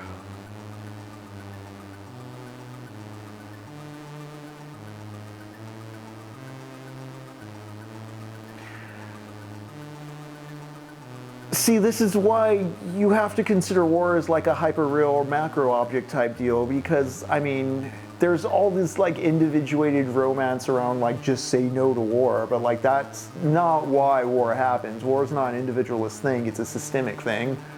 And so in a way you see in the Western world, like in the developed world, the first world, or whatever you want to call it at this point in time in the 90s,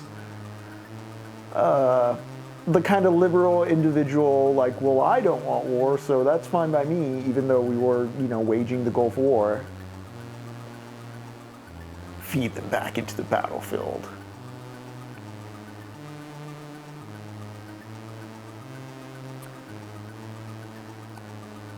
Oh, that makes sense. Like, Big Boss is a jobs creator. He's just keeping all the soldiers employed because he doesn't want what happens in the Fort Bragg cartel to happen to his men.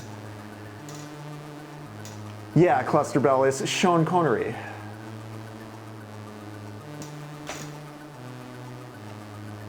Damn, yeah. This is straight up just like still like echoes of motivations of the boss.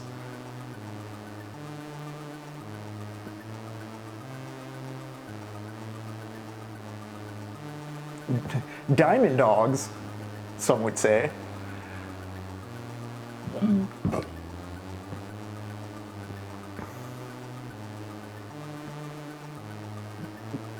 Too true.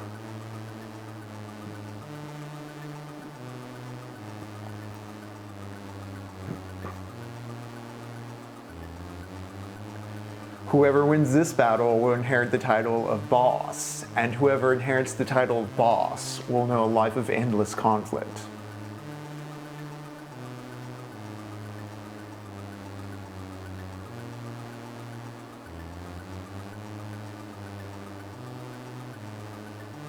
Snake's been taking notes from Miller on platitudes. Okay, so I have nothing but the cartridge. Can I just punch him in the face?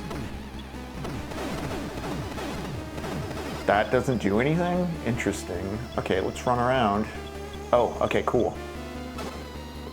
Ration B1, that's the not...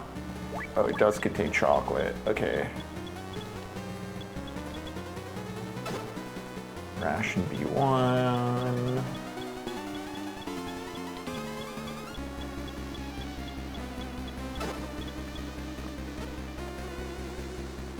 Nope. I was just checking to see if there's anything under there. Okay. So then... That doesn't do anything. That doesn't open anything. This opens. Card 1.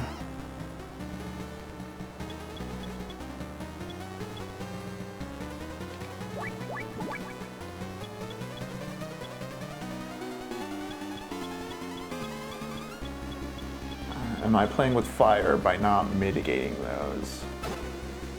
Card 2. Just remember there's acid in the room next door, and there's also a big boss right there. Card 6.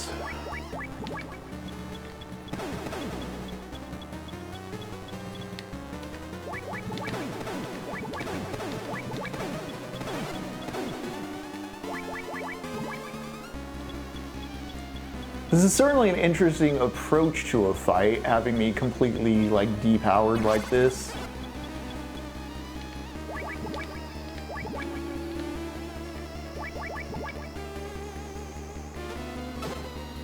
Card 3.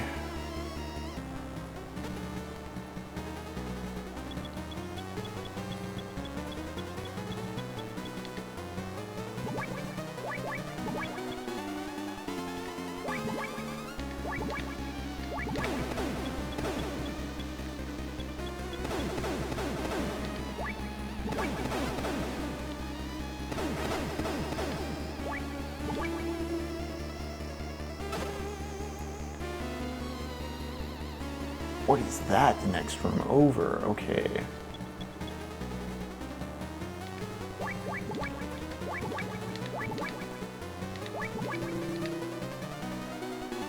Oof. Right. Okay. See, I thought that they kind of retconned that. I thought you just kind of beat him up, and then it wasn't until like Solid that Kojima like straight up confirmed that you lit him on fire and burned him to death. But I see it. I see it now. Card 5. Let's get that lighter and let's torch Big Boss.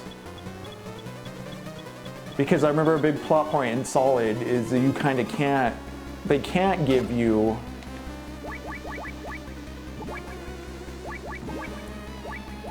Liquid Big Boss's remains in Metal Gear Solid because Big Boss's remains are ashes. Cool. Although, damn. Okay.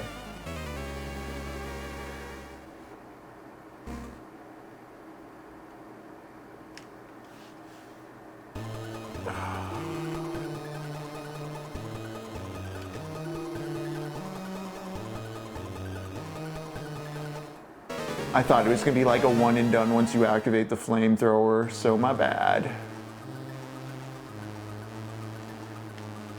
Huge motivation for not dying again is working through all this text.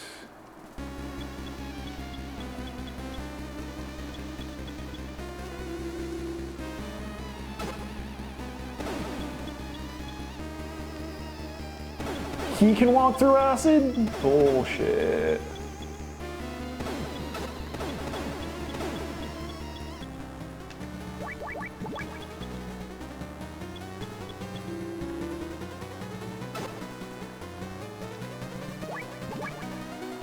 I think we use card 6 more over this way.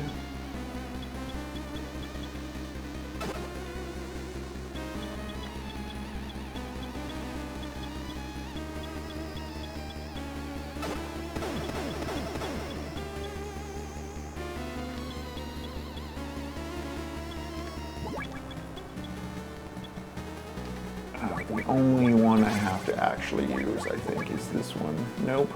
Card 6 does not open that.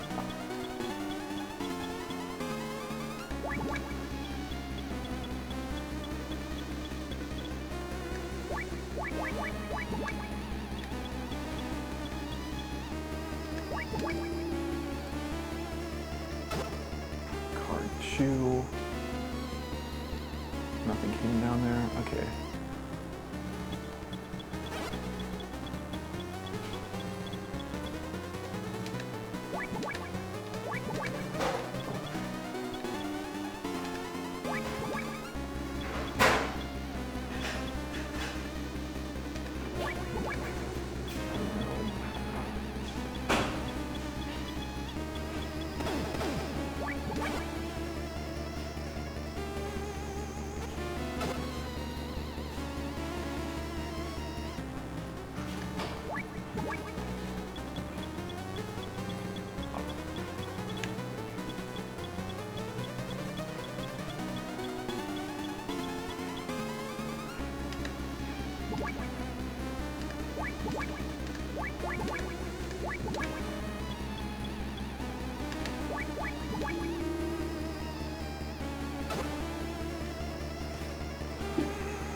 Alright, best to keep as far away from him as possible until I have everything.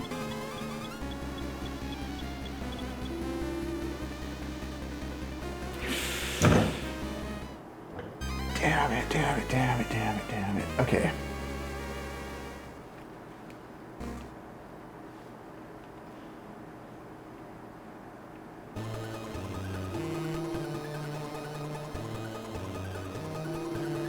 Interesting experiment in having a big giant robot boss, and then a fist fight boss, and then this weird puzzle boss.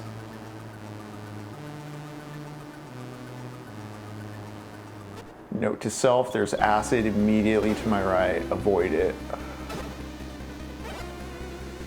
Damn, he was like right on top of me for that.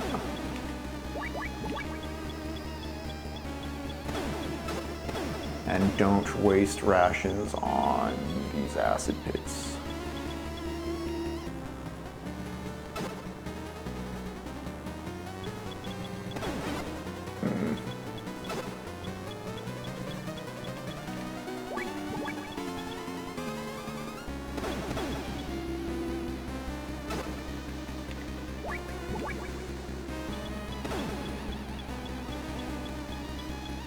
I think card 6 I want to run this way. No. No.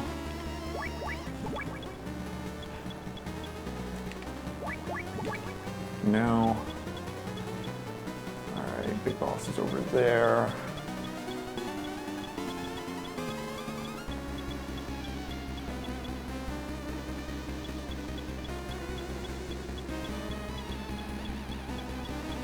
Is it this guy? No, it's this guy over here, huh? No?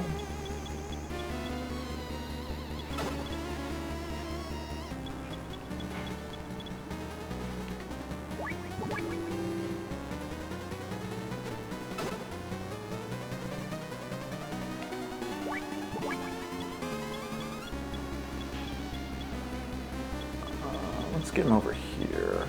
Yeah.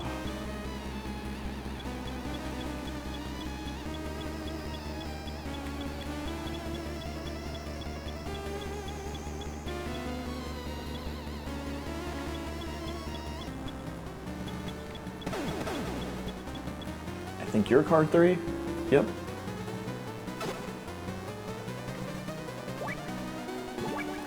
Now is card 4 the one up above that I royally fucked up? Let's see. Oh, getting shot too much. Getting shot too much.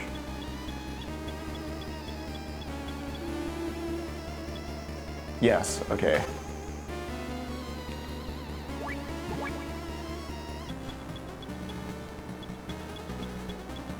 I think card 5 is the one in front of acid.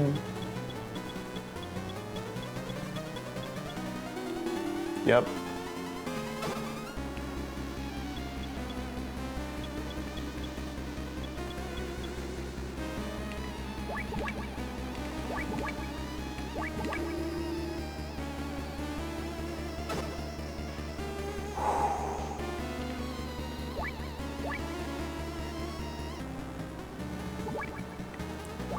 All right, we have 2 rations. Let's use them wisely.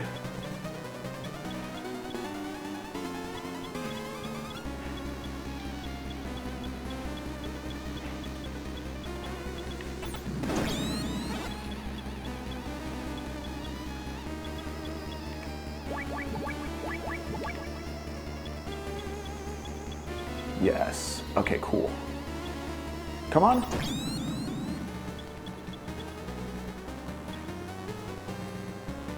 Come on.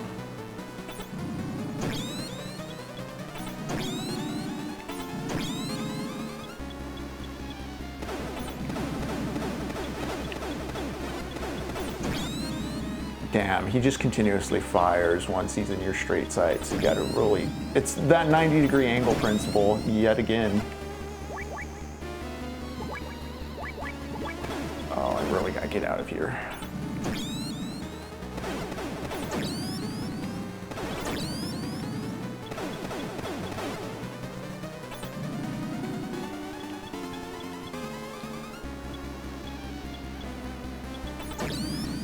There we go.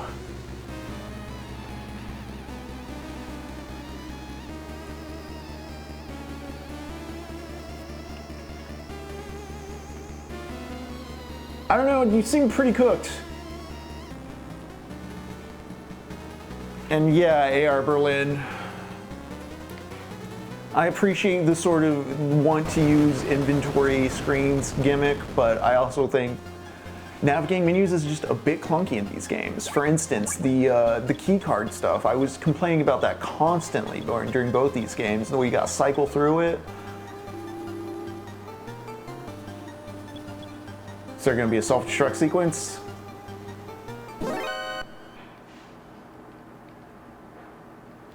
Oh, phew. Cool.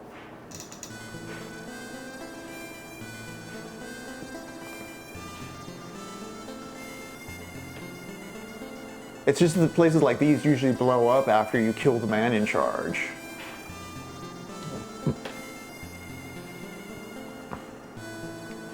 Yeah, Snake, we're extracting these survivors. It's what a soldier does. Or did you think all you need is kill? Really, Kojima? You know this would be a cheesecake scene in a 3D one. It'd be Eva unzipping and just revealing a fuck ton of cleavage. My god.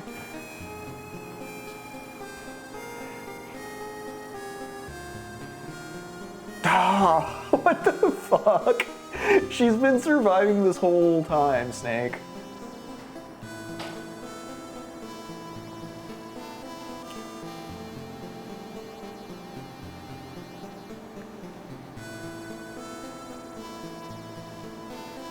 What?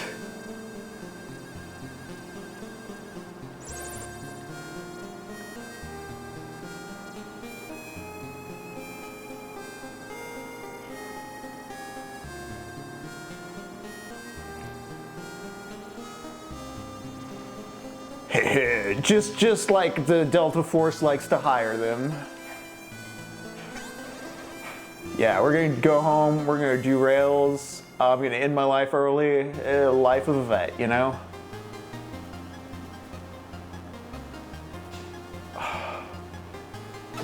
Are you fast? No, you have to be fast, you have to be a fast girl. You're pretty good for a girl, oh my god.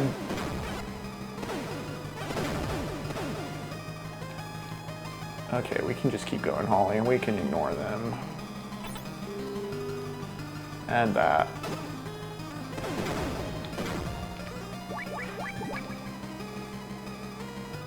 That was very mean that there was a floor tile there.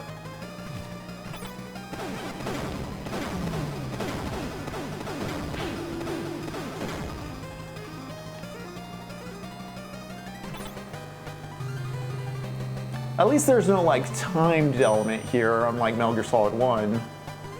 Metal Gear 1.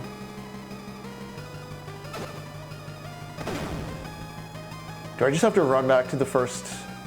Oh.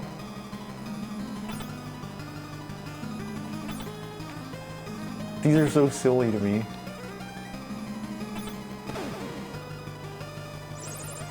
I'm here, Charlie.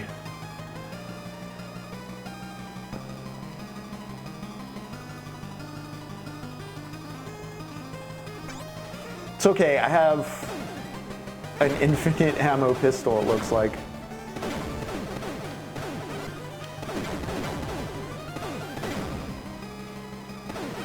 It's like just wide enough to where you can fuck it up. Okay. They knew I was gonna do that. Oh my god. I hate you, Kojima.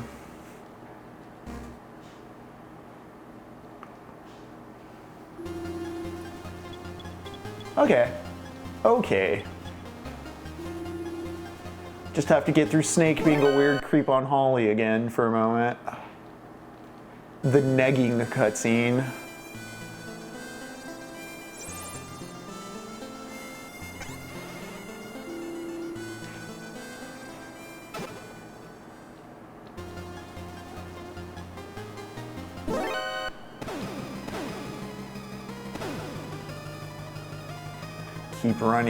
Keep running, avoid the invisible floor tile, get the ration, shoot that guy, keep running.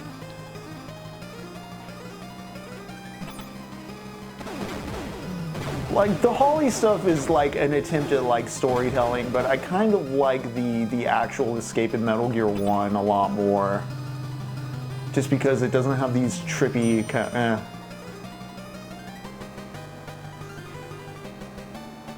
It doesn't have these cheap shot floor tiles and stuff in the same way.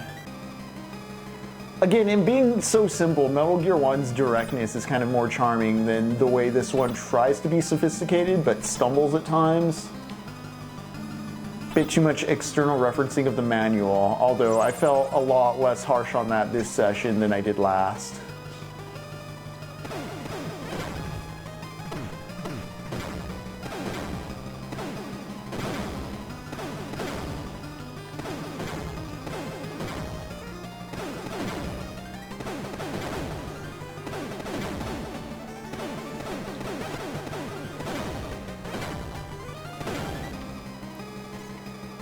2 metal, 2 gear.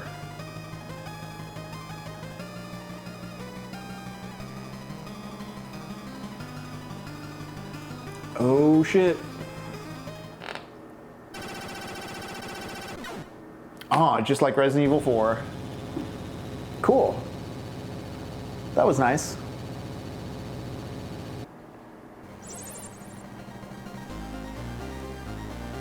Charlie, you're late. What? I assume he's just being chummy, though.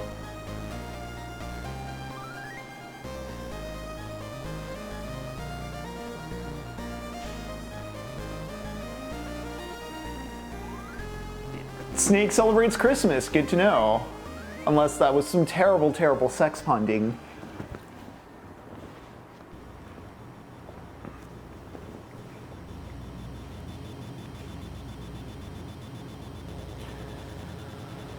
And cool.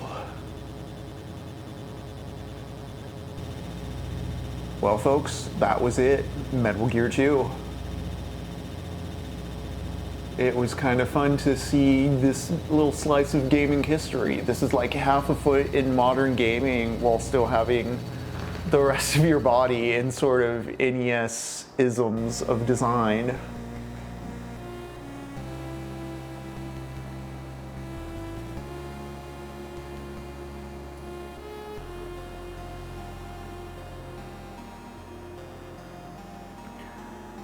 Time to go open an auto shop in Fayetteville and traffic heroin all across the East Coast.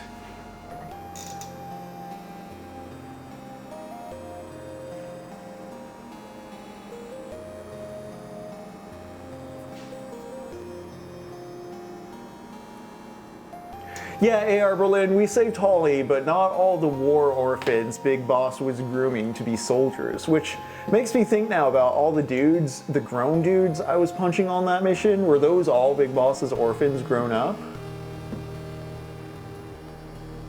Chocolate Kid is gone forever, sadly.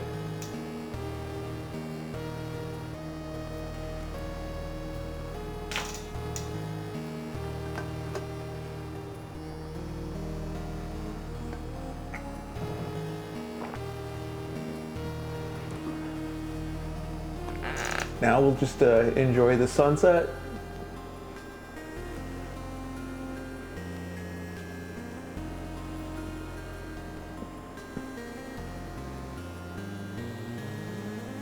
Paraprint Harada, eh?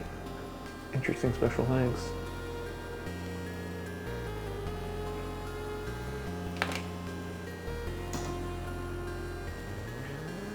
A Hideo Kojima game presented by Konami. The MSX, the most popular computer system in the world.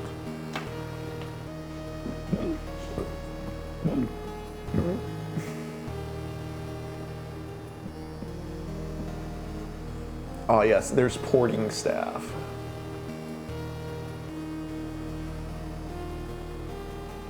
Again, this updated port that was included on Metal Gear Solid 3 Subsistence. I forget if it originally came out on PC updated. Like, they updated all the character portraits at some point to look more in line with the later iterations of the franchise characters. But I know in the original MSX version, they looked more like... Oh crap, I can't remember the name of the Terminator actor right now. Michael Biehn. I know Snake looked like Michael Biehn very intentionally in the original cover art to Metal Gear and in the codec portraits in Metal Gear 2. All the characters look different, and now in here they look more in line with the PlayStation counterparts. Alright gang, we finished Metal Gear 2, we finished Spec Ops The Line, we have a little bit of the Fort Bragg Cartel to get through before Norman Spinrad's The Iron Dream starts as its next book, but guess what? I'm considering next up in our Toy Soldiers of Spring program, since Jacob's going to be out, we can't jump right into Halo Combat Evolved.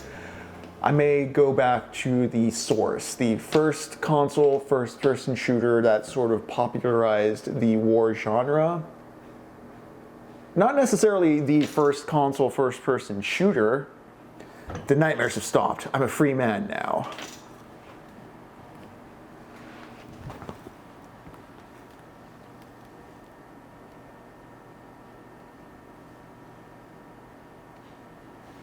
I just put it in the MSX. Oh? Did it just restart the game? Because if so, that'd be pretty fun.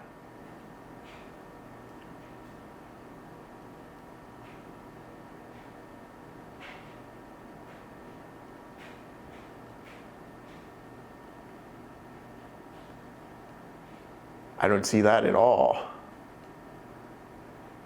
Oh! VRAM 01K. He really loved games.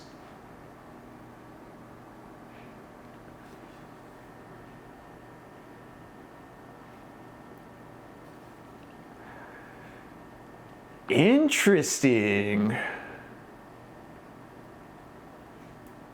To play the game? Yeah, how low can you get?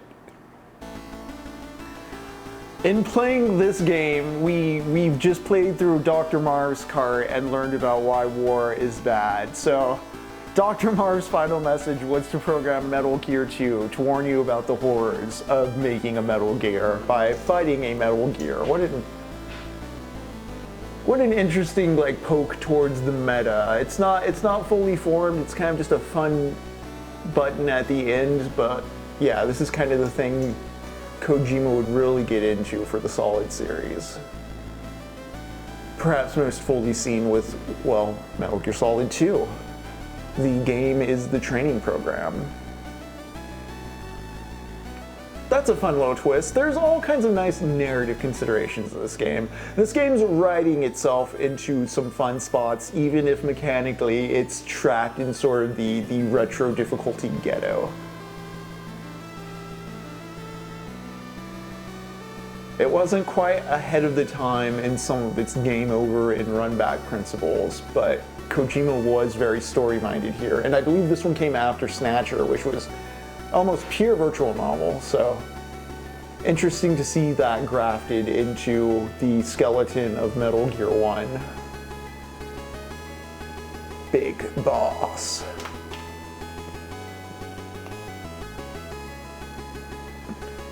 Oh, that was a Hind D. General, what's a Russian gunship doing here? Metal Gear D. Okay, so it's not Rex, it's not Ray. Metal Gear D is the one you fight. I do like that character portrait of Snake, even if it's not the original one. It's a cool...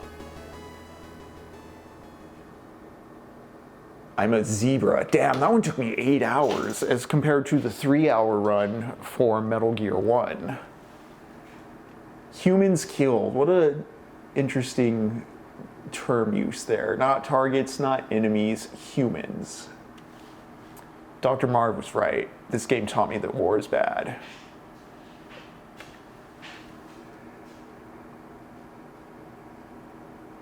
Yeah, 3-2. I'm pretty sure you get a better animal code name the more efficient you run through it. The less alerts you get, the more kills you don't have to do, probably. That's been a thing. I'm surprised Metal Gear 1 and 2 have that, but that's been a thing through all the Solid series. Alright, gang, this has been Technopoverty. We ran a bit late tonight, but we ran straight to the end. We are done with Metal Gear 2. As I said before the stinger interrupted us, we're going to have something special come up next time. It's not going to be Halo Combat Evolved. It's going to be another older console shooter, but I'm not going to spoil it. I'll let you take some guesses. If you ask on the Discord and get it right, I'll probably... it's not like I'm hiding it per se, but tune in Monday to find out. On Sunday, actually this Sunday, I'm not going to be able to do the theater again. There's some stuff going on, but we're gonna watch Paths of Glory, and I think it might be better to wait a week so that you see what game we're playing next, And maybe when we get to Norman Spidrad's The Iron Dream, we're getting away from like the sci-fi and the contemporary, and we're moving towards World War II, is the way I'll put it, both in what we're reading and what I'm thinking of playing next. So, you know what? I'll see you on Monday. Until then, y'all take care. Have a good night, Techno Hotties. Forehead kisses, as always.